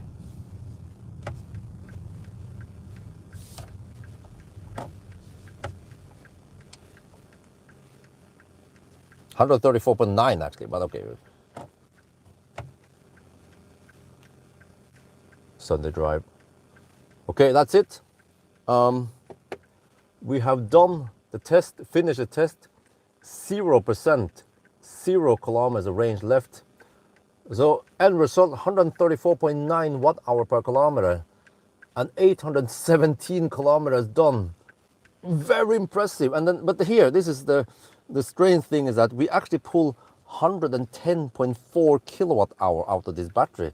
That's almost 2 kilowatt hour more than the spec. So I don't know if it has anything to do with this. We're using max range, or if it has something to do with this, that the battery has heated up to 34 degrees Celsius now. Okay, anyway, now I need to proceed into the 0 mile test, but that will be covered in another video.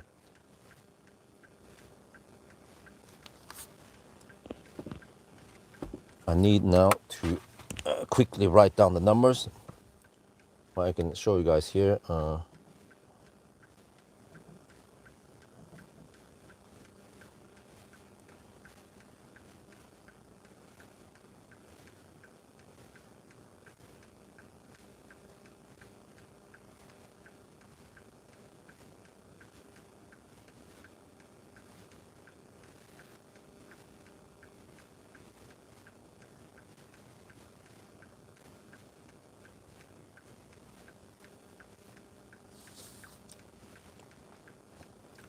Okay.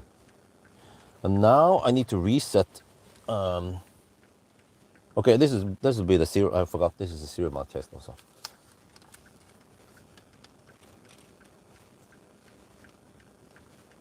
Serial mile test. Right, we reached 0%, 0 kilometers. And then we have some numbers here that's kind of irrelevant for this test. What we need to do now is to reset one of the trip meters. You go here to my trip, and then we reset this. And now we drive into the unknown.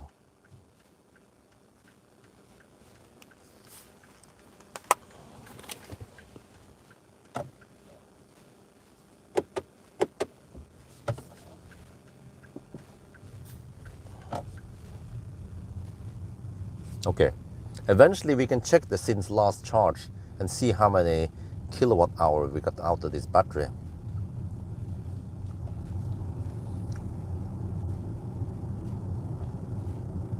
So the car will also report how many how many kilowatt hour we spend. So it's very useful that it shows that number in high precision. So now I actually don't know when the heck the car is gonna die. But there are some power limits here. We have around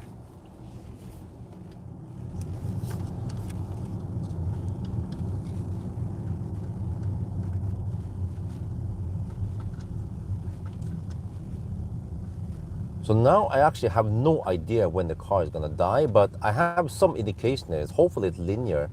It seems like we have around 20% power left. So if it's linear, then it will keep dropping evenly until it's down to no power, right?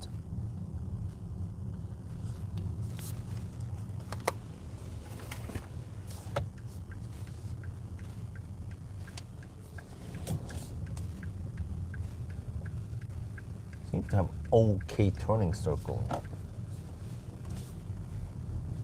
Maybe not the best out there, but okay, I can do the turn without the 3-point turn.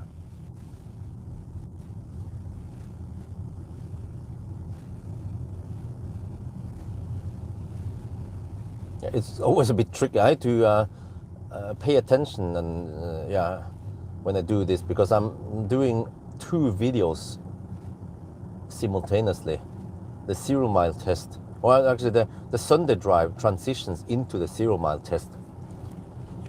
But I need to film a little bit in between them. But for now, at least, it's only 0 mile test until we are completely dead, and then I will make a summary while we are charging from the EcoFlow.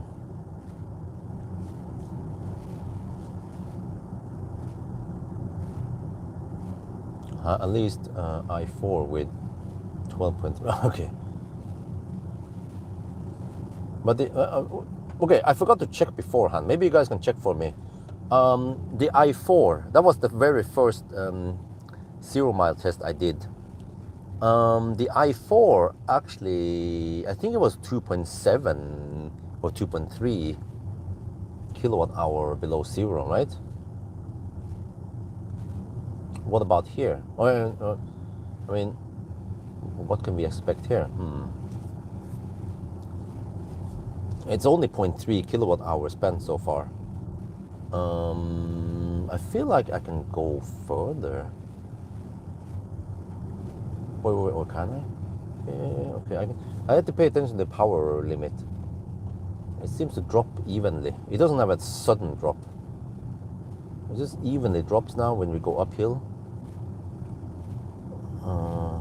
I mean, even over here it's okay to run out of juice, because we actually have street lights here. It's not pitch dark.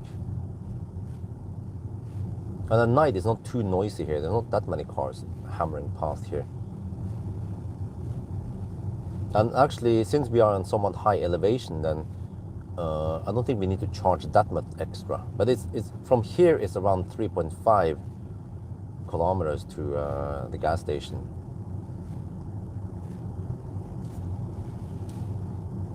.8 kilowatt hour buffer. Okay, we spent only 0.5 kilowatt hour, and the car could die any time now. We have no idea when it's gonna die. Okay, let me check something. Just switch a little bit back and forth here. Personal, yeah, 34 degrees. Okay, it's staying nice and warm. That's good. It's good because when it stays warm, then it doesn't, or the voltage will stay higher. And I bet it has a cutoff voltage for when the contactors will open.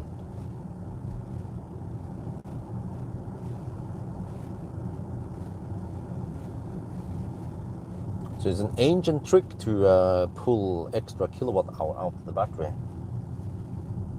Versus if the battery was at 15 degrees only.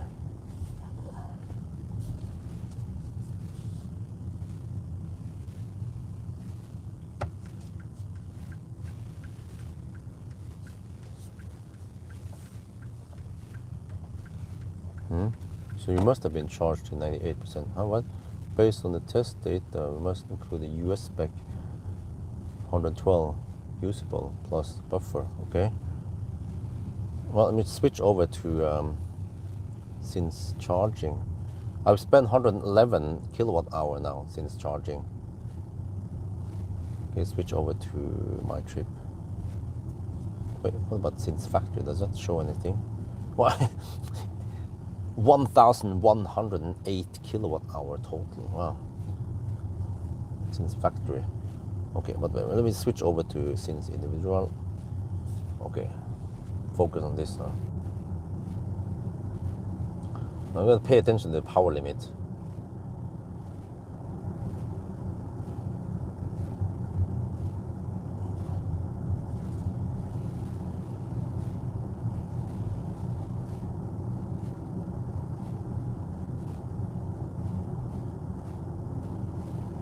Okay. And this is where it could take a long time to drive it below zero. So maybe half an hour extra. I don't know. And I have to expect to charge maybe half an hour. And then we try to go for it. So, I mean, fastest we could be back on the road 2 at night. If it takes extra long time, then 3 at night. Dude, I need to kind of get some sleep here. And I have to do the charging test. But I think I will just charge it 90%. Past 90% is not super interesting. And I've already done it once anyway. So, okay, if you go from 10 to 90% at dawn, then that should go relatively quick. Maybe half an hour, right? Ish.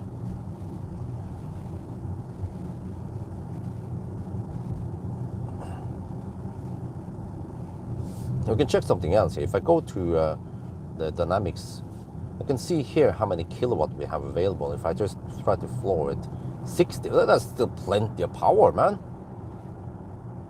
What? So the scale looks kind of low, but dude, the car is still quite quick. It's like the TDI without the T.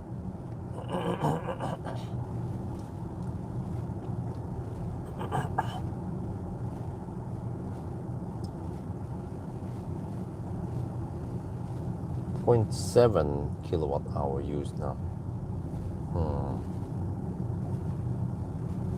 Okay, so if this is linear, then the car should die once we have below 10 kilowatt available.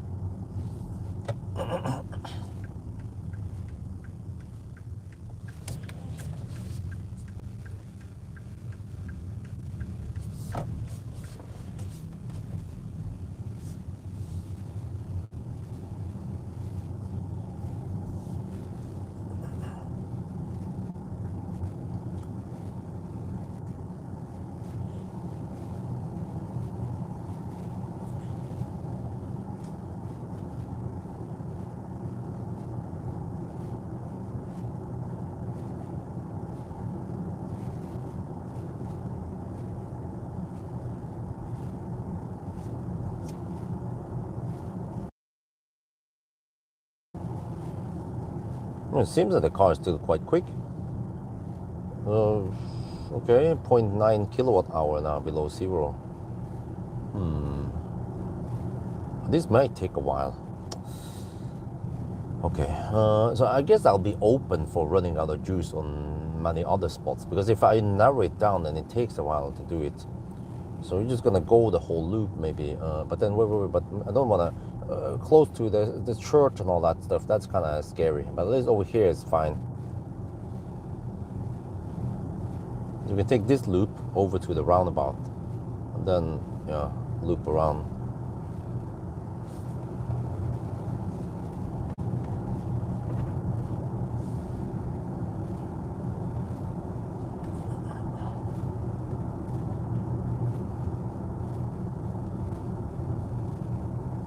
And this area is actually fairly safe because we have the street lights.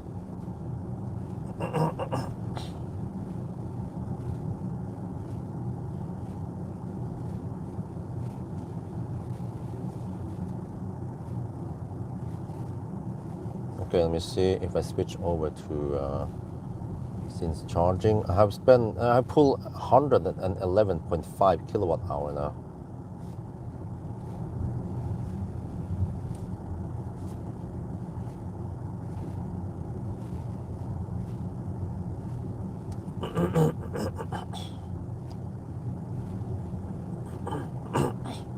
So I don't remember what the heck happened on the i4 test, but I probably got a final warning, right? Before the car shut down.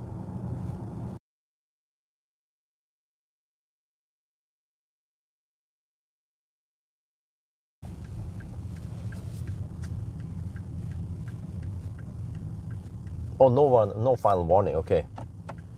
But somehow I just felt like, okay, it was dead suddenly. Right. This is where I've done this 0 mile before, and cars with big buffer, I can spend almost an hour driving it down below until it stops. So kind of want to just hurry a bit here. Let me see, we have done 8.5 kilometers so far, 1.3 kilowatt hour. If you go slow, then it's going to take forever to run it out.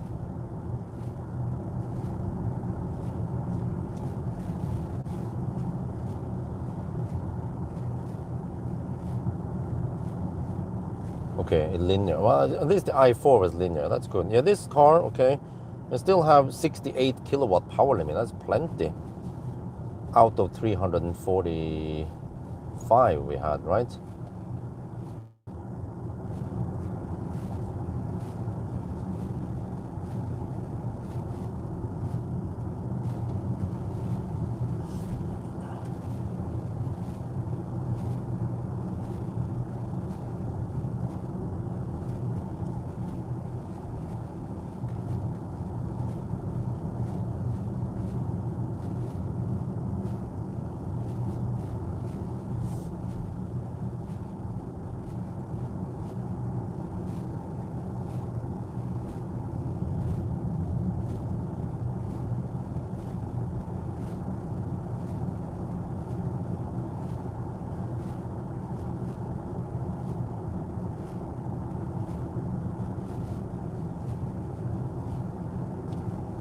Yeah, well, it's still going strong. Still no indication of any. Well, also another thing I noticed. There is no. Well, there is a. Oh, I just noticed now. Right above the head, the high beam icon here, there is a turtle icon. Like, huh? It's there. What? Why is it not in the instrument cluster area? Well, I don't know. Also, yeah, I just noticed that the high beam icon is on the main screen, not on the panoramic screen. That's weird. It's better if it was on the panoramic screen.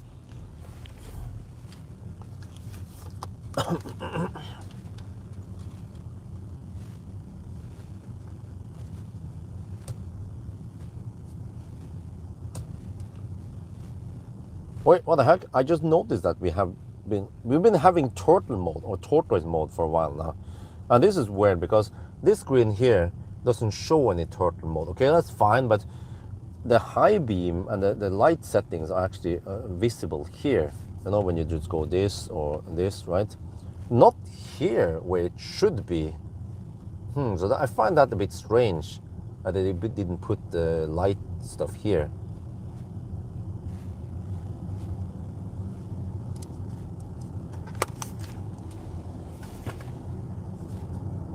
Okay, still 60 kilowatt power limit. Well, let me see. I want some seat heaters, maybe. There and there. Okay, and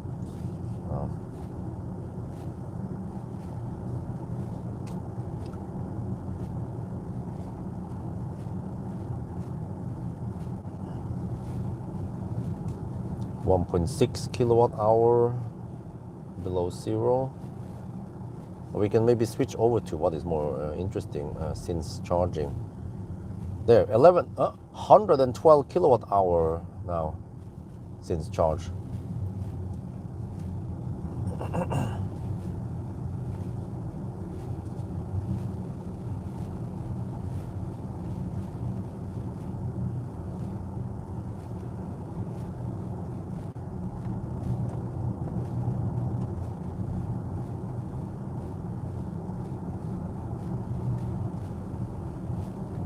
Or if I can run in the heat. Well, I mean the ultra efficiency mode, then there is no cooling and nothing. You can't even change temp.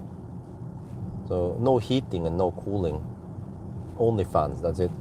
I want to keep it in this mode because it might want to keep the battery at higher temp to maximize the range.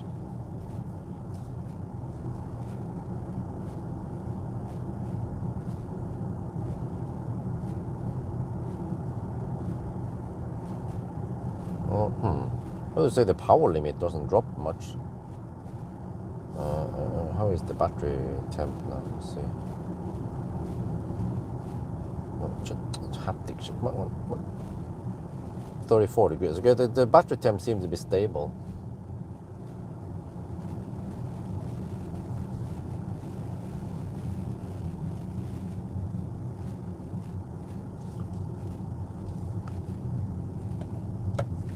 Oh, I'm going to sleep by the time I'm home. Maybe I'll take a nap while I'm charging, but then I'll be so cold that I can't sleep. I need a second EcoFlow so I can run the heater on it while I'm charging on the first EcoFlow. Doesn't have to be that big, actually, in the secondary. If you can run 700 watts for an hour, that's plenty enough. That means 1 kilowatt hour is enough.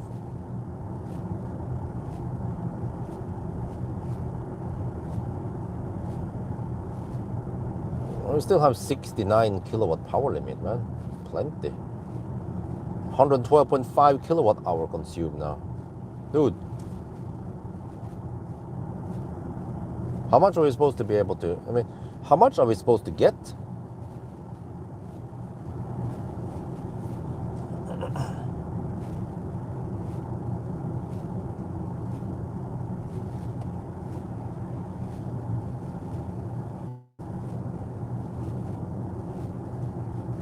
Actually, now that we go on these twisty roads, I can feel that the handling is quite good for an SUV. Some of the other cars, some of the other SUVs I tried, it doesn't feel that confident going around these curves at these speeds. This is the ultimate driving machine, right? Well, I have to say the power limit almost doesn't drop. It dropped earlier until 0%, right? Now it's kind of just flat there, more or less. So come on, anytime now you can die. 68 kilowatts still.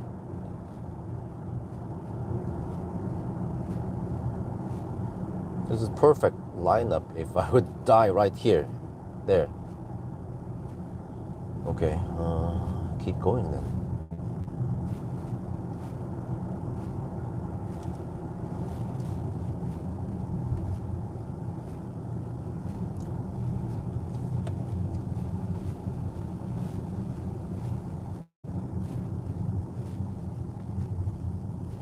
How many kilometers done?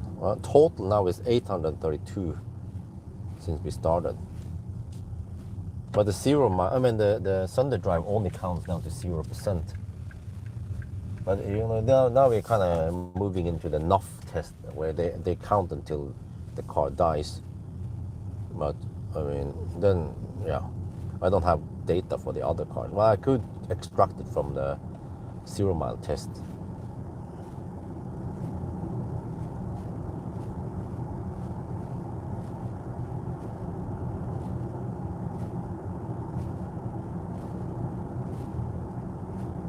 Well, but from what I remember, the BMW, the i4, I mean, didn't brick. You charge it for a little bit and you could actually start driving right away, right?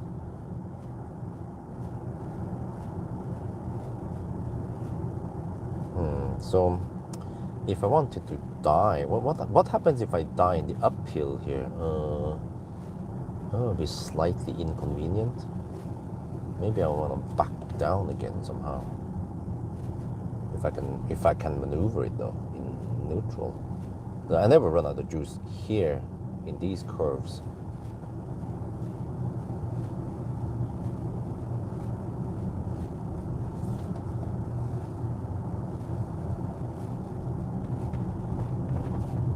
But hopefully carry enough speed so I can get up the hill, right? Or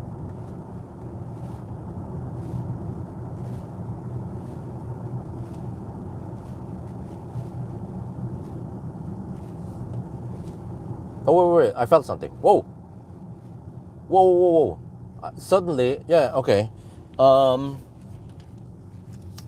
There is still something there, but not that much. Whoa, whoa, whoa, I felt something. The power limit was at around 25–30% for the longest time, kind of flat, and then suddenly, boom, drop. And now we have some power. Oh, wait, actually, do we? Whoa, whoa, whoa, whoa, whoa, wait. We have regen, but not. Oh, that's it. It's dead. It's dead. Well, kind of. Yeah, it's more or less dead. I mean, it's still in drive or B. But you can regen, but you can't really go much forward. Uh-oh, okay. Seems like that's it. That was a quite sudden death. Not ideal, but okay. Let me see, I don't want to get stuck in the middle of here. Let me roll a bit. Actually, the car rolls remarkably well. Okay. There. What happens if I stop now? All right. And if I put the car in park, okay, we need to check something here. If you go here, wait, so since charge, we pull 112.8 kilowatt hours. And if you go to since it's real here, okay, so the buffer is possibly 2.4 kilowatt hour below zero then. All right, I'm gonna write down some numbers and we will test some more. Yeah, so that was not ideal that it dropped so fast from zero. Okay, so 2.4 kilometers and 17.6 kilometers below zero. But now we need to test if we can restart the car. Wait, I forgot there is no stop button here. What?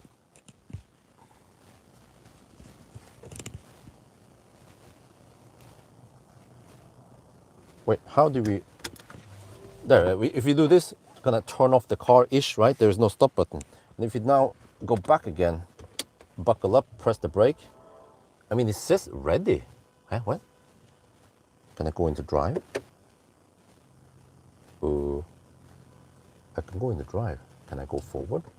Wait, I can, oh, I can re-maneuver, okay. In that case, I'm gonna back up a bit. Into this, you can see here. Hopefully I won't be stuck here, right? Because now we can maybe go downhill a bit. I'm gonna see, we need to test this. Nobody has done this before, right? But we're gonna see now. Wait, drive, okay. We are in drive. Okay, 5 kilowatt. Wait, no, we're not gonna start reverse marching. How much kilowatt? What the heck?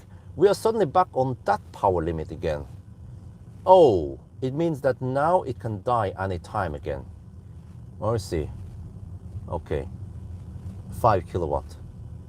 Well, let's just, what? I have plenty of power again. Kind of. But it means that if I demand more power, the cell voltage might drop just enough so it dies again, right? Let's check here. If I go to personal here, battery's at 35 degrees. Yeah, it keeps it nice and warm.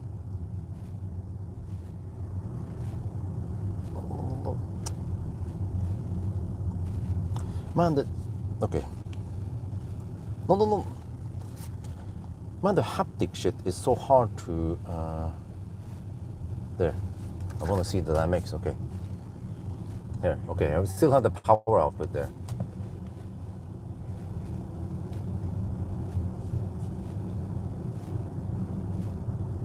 Okay, we can still go.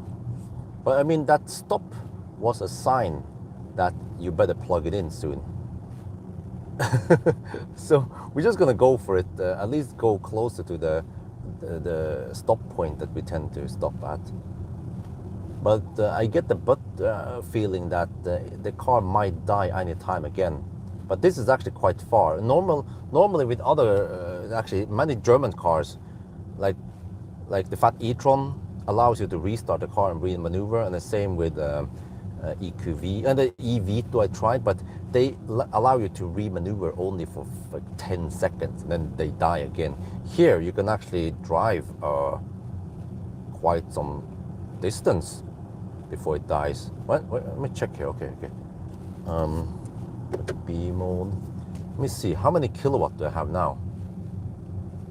50? What the heck, man? This is so strange. Well, I mean, okay. Let's just drive a little bit more until it dies again then. Maybe I don't have to charge for too long before I can get over to the fast charger. That'd be great, because it's actually almost 2 at night now.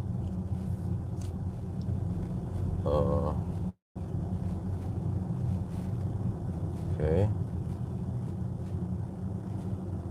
Oh, this is really weird. How many kilowatt hours supposed to get out of this? Now we have pulled 2.7 kilowatt hour. I can feel like it's gonna die any time again soon. I'm just gonna keep it rolling.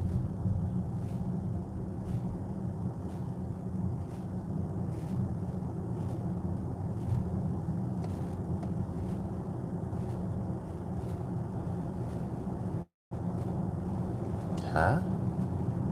This is really weird how far you can drive.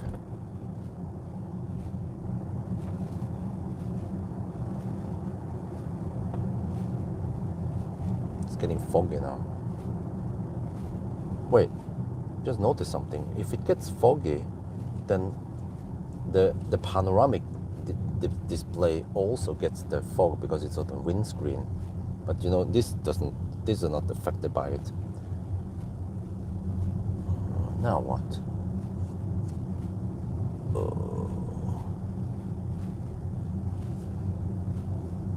Do I just drive to the fast charger? What? You're not supposed to drive much further after it dies, right?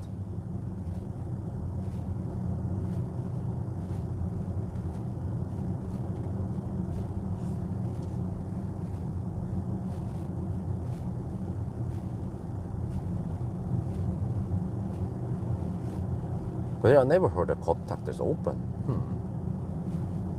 Dude, what the heck, man? Oh, you're not gonna die in this curve. That would be kind of scary.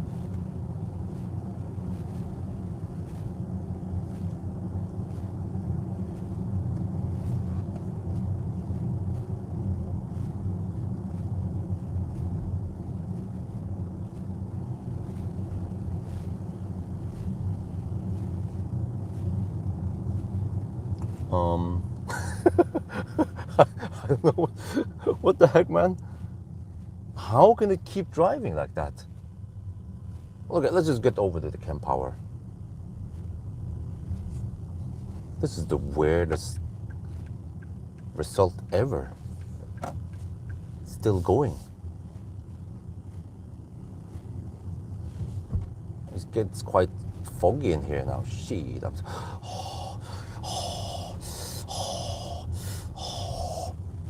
Yeah, so now what?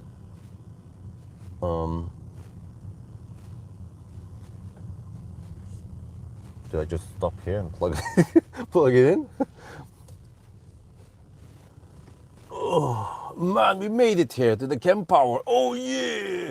Wait, now what? Look here, look here.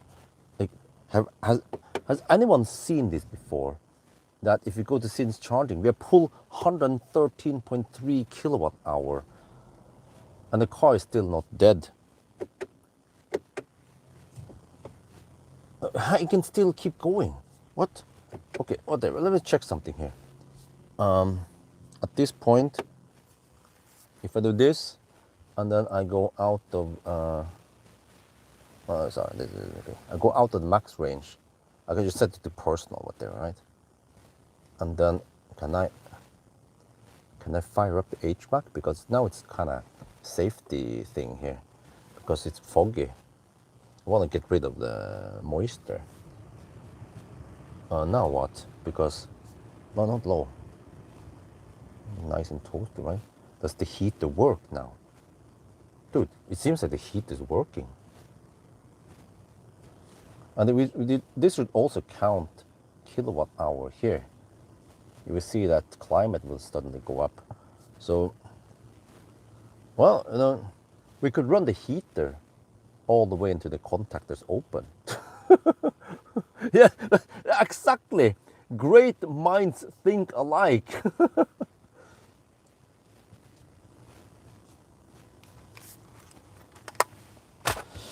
I don't know, man, but well, we didn't have to use the EcoFlow. Well, okay, this will be slightly faster for me, because then I don't have to dick around with the EcoFlow and stuff. So, but actually, is it heating, or is it just no fans or something?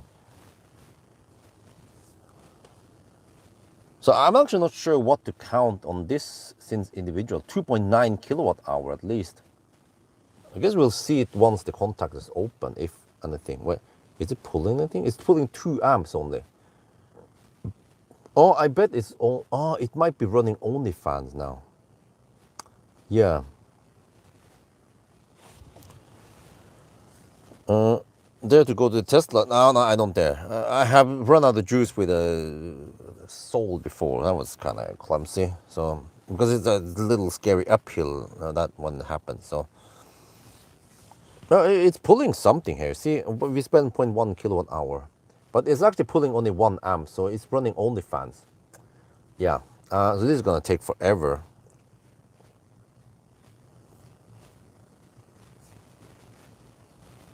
Yeah, so heater is off. Yeah, so we are not spending much energy right now, stationary. So one way is to move it. But then we could die in a very inconvenient place. Right.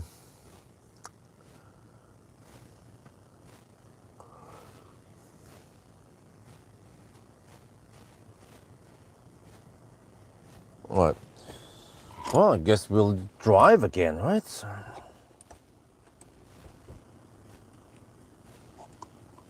What is it? Is it only fans? No, it's not. It's 1 amp only. Yeah, so it's not pulling much. But wait. If it's only fan, no, is it really only fans?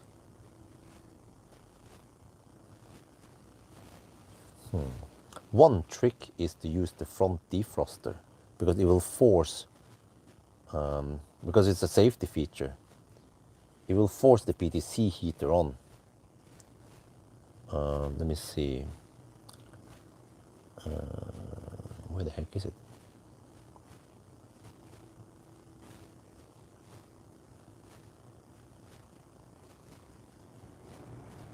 There, right there.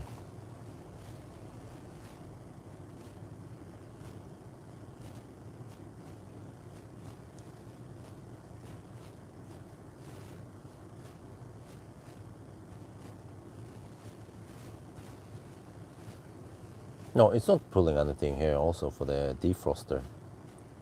Put it on auto. Okay.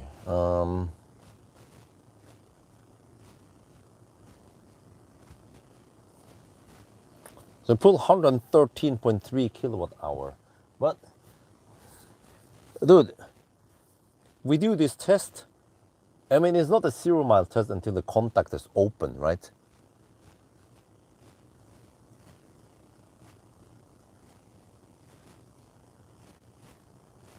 At least we got rid of the fog. We can turn it off now.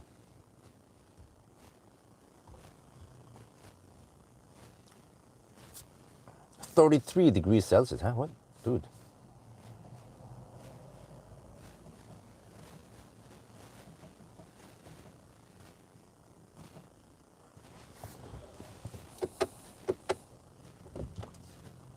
Off we go again.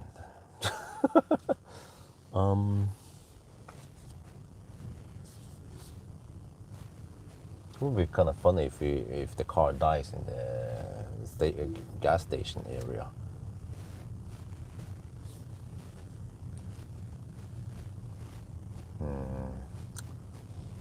Or somewhere. Where could I lurk around? Yeah, now I spend a lot. I spend energy quite fast now when we are driving versus when we are stationary. Actually, the seat heaters are pulling some significant power when I think about this. It could be several hundred watts combined. This is getting kind of scary if I run out of juice in the roundabout. What the heck do I do now? Drive back in the darkness? Wait, I have an idea.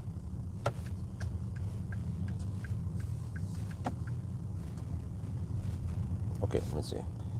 Let me just do this and then fire up all the heater. Also on this side.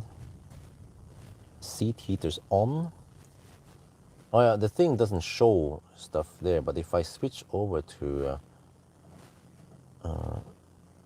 this, I can see, okay, 1 amp, but it's 1 amp out of what? It's 1 amp out of 600 volts, right? So it's somewhere between 100 and 600 watts, maybe. Yeah.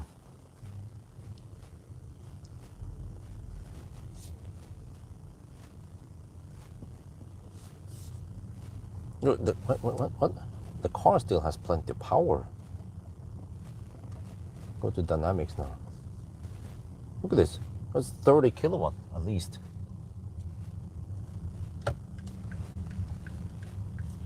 Okay, if the car dies, I noticed that it was rolling quite well. Let me try something here.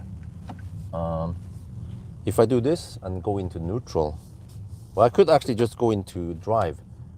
Okay, drive has regen. Okay, wait, that's because I'm not in that ninja mode anymore. Let's go back to ninja mode. No, you know, I'm in personal. No, shit. Let me go to efficient mode. Oh, max range mode activate. Okay. Yeah, now when I let off there, it seems like it doesn't regen anything. How do you? Then you change the display. Oh, how? It's kind of clumsy. Go back to dynamics. There. Because there's actually very little. We are entering the two at night, where there's literally very low traffic. Between 2 and 3 at night, we have the lowest traffic ever. Which means that I could drive in circle around here. It's well lit. I'll test something. If I run out of juice right in the middle of the roundabout, you see, it will actually, okay, it regens slightly. Yeah, okay, if I go to neutral then, wait, there, neutral. Then you can see I can actually maneuver and roll into a safer spot. Okay. You guys know the drill. We're gonna drive circle around here.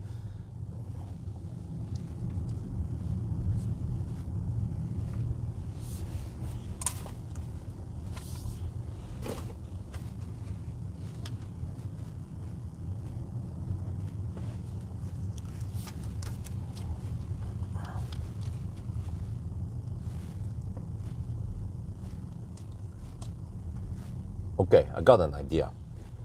We just happen to be here 2 at night, right?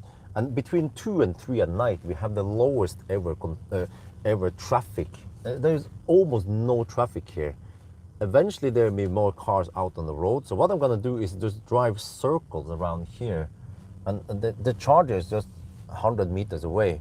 So what I'm doing is I'm just driving circles around here, and then in case it stops, then I actually have enough kinetic energy to maneuver into a safer spot. So that's it, drive circle here until the car dies. Because you know, when I think about this, this is not a real 0 mile test until the contactors open.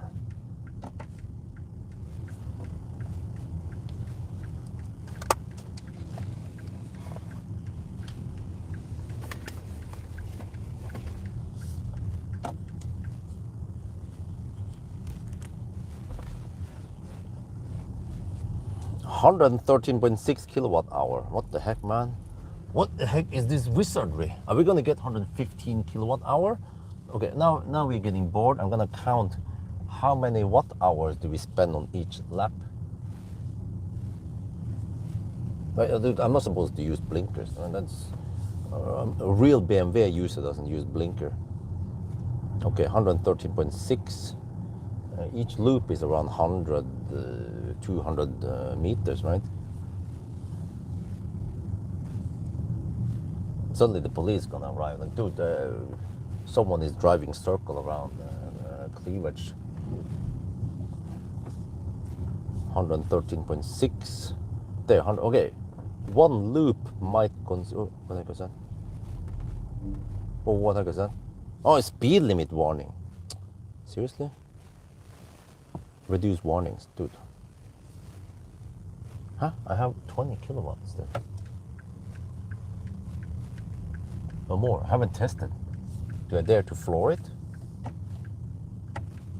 Okay, let's try. Downhill is quite safe to floor it. Dude, I have 81 kilowatt power limit. What the heck, man? And what happened before? When it stopped? That was weird. It's like, had a hiccup, and then, but I'm back on quite high power limit again. Wait. The battery temperature went up.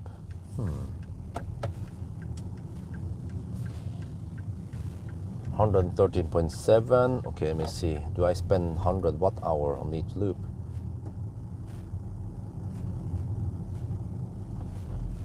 No. I spend only 50 watt hour maybe on each loop. This is gonna take a while.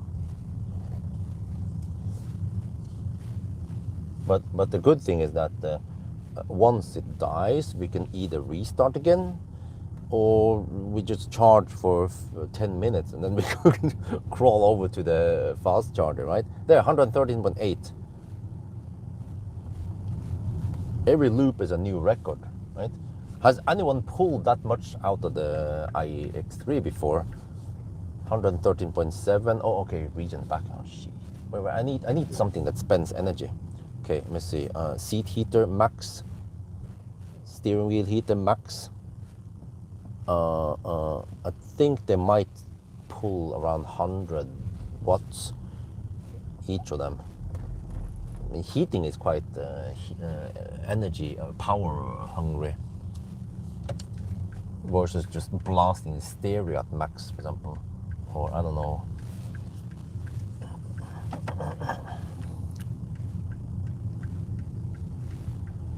Phone charging, that's literal drop in the ocean. I might pull only 10-20 watts, but the seat heater might pull at least 50 to 100 watts. It depends how it's set up. I set the heater on max now. 113.8. It's going to be a piece of cake if I die around here. It's just really easy to maneuver in some safe spot. I mean, it should die within 5-10 minutes anyway, right?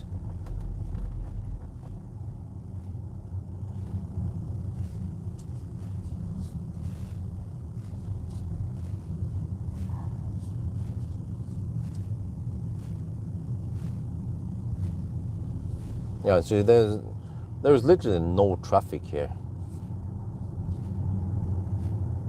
I can just do it. I can use all the lanes to my own comfort. so that the curve doesn't become too harsh.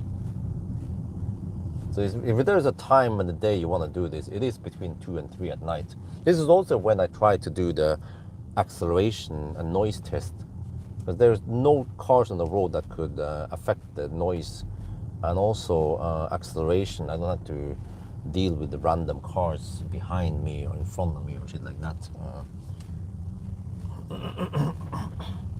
So the timing is usually that I wake up around 1:30 or close to 2 at night, and then I go for it.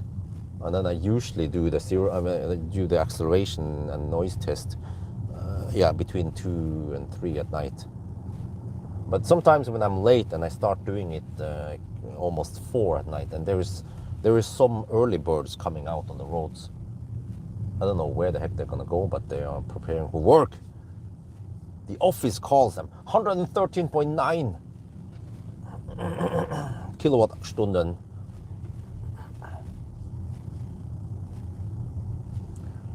Yeah, this is really long, man. I started at 9 this morning, or actually 8. Woke up at 7, so let's hope I can stay awake tomorrow. But I felt that quite sudden dunk. Okay, let's analyze what happened when it died the previous time. I was demanding power over time, uphill, right? So then the voltage drops and drops and drops, and then it was like, oh, below the cutoff voltage, shut down, or limit the power. But then what happened? I stopped, and when you stop, the voltage goes up again, and then the car was like, okay, we can drive now. And then I went mostly downhill. So we could trigger that again if we go uphill.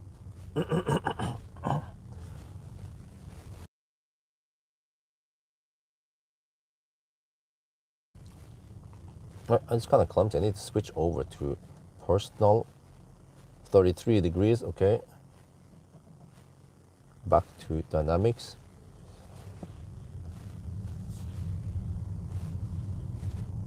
$114 kilowatt hour. Dude, is this battery supposed to be 115? Did we charge to 98%, or was it 100% this morning?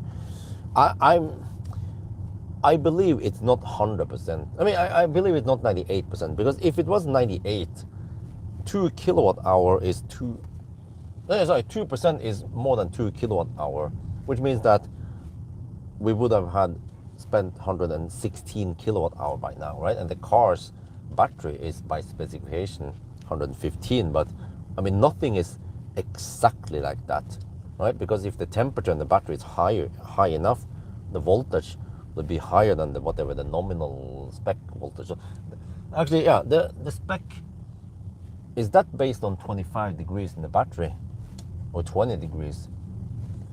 And we have 33 now.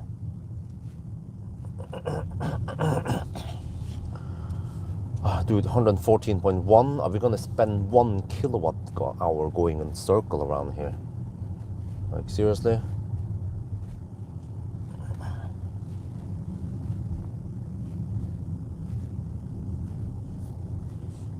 At least the handling is good.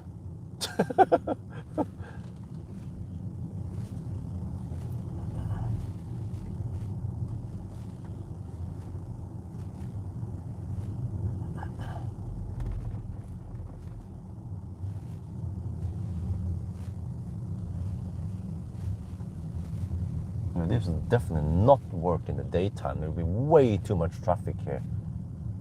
People going on all different directions. I have to stop all the time for traffic. But now we could just derp.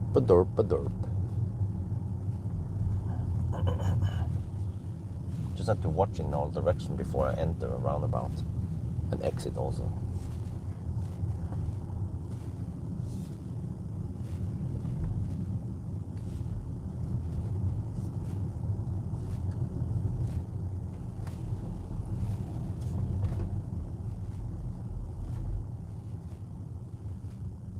Traffic.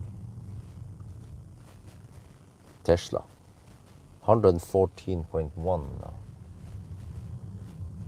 See, he has no blinkers. The Tesla owner, damn Tesla owners.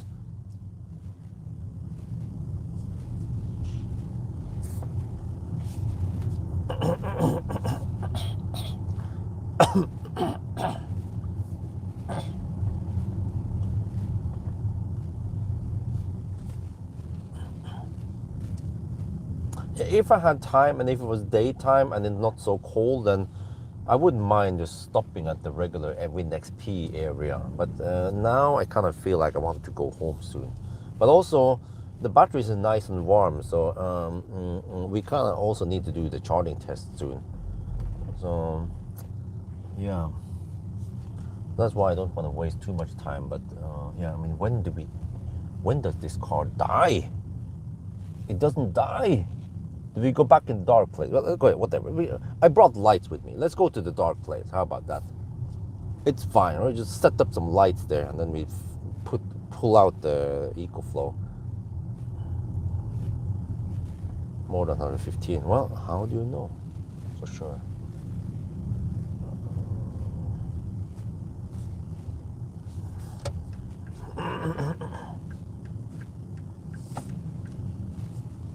$114.2 now.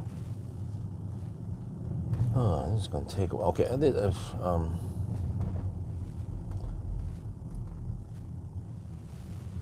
yeah, the power limit isn't dropping much.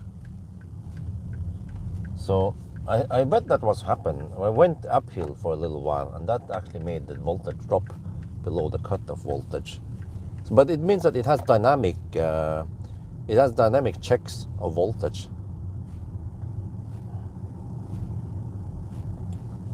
which is good. Some cars would just say, "Oh, stop." That means stop. That's it, no more. And then it doesn't check for a long time, right? And that's why it might break and shit like that.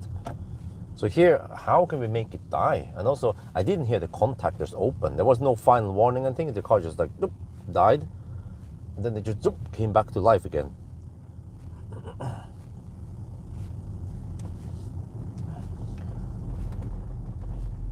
Oh, wait.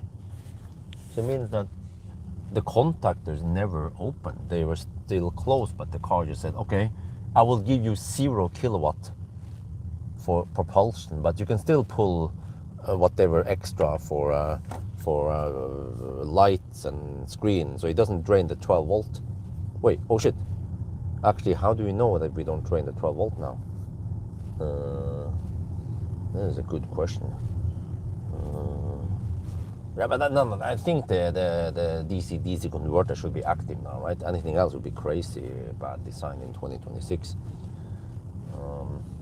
As long as there is enough voltage in the main battery, then DC-DC is working.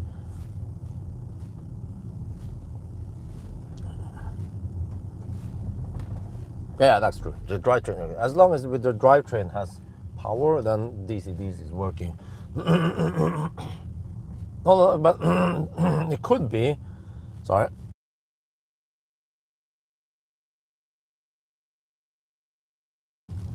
In a Tesla, you can the drivetrain can actually keep driving, but the 12 volt is being discharged, and the DC-DC cuts out. Yeah, so I forgot that is a possibility. But in that case, we will eventually see some problems if 12 volts goes low. Okay, man, it takes forever, man. 14.4 kilowatt hour now. The problem now is that we're driving so damn slow. So the time goes up exponentially. It's actually way better to drive at 60, 70, 80 kilometers per hour than 30 kilometers per hour like we're doing now. But I can't go too fast around here. That's too dangerous. So it should mean that we actually have to go back to the dark place and then hope that we don't, or if we die, we need to just make sure that it's safe with lights and whatever warnings. Okay, let's go to the dark place. It means that I have to probably drive a little bit distance before. I'm gonna pay attention to the power limit again. Let's go to the dark side. The problem is here, the downhill here, which becomes uphill once we have to go back. Yeah. So I have to charge lots of extra energy just to be able to get up the hill again.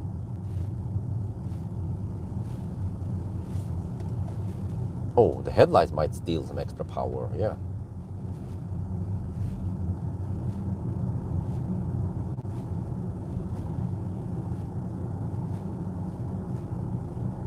Oh, what is that? I saw an animal.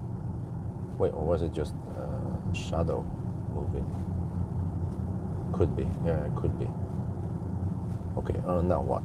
I can turn around here at the church. I forgot about that. Okay.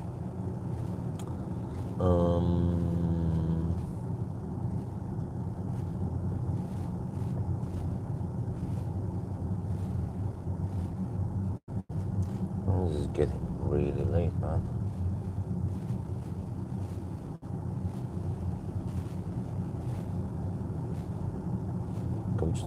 Can we just turn around here? Or here at the bus stop? Or now it feels like that die point is quite far away. It's only 2.5 kilometers away. But like, do I need to charge for half an hour just to get back there? 114.5 kilowatt hour now. Okay, I'm gonna try to turn around. Let's see what happens when you go in the uphills.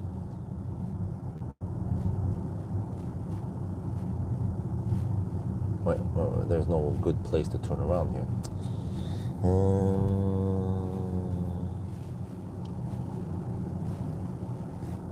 Oh, I feel like it's gonna die again.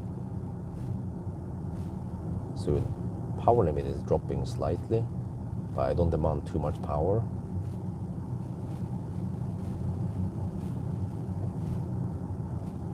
And now it gets foggy again. Okay, do I do this? I need to clear the fog.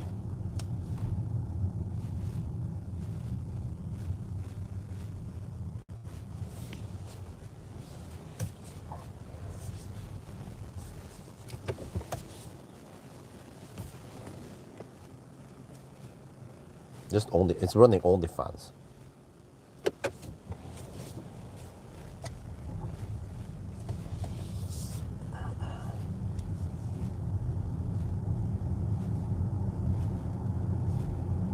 Okay, we can turn it off again now. So it should be fine. Okay, now, come on. Anytime now, 114.7 kilowatt hour. Now we're doing the whole 0 mile test, running back to the charger again. Wait, let me drive. I forgot to go to B there.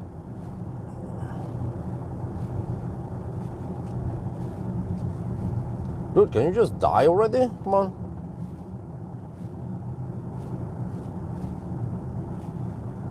$114.8.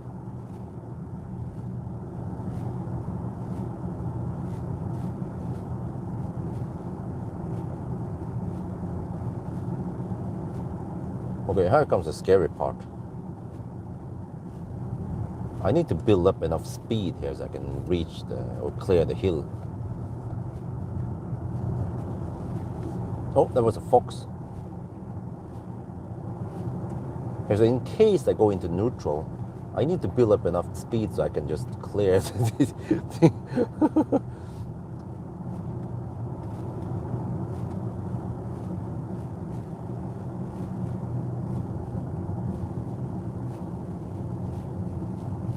$114.9. Dude, now what? Now we're back here. 115 has been reached. Okay. Is he gonna die now? Okay, let me just try something here. Okay, let's floor it. Ooh.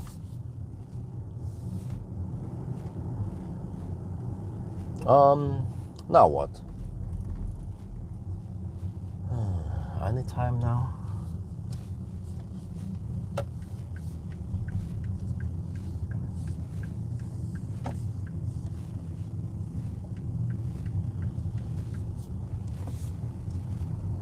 Yeah, we have gross capacity. It says here white on black, 115.0 kilowatt hour.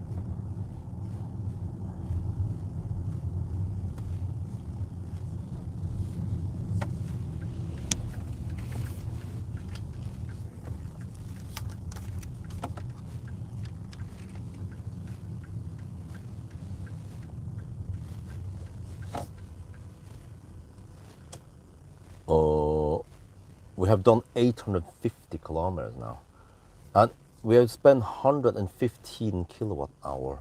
What the heck is going on here? We still have power, some power there. How much? Yeah, let's check it. Dude, I have 81 kilowatt power limit. Dude, what the heck is going on? This car won't die. Come on, can you just die already? I want to go home, man. Well, the EcoFlow was moving in the trunk there. Gee.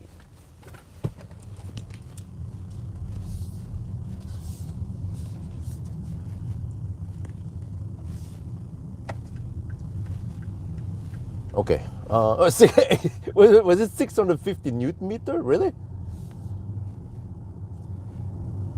115.1 kilowatt hour. The heck do I do now? Oh man. Okay, let's go. Okay. Well, hopefully, if it doesn't brick, right, then hopefully I don't have to charge too long before I can get back to the charger.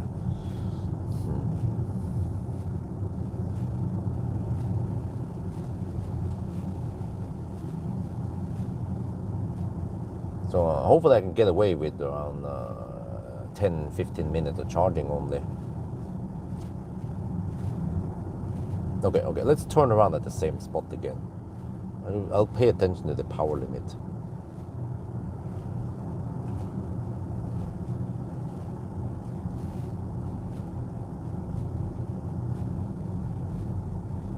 What is the battery temperature now? 34 degrees Celsius, all right, okay.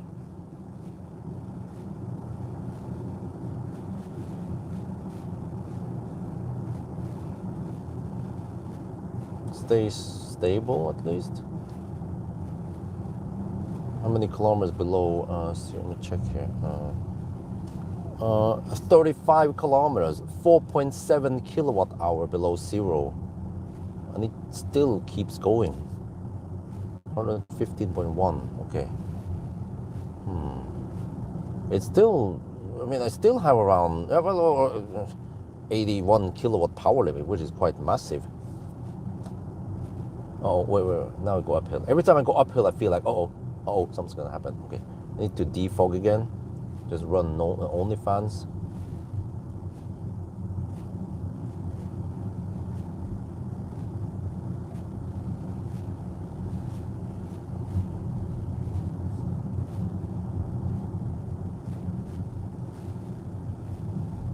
Okay.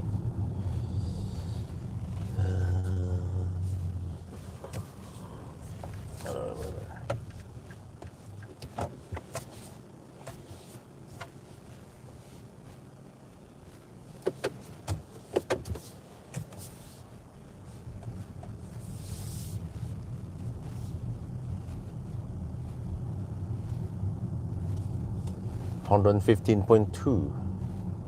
Okay, I need to build a speed here so I can clear the hills again.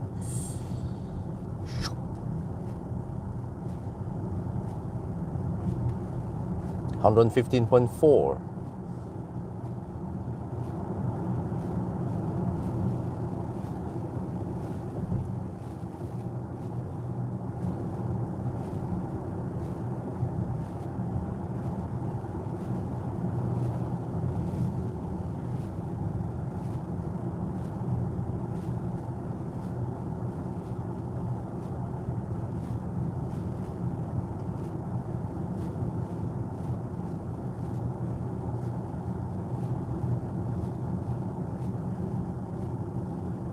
Okay, here we go again. Build up the speed. Good thing it's a BMW, not a freaking boat we're driving, like a EQS SUV, so you can actually handle the curves here. Oh yeah, build up the speed. We need the speed. Uphill. This is the scary part. If it goes into neutral here, then I don't want to get stuck in the curve. But I have 65 kilometers per hour on the speedo now, so Yeah, it should be enough. Now what? The fuck, man? What the heck do we do now? We're back here, 115.6. I want to go home, man. Come on, TB phone home.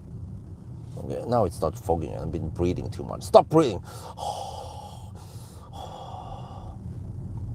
Okay, only fans again. Clear the fog. 115.6.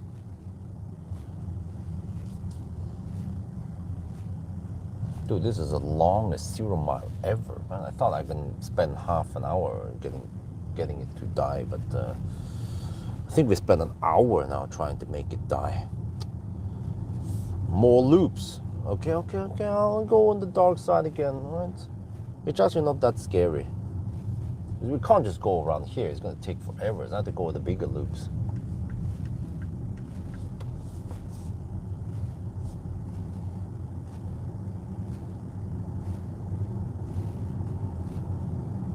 Dude, we're done 855 kilometers now. If we drive long enough, it's going to be 900 kilometers. Okay, anyway, let's go. I think I want to have some speed so I can, because if it goes into neutral, I have more opportunities to choose what to do. Yeah.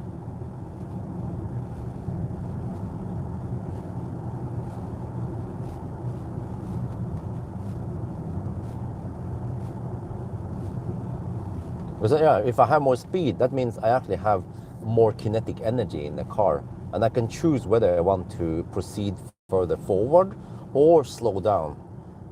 But if I have lower kinetic energy, then I'm more stuck with whatever I have in the car. So in a way, the kinetic energy stored in the car is like a buffer, you know? Okay, it might be just 100 watt-hour buffer or whatever energy I have there. Like I can calculate that.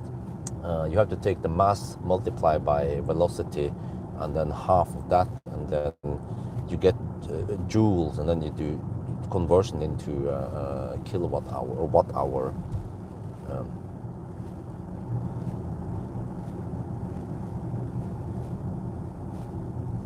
150.8. Dude, how many times have we gone back here now? Shit, man. Okay, well, it's getting kind of cold now. Dude, we need to finish soon, because soon the early birds will be out in around half an hour-ish.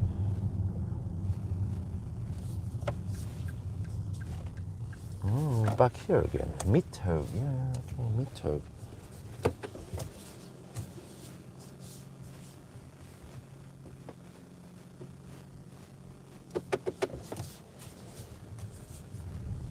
Okay, build up the speed. Let's see. 34 degrees. Okay, let me check. Switch back to dynamics. Okay. The power limit barely drops, but it dropped quite sudden when we went on that uphill. So I haven't dared to go back there again.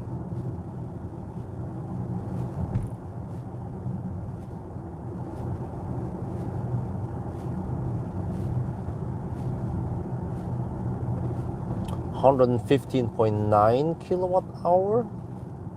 Anyone higher?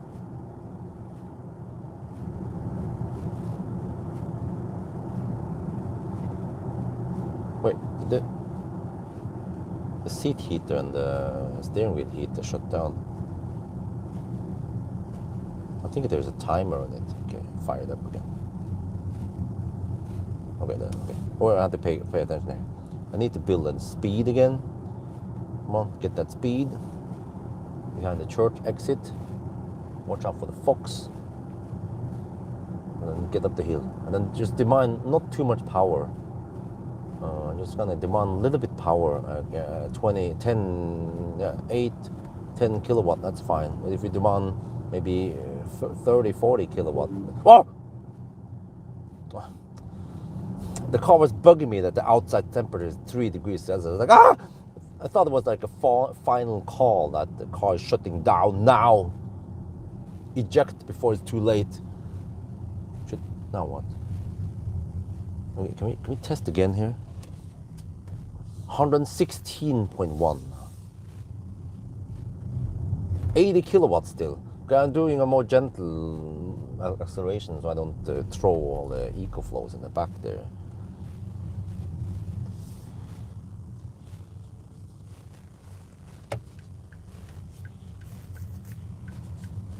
I'm getting sleepy now. Oh, dude, I'm supposed to be in bed now. Hugging Isabel right now, dicking around here. 116.1 kilowatt hour. Now what? I guess we'll go one more loop then. Dude, I hope this thing doesn't brick. Seriously, brick. Dude, there is there a chance that's gonna happen? Like once it dies, then you need to input 5 kilowatt hour. Okay, whatever. No, I'm just gonna pull out. All right. How about that, guys? What do we do? Do we pull out, or do we run until it dies?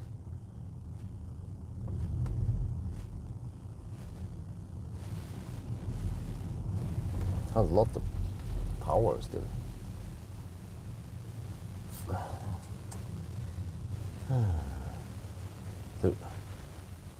Dude, there is a risk. I just remember now. I just thought of something. It could brick. The car could say, "Oh, okay, we're not gonna start again until we have input 5 kilowatt hour more." I don't have that much energy in my EcoFlows. Plus, it's gonna take 2 hours. I don't want to get stuck there. No, you guys are just sitting there somewhere nice and cozy. You don't care if I get stuck. That's the problem. And if I had time, if it is a daytime, no problem. But I have event tomorrow. I have what the heck is it called again?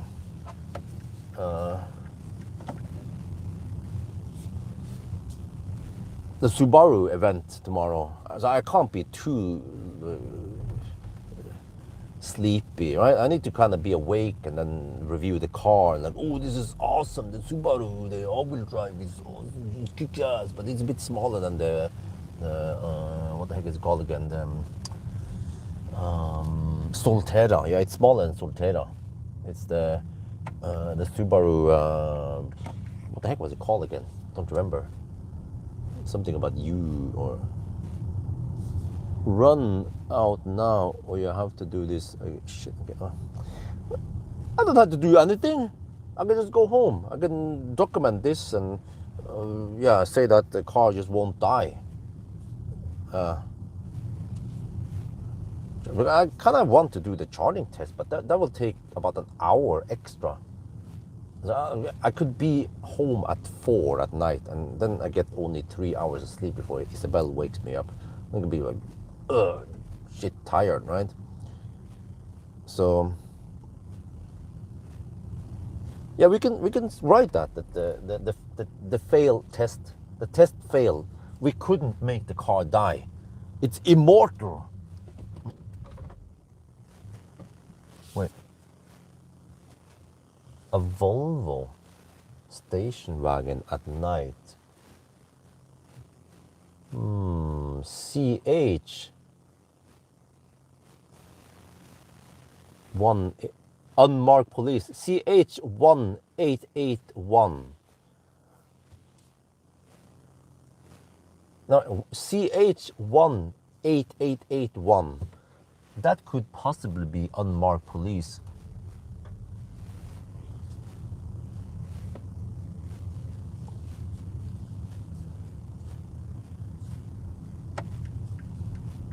Someone can do a little background check on that Volvo.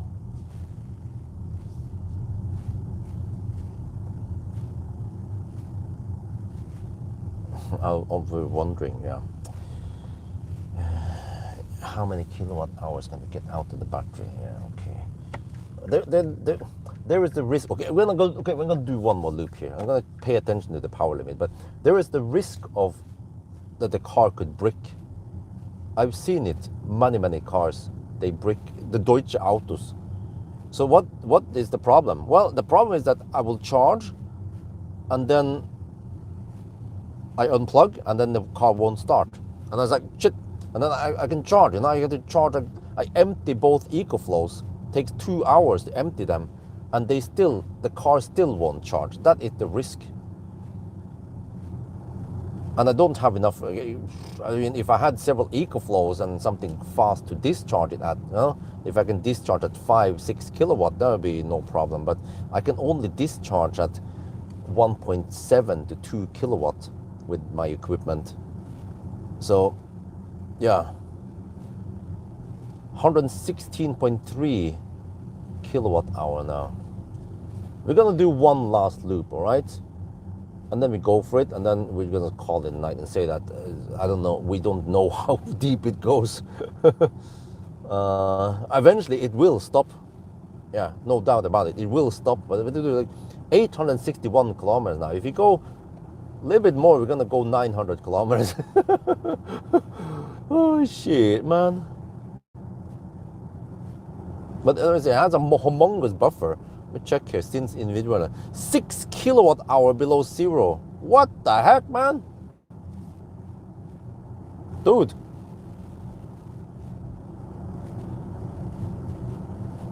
It's like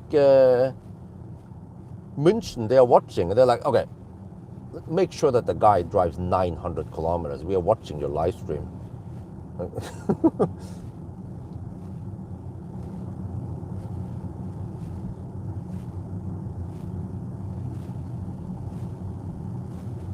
Okay, wait. One way to solve the brick problem is if I can put the car in neutral, but then I need help to push it. So if I brick it near the charging station, then that should be easier to recover, right? Which means we need to drive loop around that, around cleavage.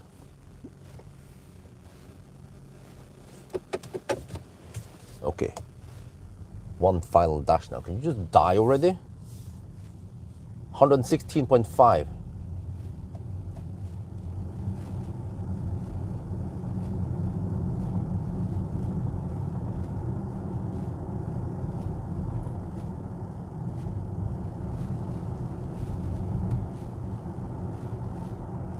$116.6, but now we regen.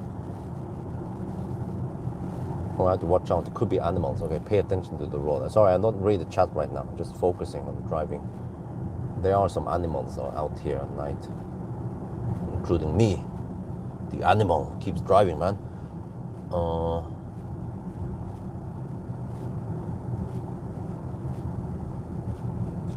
The power limit doesn't drop much. Okay, I need OnlyFans again, man. It's getting foggy. Dude, this is taking way too long. With most cars, okay, I can kind of feel like, okay, now it's about to die, and then it dies, and then, okay. Now it's like, what, it died once, and then it came back to life, and then it's immortal. It's like it was reborn as a vampire. Vampire. Oh. It's gonna die at sunrise. Dude, we figured it out. This car is a freaking vampire, man.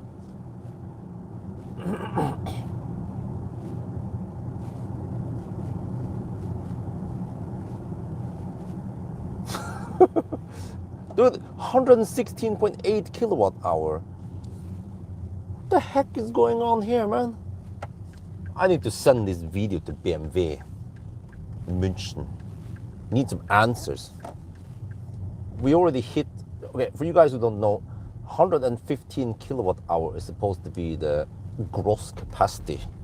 How the heck are we still driving?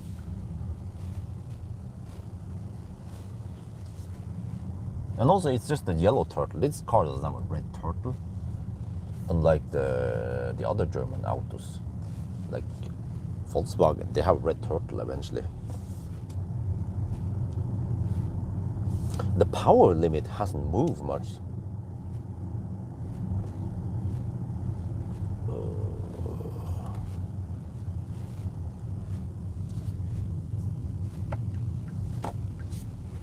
It will soon run out. Okay, well, how do you know? You don't see the power limit, do you? I see it.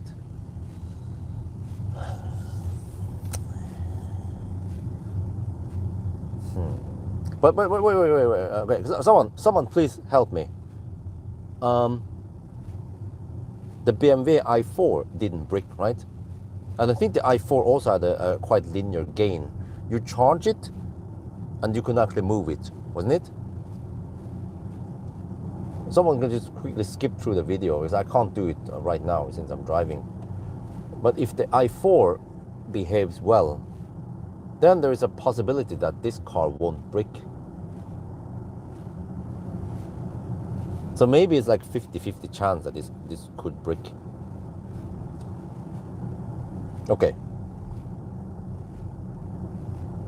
But on the other hand, the i4 and this car, they might be quite different in many things. The i4 is 400 volt and probably completely different design on things, right? For example, i4 has only 2 point something kilowatt hour. This is beyond 6 kilowatt hour already. It's like, are we in a Japanese car or what? Even the Aria has only 5 kilowatt hour buffer below zero. This is insane, like beyond whatever I could imagine. I thought, okay, 2.5 kilowatt hour or something, 2.7 kilowatt hour below zero, and then the car dies, contactors open. Power limit is going up, low again. Okay, it drops. Wait, what if it died. Goodbye. It died here. What?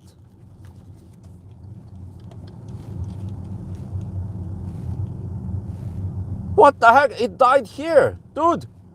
It suddenly says goodbye here. Dude, what the heck? It even tells me goodbye. What? I'm in neutral now. It died on the most inconvenient space. Okay, whatever. Let's pull out here. Gee, man. At least it's not pitch dark here. Okay.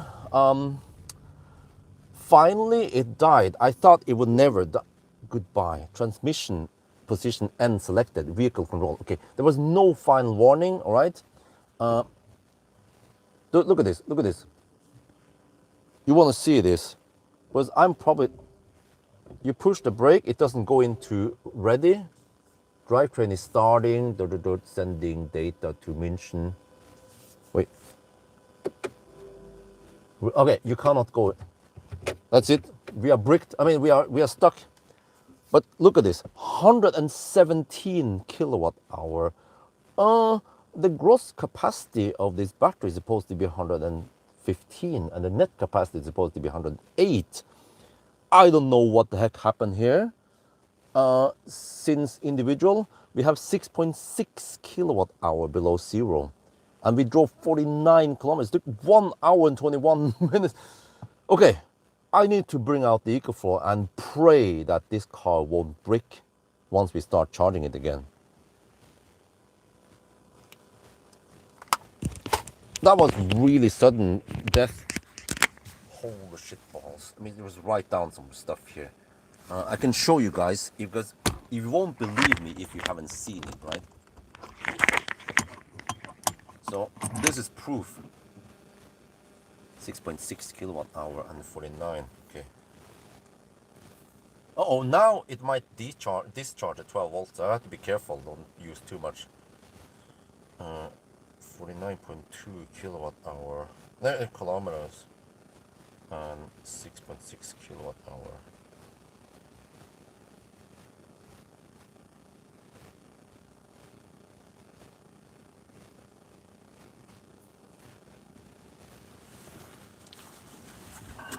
Okay. And here, guys, I was not kidding. Have you seen this before? No, you haven't. This is the first time you guys have seen it, right?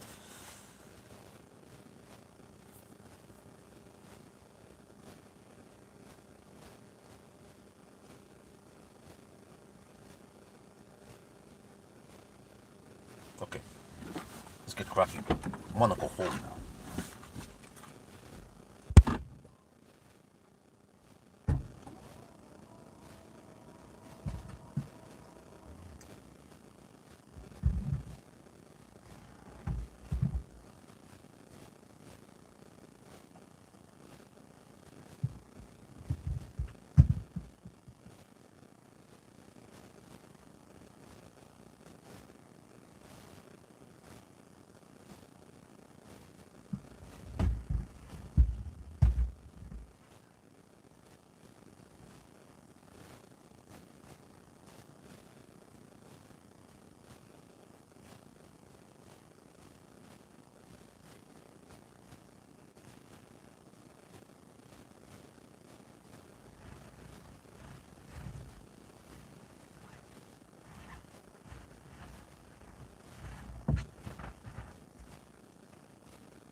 Well, we're charging.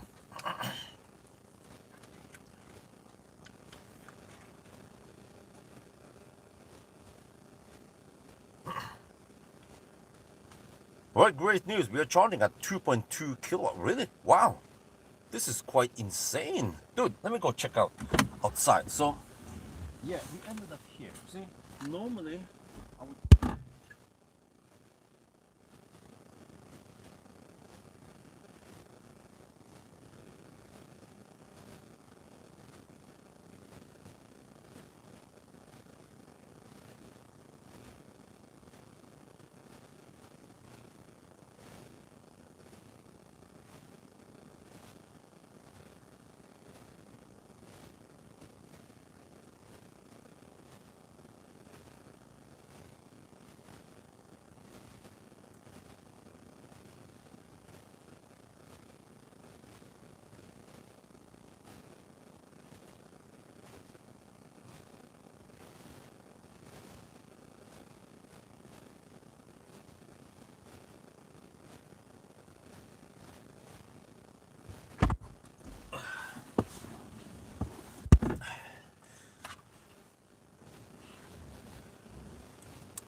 60 hours. Okay, so okay, from this location, well, we're actually on slightly higher elevation than the over there, but it's still around 2 kilometers drive, right? So, well, what could happen is that the car just shuts down again when we attempt to go for it. But uh, it seems like I just need a couple of 100 watt-hours. So yeah, now it boils down to, is the car gonna brick? Or, yeah. So the fairly quick setup just to put up the necessary things. Didn't bother with the tripod or anything like that, or the high visibility jacket, or whatever. Just put up all the stuff now, and then we see.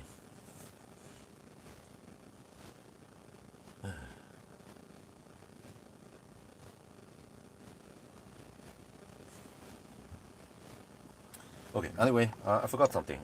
What I could do. Okay, well, let me just do this.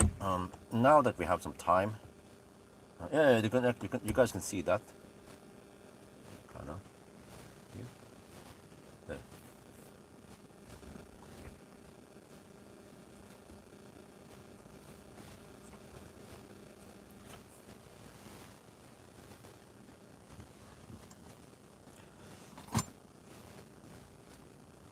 Okay, let me see. Yeah, this will be for the Sunday drive.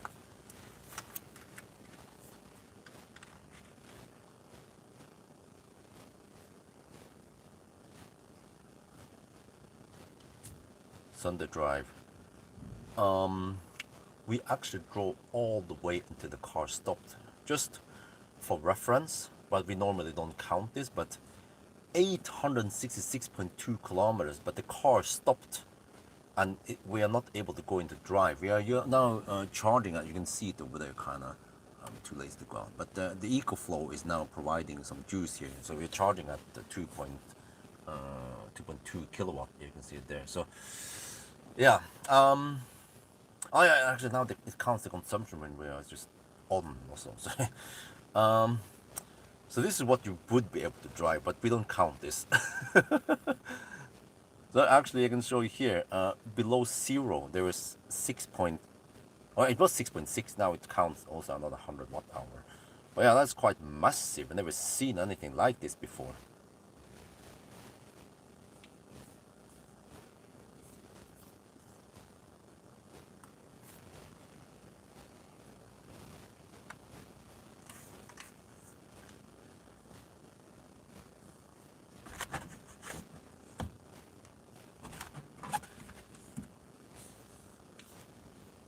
A 0 mile test. Man, I hope we can get back to the gas station soon. It's just 2 kilometers away, but we need to charge, and I don't know what I ate this evening. Could be the hot dog. I feel like there is some bad stomach coming, and I mean, I'm a Heimscheißer, so I prefer pooping at home, not outside, so and especially not like literally outside here if I have to. It had happened one time during a race. I had a bad stomach and actually I literally poop by the side of the road. Shit. Oh.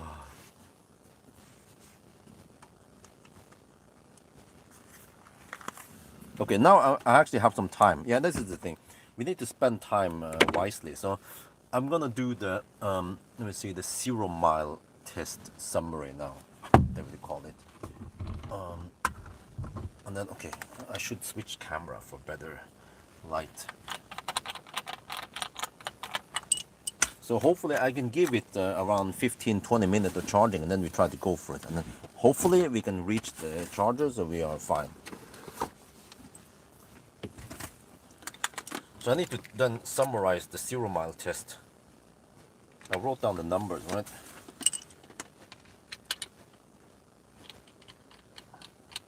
So the efficiency was, or the consumption was not as good as Tesla. Weather was similar. But of course with bigger battery, then you get way more range. So it's, yeah. But yeah, it should have given me a final warning. It just kind of, it was funny, it gave me the goodbye. The car went to neutral and goodbye. I'm like, what the heck, man? Maybe they should reconsider the language.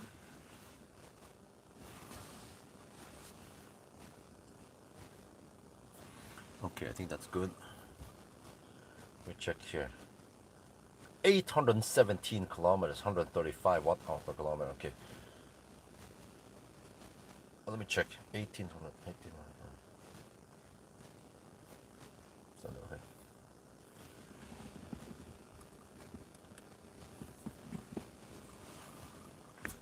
But anyway, the Sunday drive today, we went 817 kilometers, and that is actually right on top there. Oh, it beat the EQS by 1 kilometer.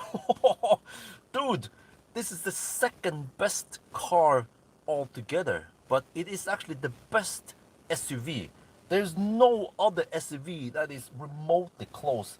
Okay, the model, even the, well, okay, the Model Y long range rear-wheel drive, but that's a rear-wheel drive. This is all-wheel drive, and we even have 21-inch wheels here. So this car could possibly be even more efficient, right? So it's just mind-blowingly good. Nothing else beats this. Yeah, and especially if you count the massive 0 mile buffer, then you can go really far. But okay, whatever. But when it comes to efficiency, okay, it was really good, the efficiency or the consumption, but actually not as good as Tesla. Actually, you have to look at the Model Y long range Uniper. But you see, that was only 631 kilometer, but 118 watt hour per kilometer. So, yeah, something similar here could be maybe the Skoda Enyaq Coupe, but that's Coupe. So actually 135 watt hour per kilometer is decent. It's 1 watt hour per kilometer higher than the EQS even. Wow. Yeah. Interesting. But that was only in Thailand. Yeah, 30 degrees Celsius outside. So I would say that this is actually a really good result, huh? If it would be warmer, and if it would have 20-inch instead of the 19-inch wheels, then it would be game over.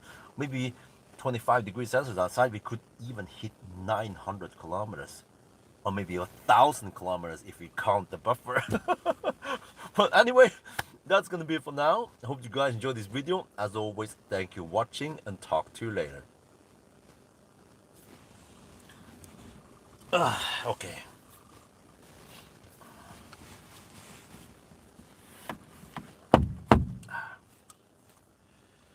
Right, and now what? Because I kind of need to poop. If I can get over the gas station, that would be great. Yeah, and I can't walk there. It takes way too long, man. So now I need to do this, this. Well, actually, I can't use this again. I forgot. But do we attempt for it now, or is it kind of?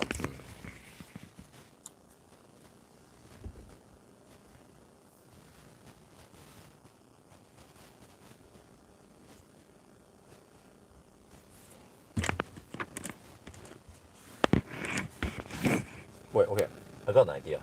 If we can at least move 1 to 1.5 kilometers and stop again, then I can actually plug it in again, and then I can run over to the gas station while the car is charging. Let's do that. That is a very good idea. It might be a shitty idea, but who cares? Okay, I'll go check it out. There's a bit uphill.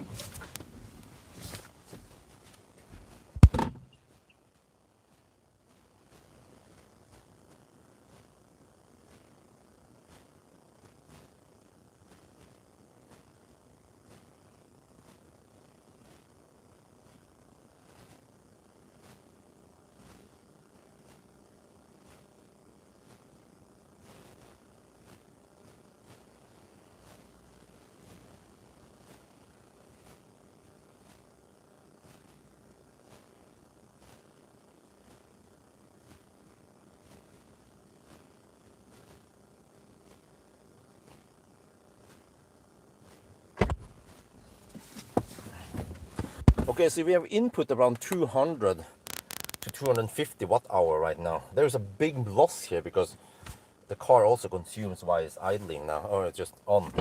Then pack it so I leave now.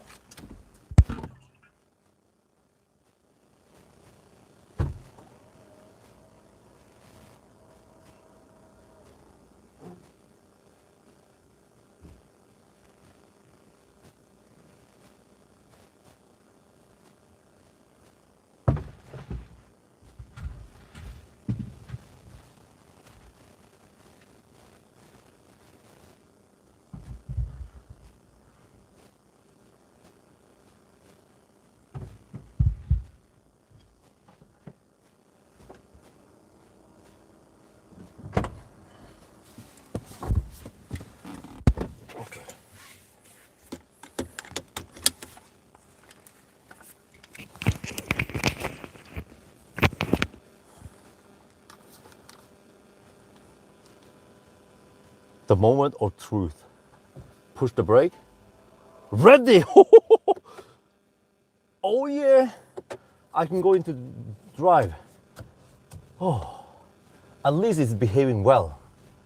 This Beamer. Wait, but if we put in 200 watt hour, can we take out 200 watt hour?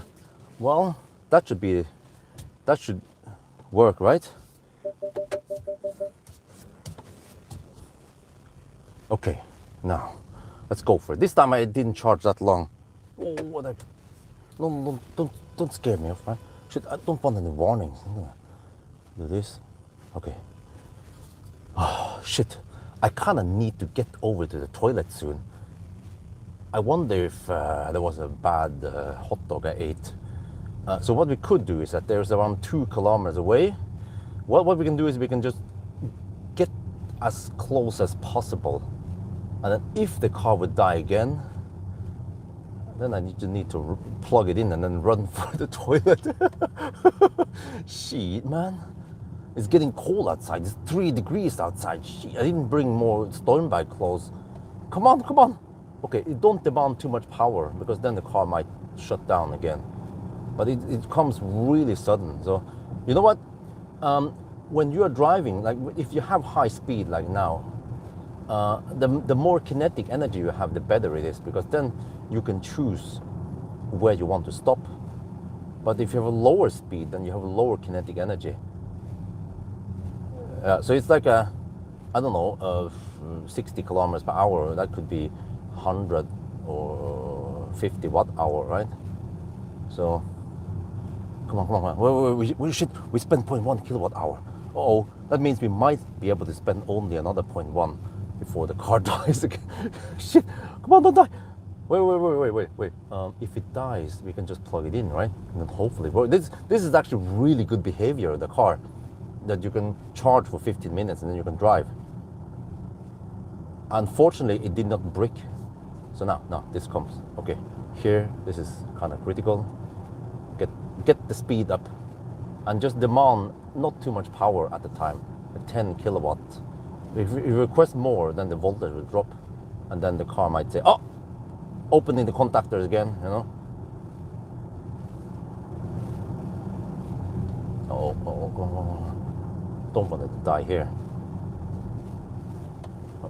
Turn off the lights.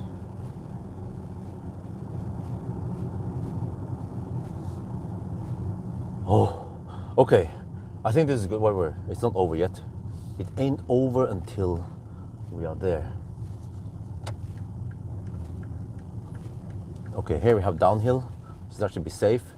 Even if it goes into neutral again, we can still just roll up to the gas station, Pawel. Oh, I think we are safe. Okay, so it was inconvenient that the car just suddenly died, but at least it could recover fairly quickly. So, oh man, we are back here again.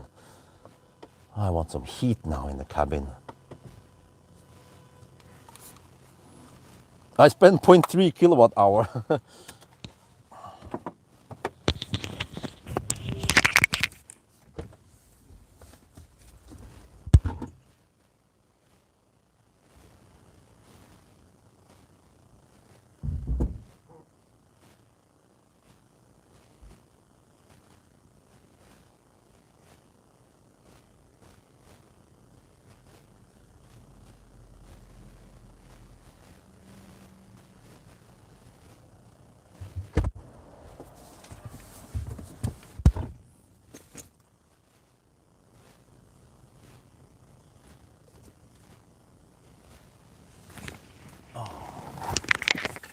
Okay, I need to go back in the back there and clean up some stuff.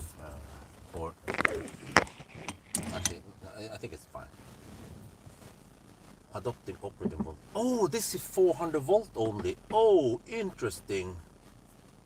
Huh. Yeah, I forgot these are not upgraded yet. Oh, is it gonna work? Wait, it's charging now. But I forgot. They were saying something about adopting voltage. These Pawel chargers has not been upgraded for 800 volts, so this is actually one of the few 400 volt Pawels. And this car can take 50 kilowatt. What is wrapping up? Okay. Let's see how fast it goes then. But I'm also check something else. If I go here, personal, go out of the eco mode thingy, max range, okay, and then fire up this. Can I now get heat in here for svarte svingene? And then go back here, and then I'll go back to the charging here. Ooh, 150. We have to check the Pawel screen.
I need to go now through the.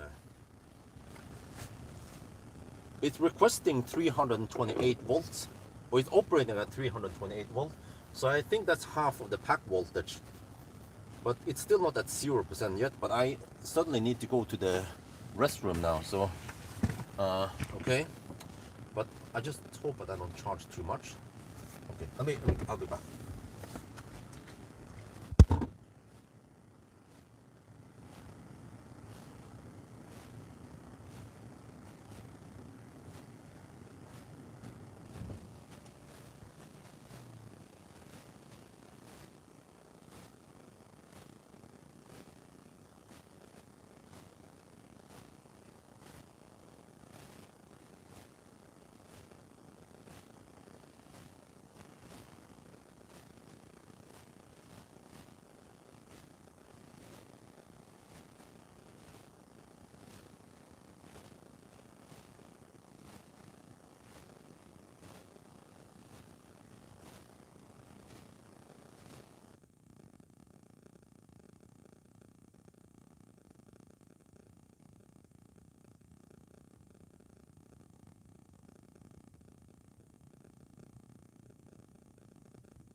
Finally, it's nice and warm in here. I need to do a wrap up.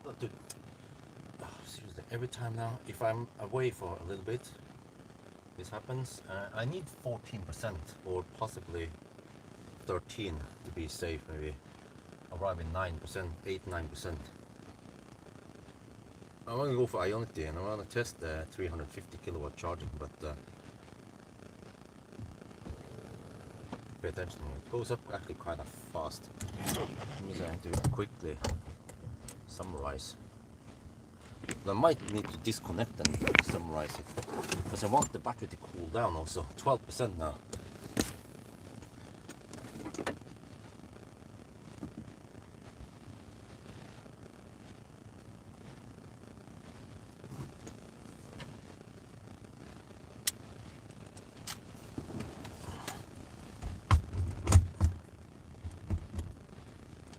There, let me see.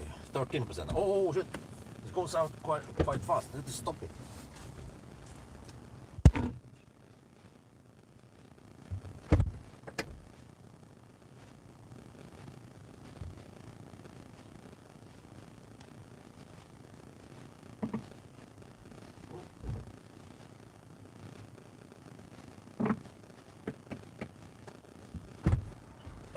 Okay, kind of late now, but let's see.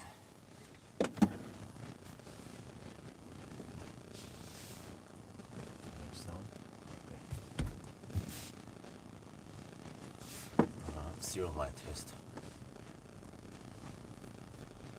So yeah, how did the car perform? This car. So how did the car perform? Well, it was actually quite good most of the time. We saw power limit, it kept dropping and dropping, but those sudden death was where the first time it died. It wasn't, I mean, it wasn't really like a full death, right? Try again. Lights. So how did this car perform? Well, it did many things right. We saw a power limit that gradually dropped. The word stop though, first time was weird. Because it wasn't like a final stop. But there was no warning there before it happened. But then we could drive actually quite far before it actually stopped. And then minus point for not giving a final warning before the contact is open, right? But after that, you could charge it for 5, 10, 15 minutes and then you can actually drive it for a while. So this is good that it didn't break. So overall, I would say that this performs around 90 to 95% perfect. Yeah. Okay, anyway, that's gonna be it for now. I hope you guys enjoyed this video. As always, thank you for watching and talk to you later. Now it's 41 degrees Celsius in the battery. That is too hot, man. Okay, can I precondition it? Meaning it cools down.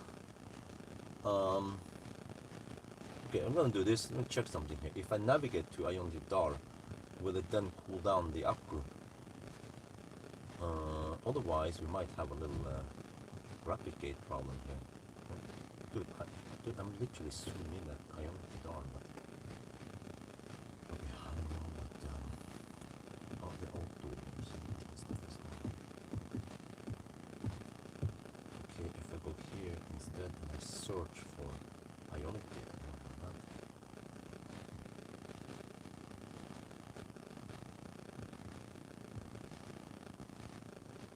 there, I found Ionity DAR.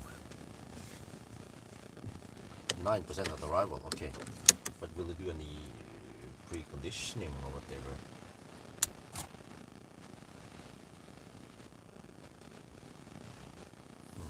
It doesn't. Well, it's gonna be a bit too hot if we arrive there. Let's see. Use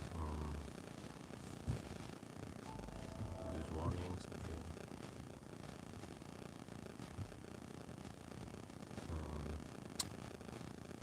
Charging. Battery preconditioning. Oh, it would take 7 minutes. I think this time it will actually cool down the battery because it's at 41 degrees. 7 minutes it claims. 8 minutes now, huh? What? Really?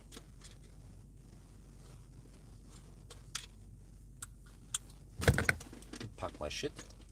But do I have enough battery to film that thing? Let me check here. I need to make sure that one needs high enough battery. Let's see, this battery is 9 minutes now, huh? Okay, 90%. That should be good enough. We're only charging it. We're only recording at 10 to 90% anyway. But eventually we want to get Pawel to reposition the camera slightly. Okay, let's go. Okay, and then the guy's still there. Man, he's getting late now. 3 at night. I was hoping to be back home around 3 at night, and now, okay, hopefully, well, this car should charge pretty fast, right? 40 degrees. Okay, we need to cool it down. I think around 30 degrees, 31, 32 would be okay. It claims 10 minutes. Okay, where is it? Oh, the heat pump is running. HVAC off then. How about that? Will that help? 9 minutes. Oh, maybe the heat pump was stealing some heat.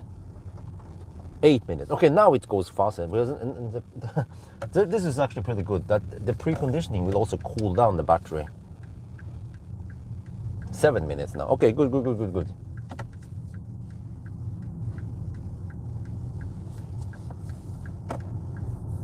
Okay, eventually I need to tidy up the stuff in the back there.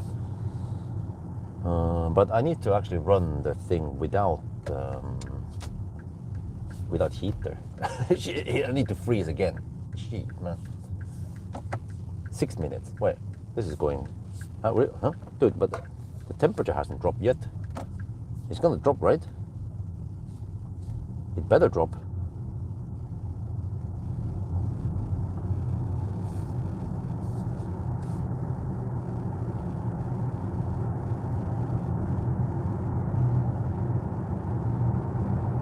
%. Well, I kind of need to hammer it to get it down to 10%.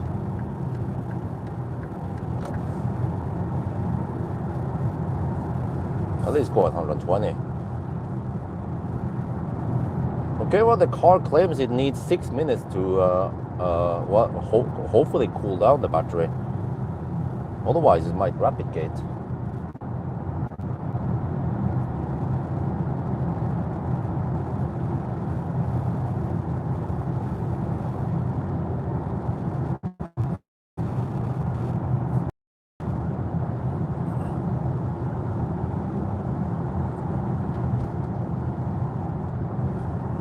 Wow, seems like it's getting bright soon. Is that thing on high beam? Or is it just not properly aligned lights? Yeah, I think so. Dude, it's still 40 degrees. But it claims that it will be finished in 6 minutes. It needs to cool down the battery now. Or maybe it's cooling down, but we see the average temp, so the min temp starts dropping first, then the max temp will drop. So, so it could be, I don't know, who knows, 35 to 40 degrees maybe, and it's showing the max temp only. Yeah.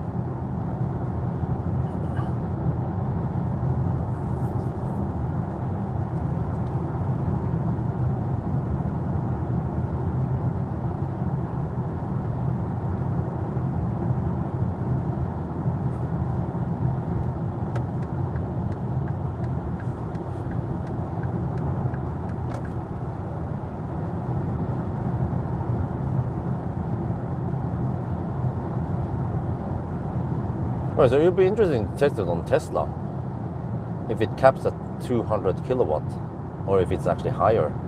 But I don't know, it seems like that temp power we tested over there was limited to 375 amp, and then the voltage was whatever, half of the pack voltage here. Dude, we're already down to 11%.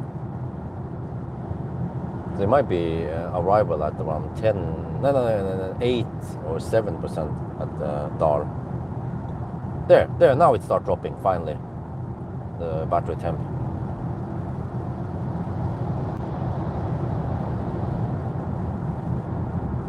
In 6 minutes, okay, that's fine. We'll be there in less than 6 minutes. So actually, once it cooled down properly, I can activate the heater again.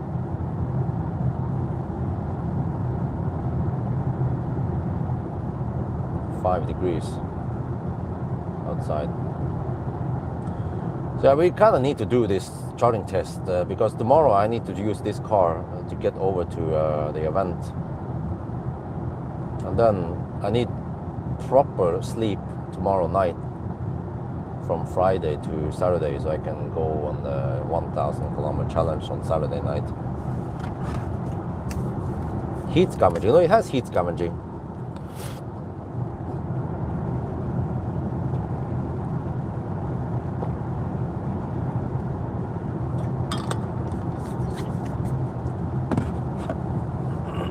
No, now it drops fast. It's 38. It's like 1 degree per minute almost. It says 5 minutes left for finishing or reaching the optimal temp. Well, I think it's not that big of a deal since we are testing on 350 kilowatt and we start at 10%, so it's not gonna overheat. But I need to set up the camera so I can catch the charging screen and battery temp.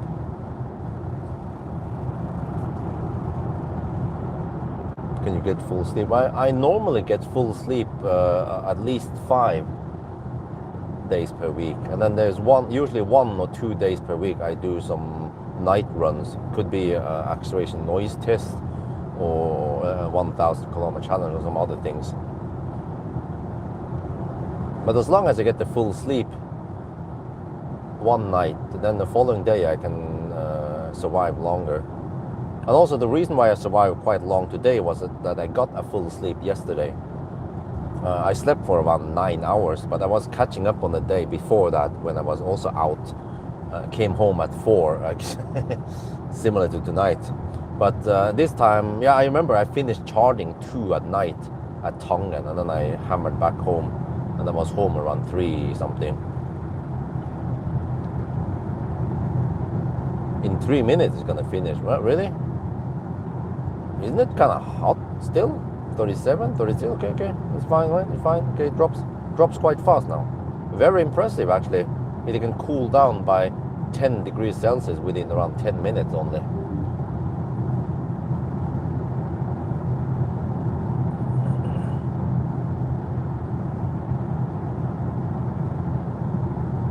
I would say I work mostly in the daytime with volume or some other stuff, and then I tend to work at night also, but the night runs are only consist of around 20% maybe of my work, total work hours. I have the day runs, because most of the time I can do stuff in the daytime when the kids are in the kindergarten. In 2 minutes it'll finish. Really?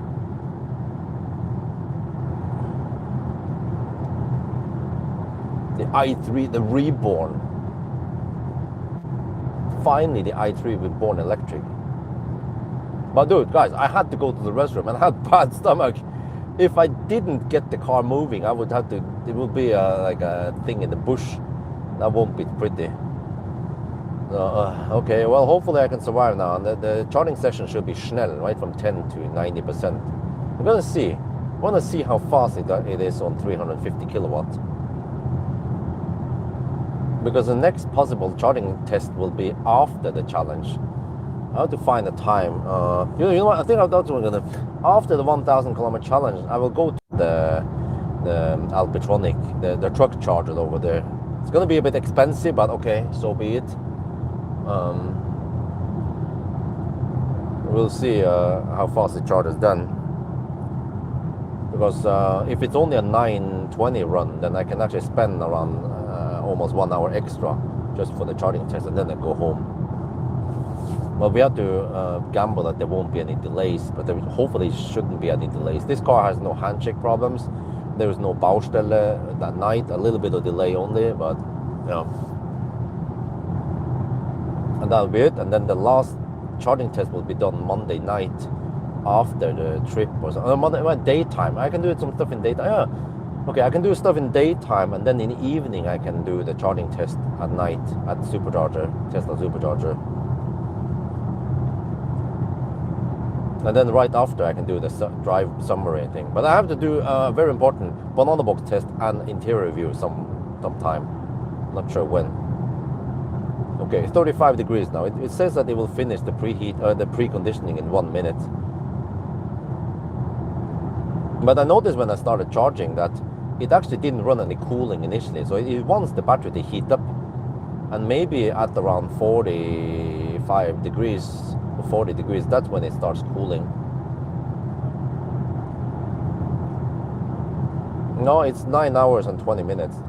Highly accurate based on a better route planner.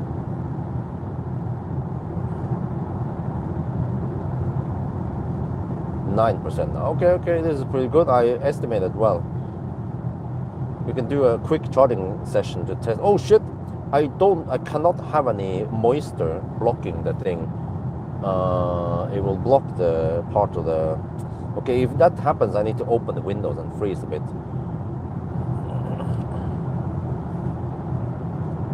Why? What mean why?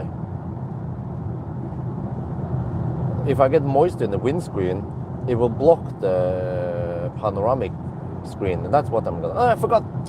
Never mind. I'm gonna record the Ionity screen. Yeah. So it's gonna be outside. The camera will be outside recording.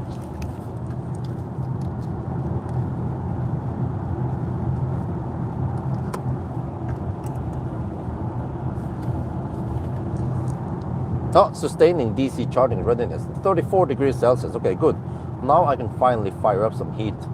At least a couple of minutes of heat before we roll up to the charger.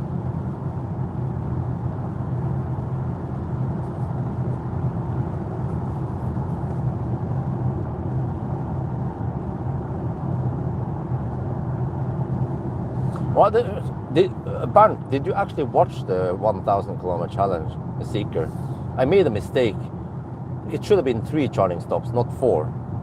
The first charging stop, I screwed up. I missed the turn at Møldal. So it should have been only 3 charging stops. No, but have you not seen the charging curve? The Seeker charges faster than the BMW.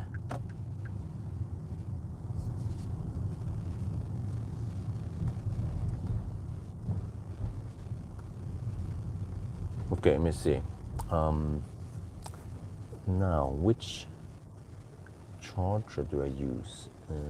Actually, it doesn't matter. Well, some of them tends to bug. Yeah, okay. Well, I've used this before, and it seems to be, I say, charge portion on the right side with the wrong side. Oh, another very important thing. I need to choose the 350 kilowatt charger.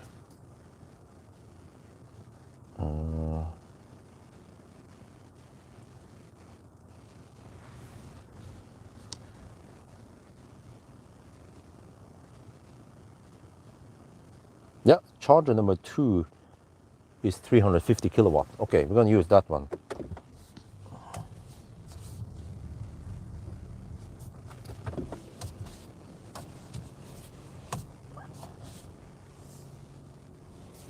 So hopefully this doesn't take too long.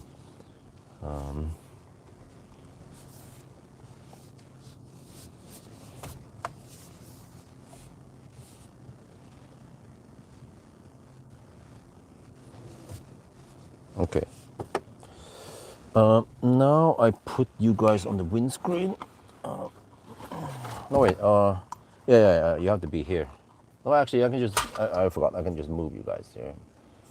This ish. Okay. Yeah, here we can see the battery temp. Okay. Now we get ready. This. The camera should have enough battery to sustain the session.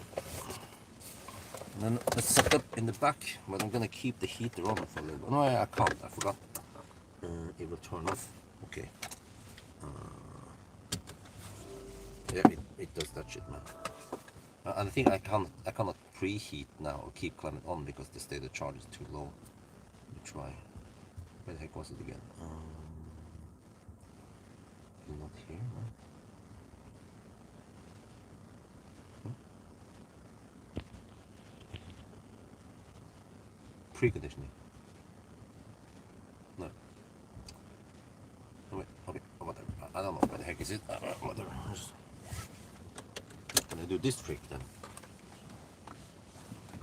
Yeah, maybe it works.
Dude, that went so schnell.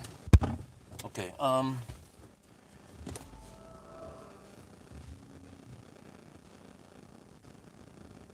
should have brought the... Why didn't I bring the heater? I have the EcoFlow here, but I have no heater with me. The PTC heater thingy. Okay, we're ready now. You guys see this shit? Oh, you wanna see the... Oh shit, it's at 39 degrees. No, it's 33. No, 33. Okay, it's good.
Right, we're on.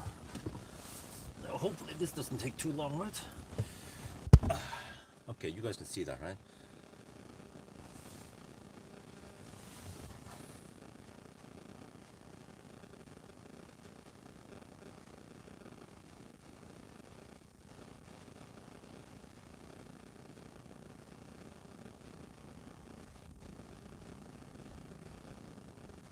So now we'll see.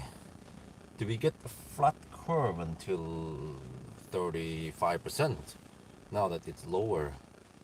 Oh, I don't see the back. I don't see the. Oh, I don't see the battery temperature now with this screen.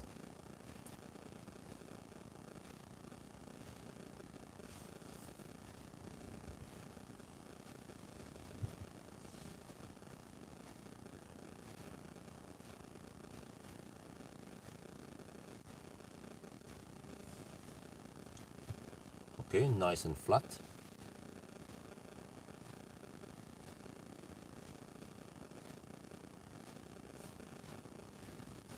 So this shouldn't take too long. Let me see. I want to hit some. Well, okay, I have some seat heat there. It doesn't suck too much.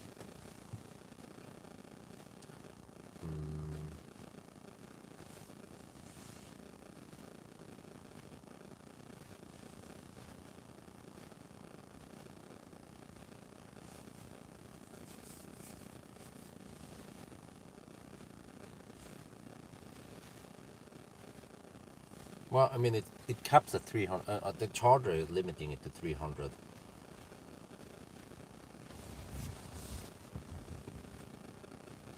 Yeah.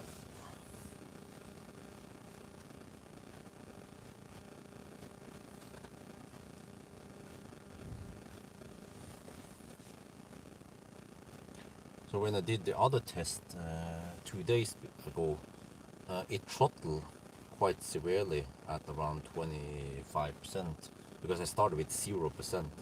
Oh, now the cooling started. But hopefully we can get flat 350-ish until 35% or 40%. I don't remember what it should be. Well, I don't know if we can try, but based on the fastnet curve, but that was 400 kilowatts. So I just want to see if we go to 350 kilowatt, if it flattens out the curve or not. And that gives me more option because I know that it will work. Well, actually, no, wait, I don't know for sure. Yeah, I don't know if all the 400 kilowatt Albertronics, if they have 600 amp boost or not. Well, I have to check something. Oh, okay, wait, let me check outside here.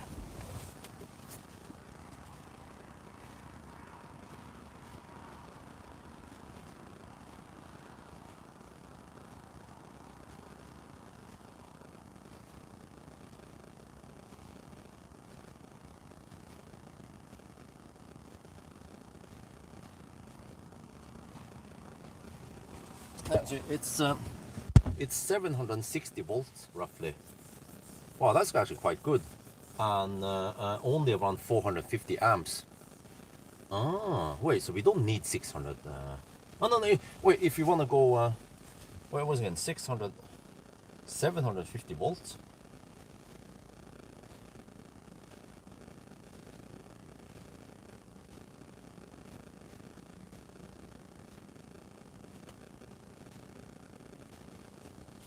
That means that 500 amp should be able to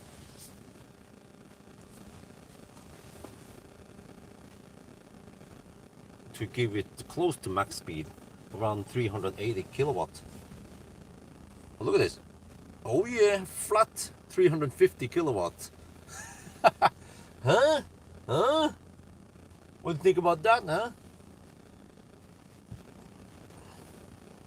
Yeah, I was for sure throttle at the previous test because I started at 0% and 400 kilowatt.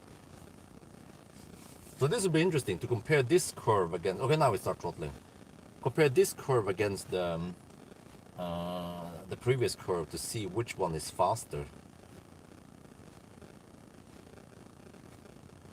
there is a possibility that this car doesn't like going deep, or if it goes deep to 0% or 1% or whatever, then it will overheat, just like the CLA.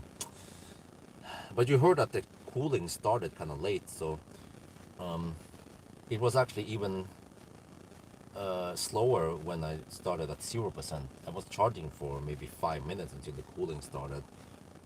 So I think they could have fixed this by starting the cooling earlier. But then, yeah, I don't know. Yeah, I think the system might be too slow to react in time, because there's a little bit of delay once you start the cooling before it kicks in. But look at this. It's still nice and flat. This is way flatter curve than I had previously. I would be down to around 250 kilowatt. And I can check. I have the data, just haven't added it in the public folder yet. But I can check my own spreadsheet. Okay, let me see. Charting curves. Right.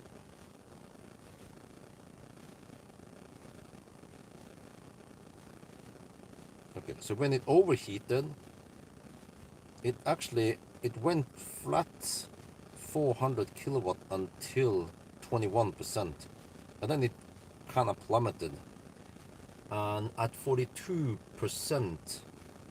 I was down to 232 kilowatt. Damn, really? Now I'm at pumping in 317 kilowatt. That's around 80 kilowatt higher. Wow. Dude, we're already at 44%. How long did this take? 7 minutes. Oh, shit.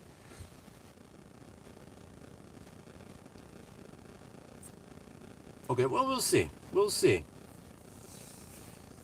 That's why we need to actually do the challenge to see.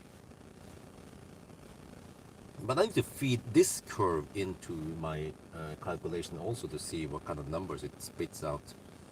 Okay, now we're down to 260 only. Let me see. Maybe it will fall to the same curve as the previous session. 46%. Then I got 226 kilowatt. It's still faster than the previous session.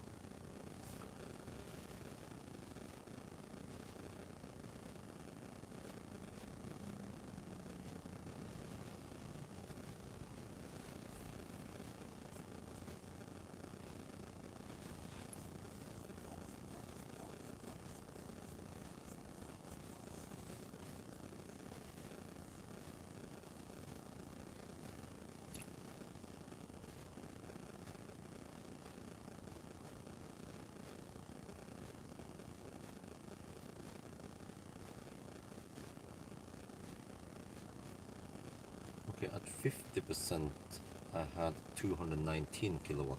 Yeah, it's overall faster than before.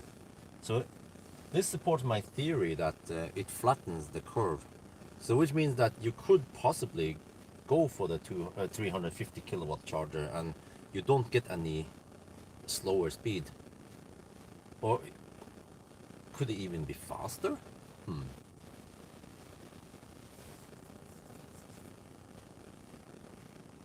But the Fastnet, or the Fastnet session, they started at 10%, not 0% like I did. So I think I probably want to avoid charging to 50. I mean, discharging to 0% during the challenge. So even though I could go quite far, right? Like I don't know. I could maybe reach Falkenberg, but I might want to stop already at Varberg or Himle. But it means that I can actually go for the 350 kilowatt at Varberg. I want to try to keep the cost low, and I want to see how cheap can we make this. 2 or 3 charging stop, and if I only limit to Ionity, that could be the cheapest run ever. Okay, at 53%, I was getting 215 kilowatt before. This is actually Interesting that the previous session was significantly slower.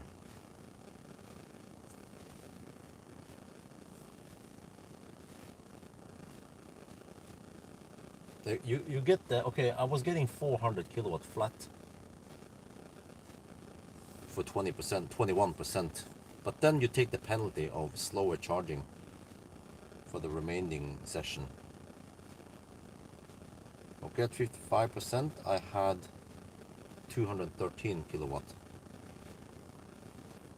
At 56%, 212 kilowatt.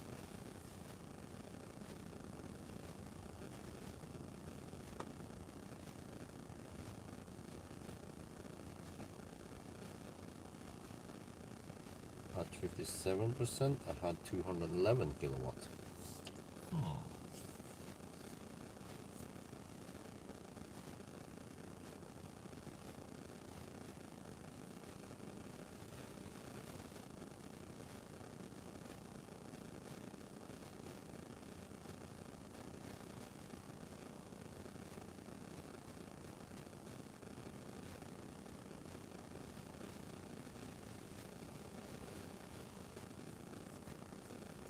Okay, well, I need to compare it against the zero. It seems like starting from 0% is bad for this car. We can, yeah, I think if the scale is quite fairly linear, right? We can just look at percentage. So for example, 0 to 70% versus 10 to 80%, how long it takes.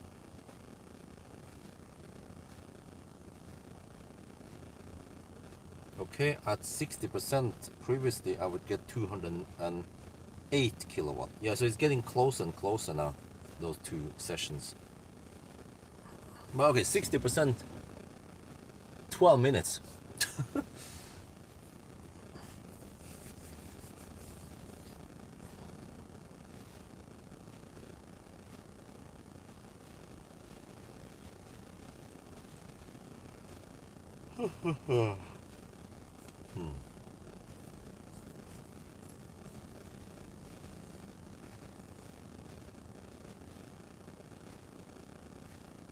Wait, check. What is the car claiming?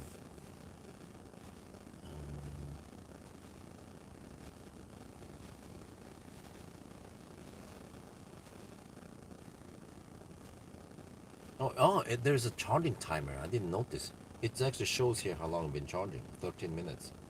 Charge 64 kilowatt hour in 13 minutes. But it doesn't tell me when. Oh, it says the 80% at 3:58.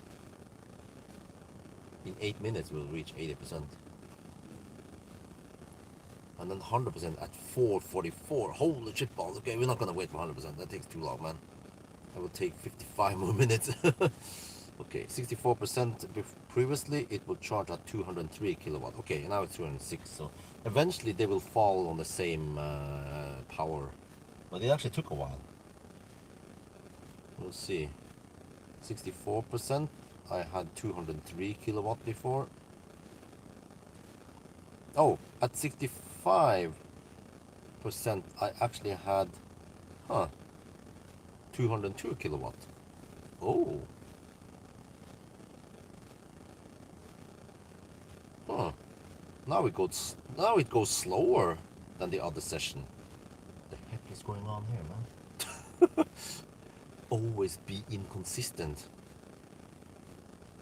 66% previously would give me 201 kilowatt. What? Well, maybe the charger is limiting this. Huh? I'm sliten. Yeah. The old tritium chargers are getting tired. Tired powers. Can't handle this anymore. Shit. 67. No wait, 67%. I got 191 kilowatt. Oh, and then it starts throttling also. Okay. It's kind of following each other.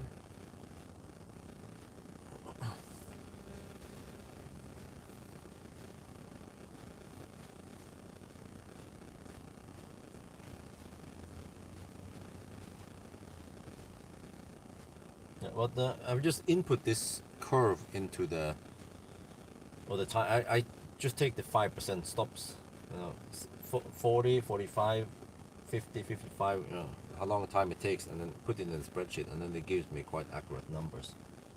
But what I've seen before many times is that my calculation usually is off when there's a fast charging car with long range. They tend to perform better than my estimation. So maybe that's also the case for a better route planner. So even though it claims 920, we could do this in maybe 9 hours or faster.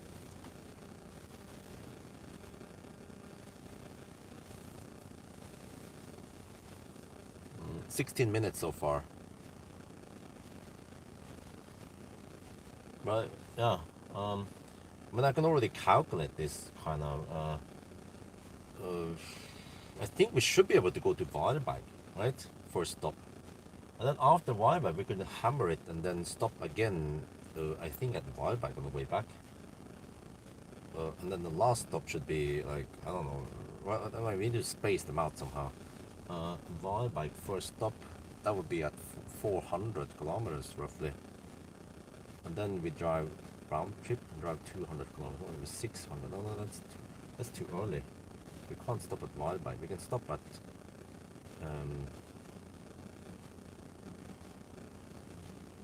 where do we need 3 stops?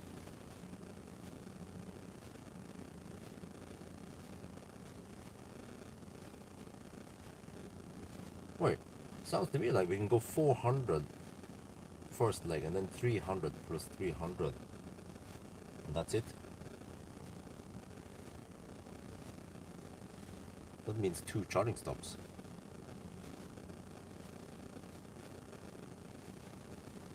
Wait a minute. No way, comma. This, huh? 455 kilometers first leg. Oh, okay, let me see. 455. Isn't that?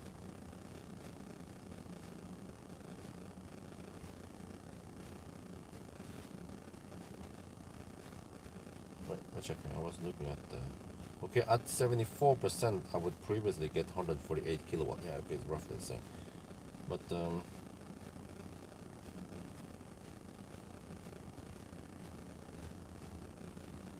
oh, Falkenberg is 440 kilometers away. Okay, if I assume 108.6, that is a budget of 247 watt hour per kilometer. Yeah. I don't know. It might not be a. I don't know. I think even 3 charging stops won't be a big deal, as long as we can actually get good. So I have to look at the curve first, and then try to calculate what is optimal beforehand. So I have a few options, but I don't know until I start driving it. Then I know roughly what to expect. But from what I see on a better route planner claims that you can arrive at Himmler with 13%, but well, we have to wait for that day, and then you can calculate in the weather for that day, that evening, night. 1 stop, nah, that can be kind of hard, and it's not really a point because each stop doesn't take that much time, and you waste so much time if you charge slow. Like now, kind of 133 kilowatt. That's kind of slow.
Well, Band or whatever her name is. Band. You're wondering why the Seeker was faster. Well, the Seeker at 79% pumped in 217 kilowatt. This car is down to only 119 kilowatt. The Seeker actually had a way better charging curve. And okay, it has a smaller battery, but yeah, it can go faster to 80%. And this car, I don't know, you can check the time. By the time Seeker hits 80%, this car might be at 70%. No, the Seeker is not that efficient. But I mean, it's not super thirsty like the iM6 was.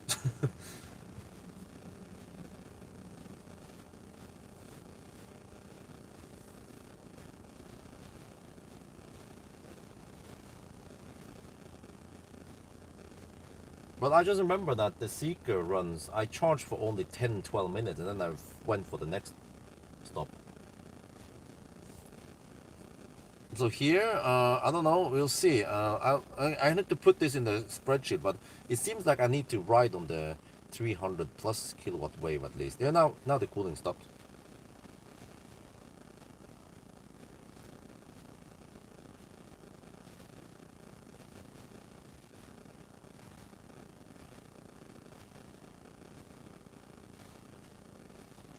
Well, at 81%, the Seeker took 169. Oh, no. The Seeker took 173 kilowatt at 89%. At 81%. So the Seeker is charging way faster than this car. Especially at high state of charge. But I'm going to check something else. There was the iM6, which is also incredibly fast. Where the heck is it?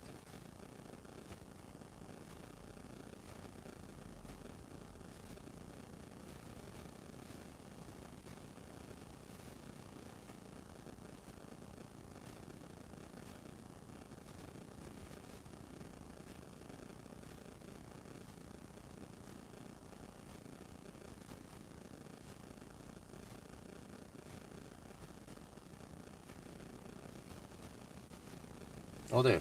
iM6, okay, it has a slow ramp up, but then it also holds 300 plus kilowatt until 37%.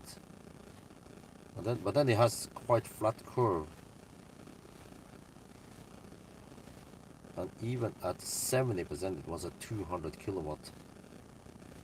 But then at 83%, the iM6 was at 154 kilowatt.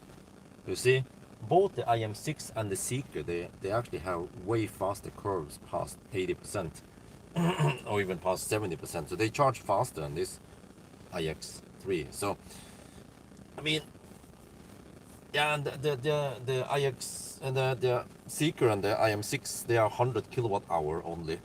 So, I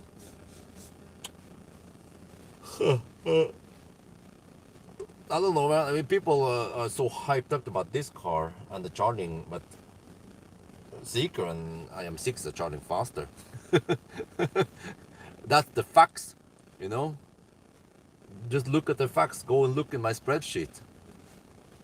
I'm not making this up. But yeah. But we need to look on the charging time to what they represent and so on, and also look at the. Because okay, this car has better range. That's what matters. It has bigger battery and better efficiency than the other cars. No, wrong. They charge faster. If we talk about kilowatt, like I just listed to you, at 80% in terms of kilowatt, they charge faster. Because if you start talking about the kilometers per hour, then Tesla beats them all. Because they are the most efficient. So even at 250 kilowatt, Tesla charging at 250 kilowatt equals to 400 kilowatt on many legacy automakers.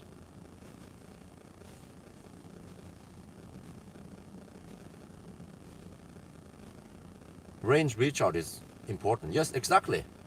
So Barn, do you agree that Tesla kicks ass for the Lord because they are the most efficient cars? So every time you talk down on Tesla, claiming that they haven't progressed in charging, well, it doesn't matter because they have improved in efficiency. They made Highland and Juniper more efficient than the previous generation. So uh, effectively, they make the charging 5% faster, you know, charging time, recharge.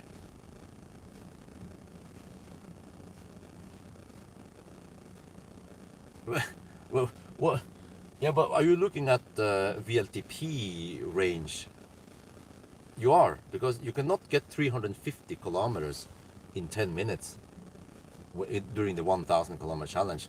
In 10 minutes, you get maybe around 100 to 150 kilometers of actual range on the motorway.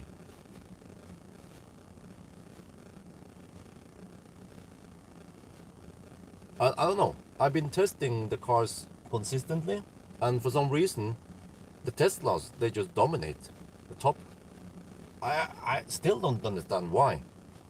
Because they don't charge that fast, but for some reason, they just get really good times.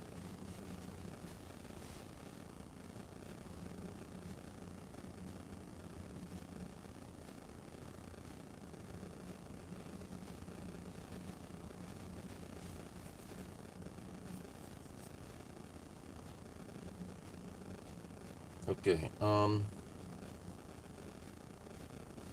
at 88%, the IM6 was taking 113 kilowatt, and this BMW takes only 84 kilowatt. So actually, the IM6 actually has a flatter curve than the Seeker. Yeah, that's what I remember. But the Seeker had the higher top speed in the beginning. So both the Seeker and the IM6, they have incredible charging curves. So it would be awesome to have those batteries in this car, for example, and it will be cheaper, hopefully, because somehow those Chinese cars are cheaper. So I suspect that the batteries are cheaper. BMW, they just went for high charging power and high energy density, but at a cost. And even Xpeng are going for LFP, smaller battery, but charges faster.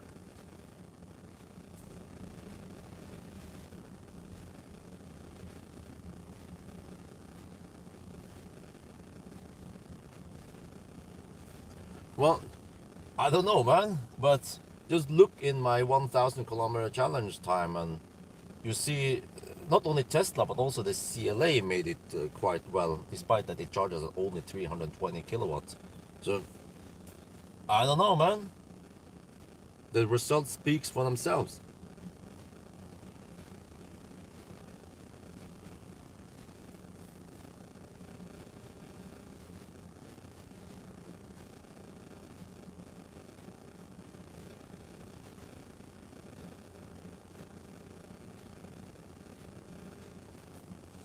Well, I'll see. I'll have to see what gives the optimal time. But it's most likely not 80% with this car. But this car has so good range, so we can probably charge around 65%, 70%, and then go quite far. But I'll see, because it's not going to be a race against the fewest charging stops. So it will either be 2 or 3 stops, but even 3 stops is no big deal.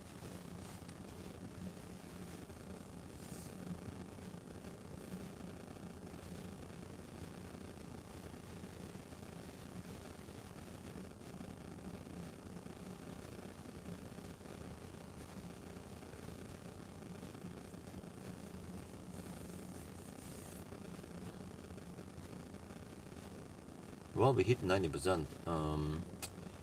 I can leave now. And it's 65 kilowatt only.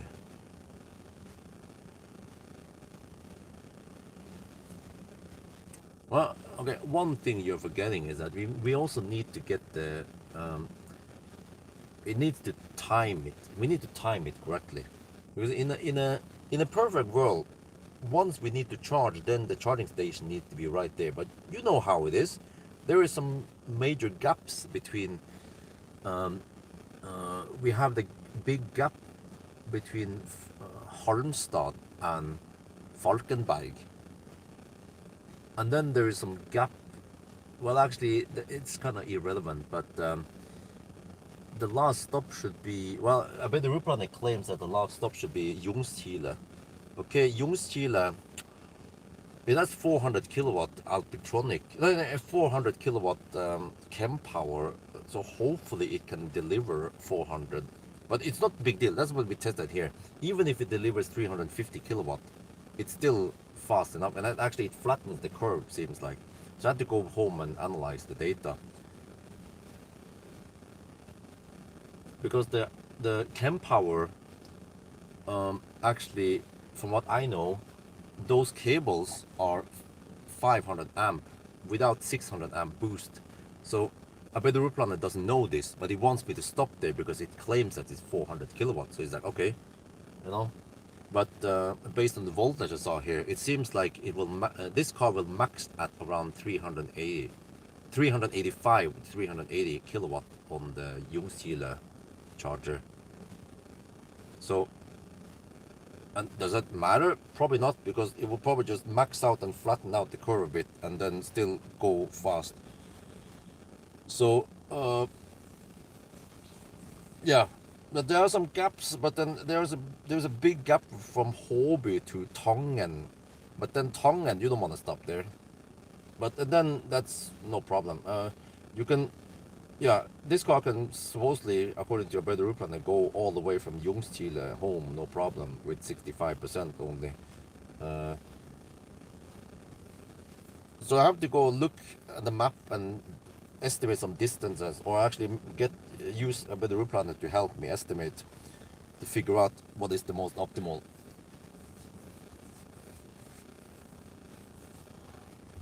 Because like I said, you also have to look at which location we can charge at. Not every location has the fast enough chargers there.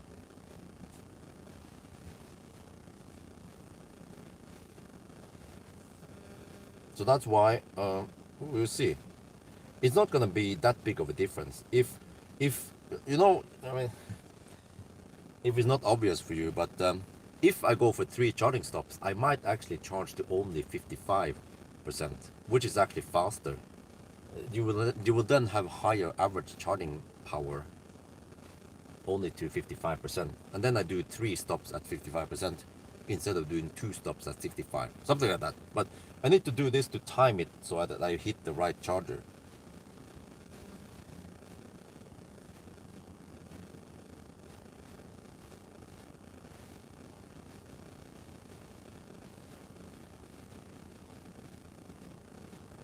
Well, I don't know, man, but somehow when I did the test, several different cars, the Teslas, they just somehow get in the top there.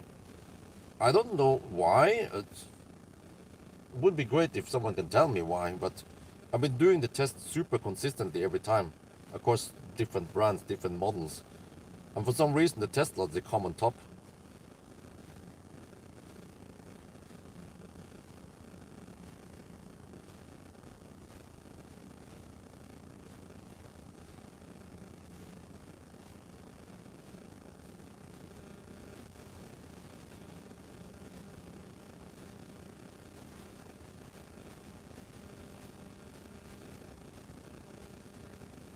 But wait, Bernd, I forgot something. When you talk about this range, what kind of range is it?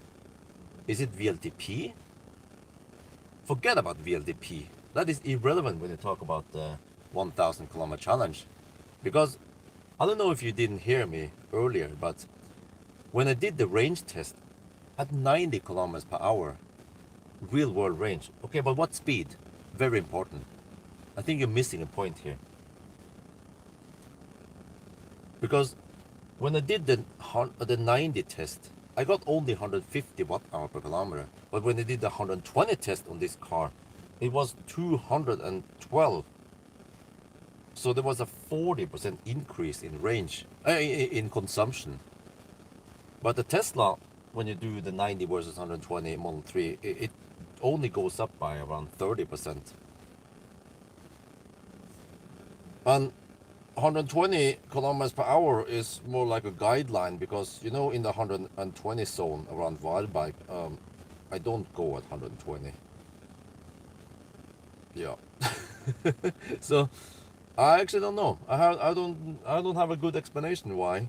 We can try to find out maybe, but all I know is that I want to go home now.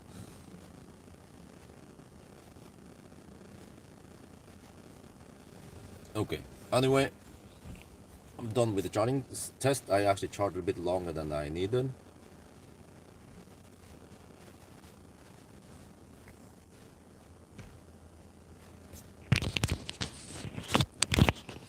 And this has been a long day.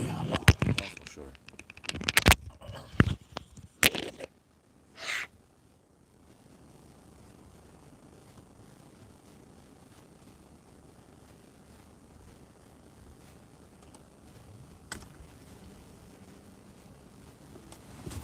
I have to go pack my shit also.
Oh man.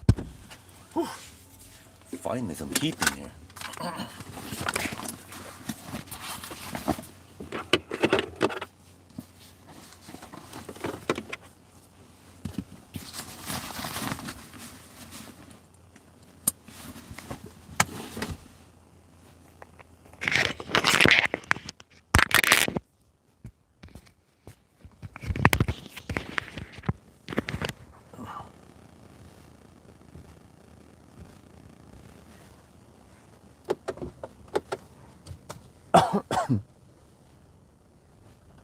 Japanese car tomorrow, yeah.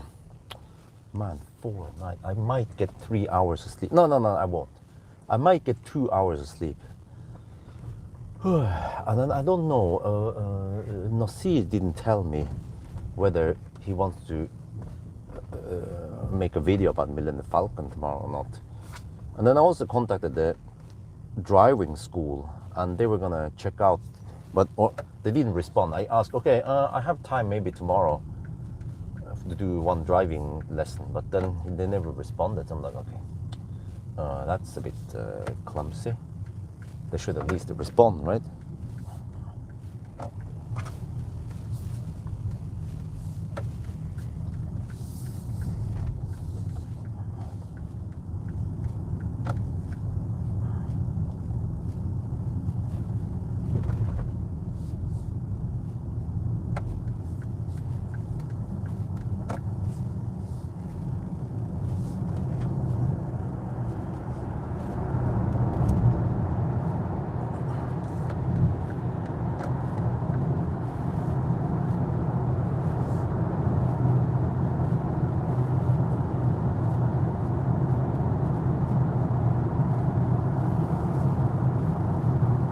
Yeah, I'm buying him back. Just have to wait until he gets fixed, and also let's hope that it isn't too expensive to fix him.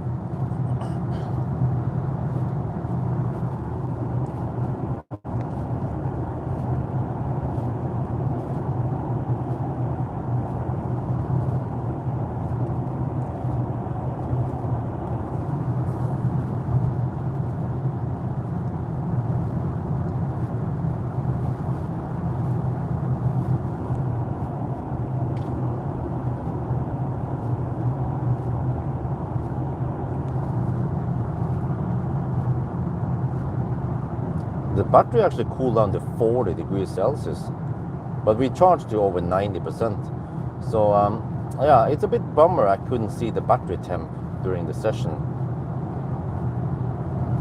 It would be interesting if we charge it to, let's say, 55%, right? And then we hammer it, and then the battery might be too hot, but I need to precondition it to cool it down. So that was a good thing that it actually cools down before the session. Seems like it wants to cool down to around 35%, 35 degrees.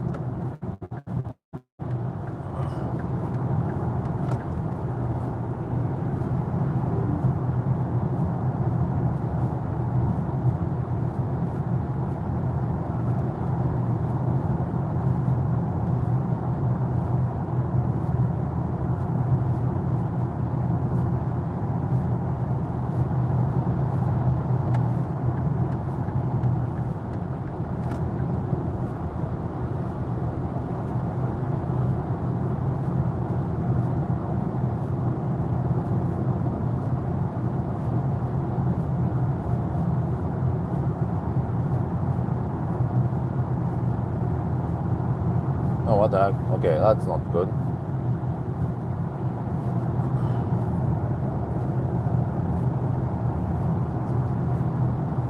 So now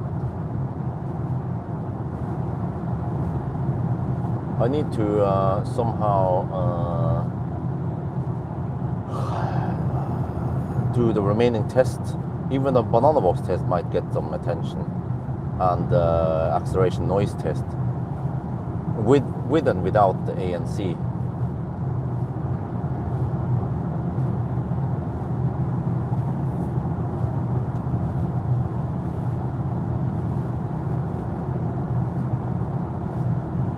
Oh man, it's getting bright soon. I need to try to get some sleep before stuff happens.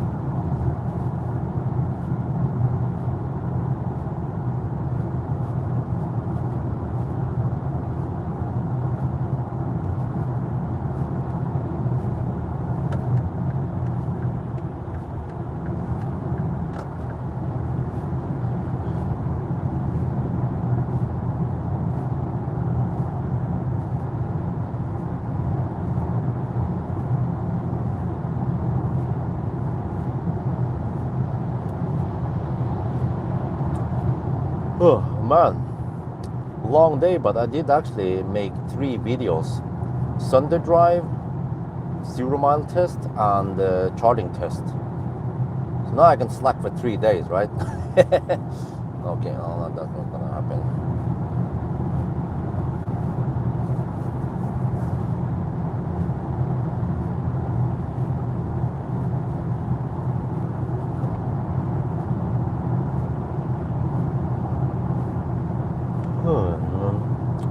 How the heck can I still be awake now?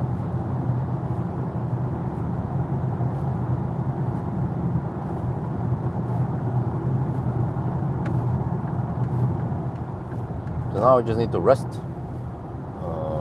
Well, actually, don't rest. I have the event today, and then I don't know what's gonna happen after the event. I need to ping on Nasir tomorrow morning. I technically this morning I had to ask him, like, yo, what's up? Are we gonna do some the Falcon stuff today or not? Or I feel like there is only a 20% chance today for the Falcon. So what I might do is that I go to that event, and then I have lunch after the event, and then I try to get back home ASAP so that I can get 1 hour sleep in the afternoon nap.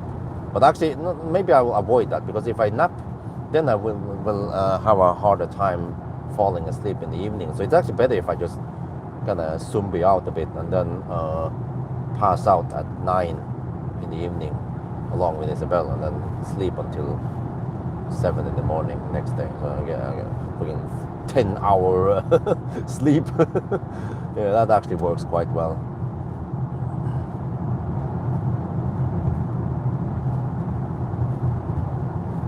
And then Saturday morning, 10, I have to go dugnad, barnehage.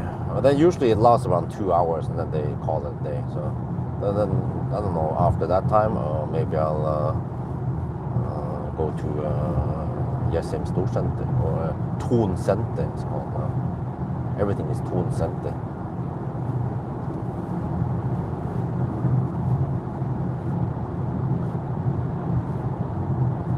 Good, Hagman.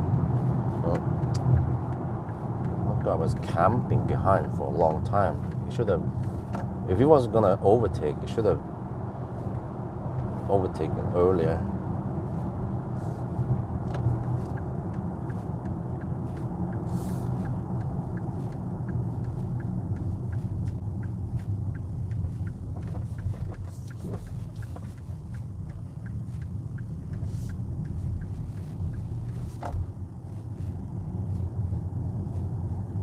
Well, Bernd, let's not forget that the i4 and the i5, they throttle. They have the punishment point. So if you charge more than 250 kilowatt hour or something, I don't remember, then it throttles. I experienced it. It was like, ugh, shit. Let's not forget when I went to Deutschland, and then on the way back, it was like throttling, and like, ugh. And I got 100 kilowatt instead of 200 kilowatt. And then eventually, instead of before, it would throttle at 50% or whatever, right? Instead of getting 100 kilowatt or whatever, I was down to 50 kilowatt. I was like, gee. And the same shit is for the i5. So I was like, well, the Teslas, they might not charge as fast as the BMW, but they don't throttle like that. They have consistent, you can hammer. Okay, again, do you remember when I did the 24-hour challenge with the Tesla? It went smooth, no problemo, consistent every time. Roll in, charge, out, you know, bam, bam, bam. The i4 and the i5, unfortunately, after around, I don't know, 5, 6 to 10 hours of hammering, then they are nerfed to leaf speed. Shit.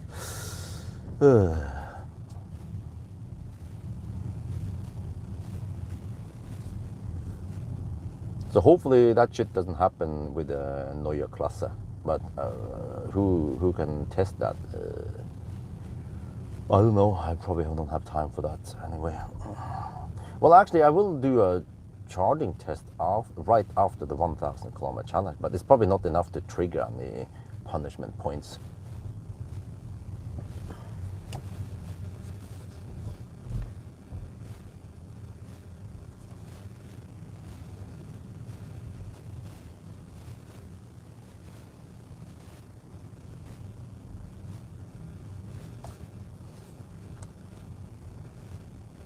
Wait, did I put them? I put something on navigation here. Okay, stop there. All right. Well, I'm down to 91%. 425. We still have the 1.5 hour left of the low net layer, so I can plug it in and charge now. But I don't have any plans. I could do a banana box test this afternoon if I don't have anything else to do.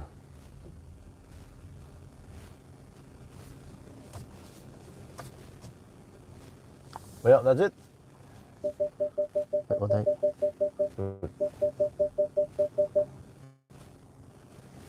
Sensor is being slightly sensitive here, oversensitive maybe.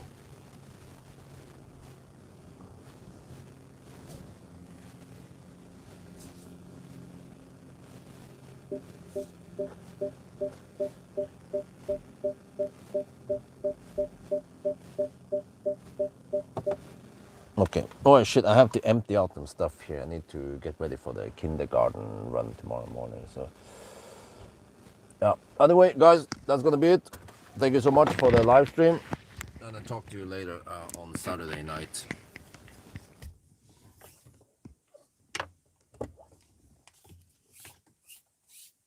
Wait, dude, it stopped the heating. Dude, I'm still here. Oh, man. Why are these cars being so stingy? As long as I'm sitting here, just because I unbuckle doesn't mean that you have to turn off the heater. Turn off the heater once I leave the car, at least.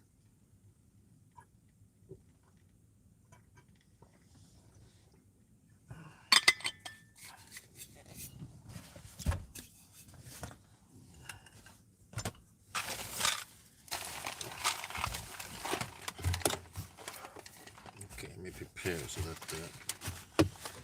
I can do the kindergarten run tomorrow morning, and then that one goes there.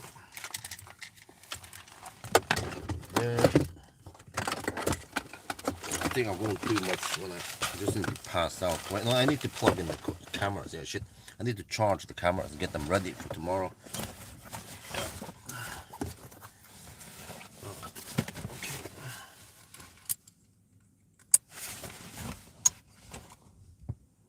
What? Hasta la vista.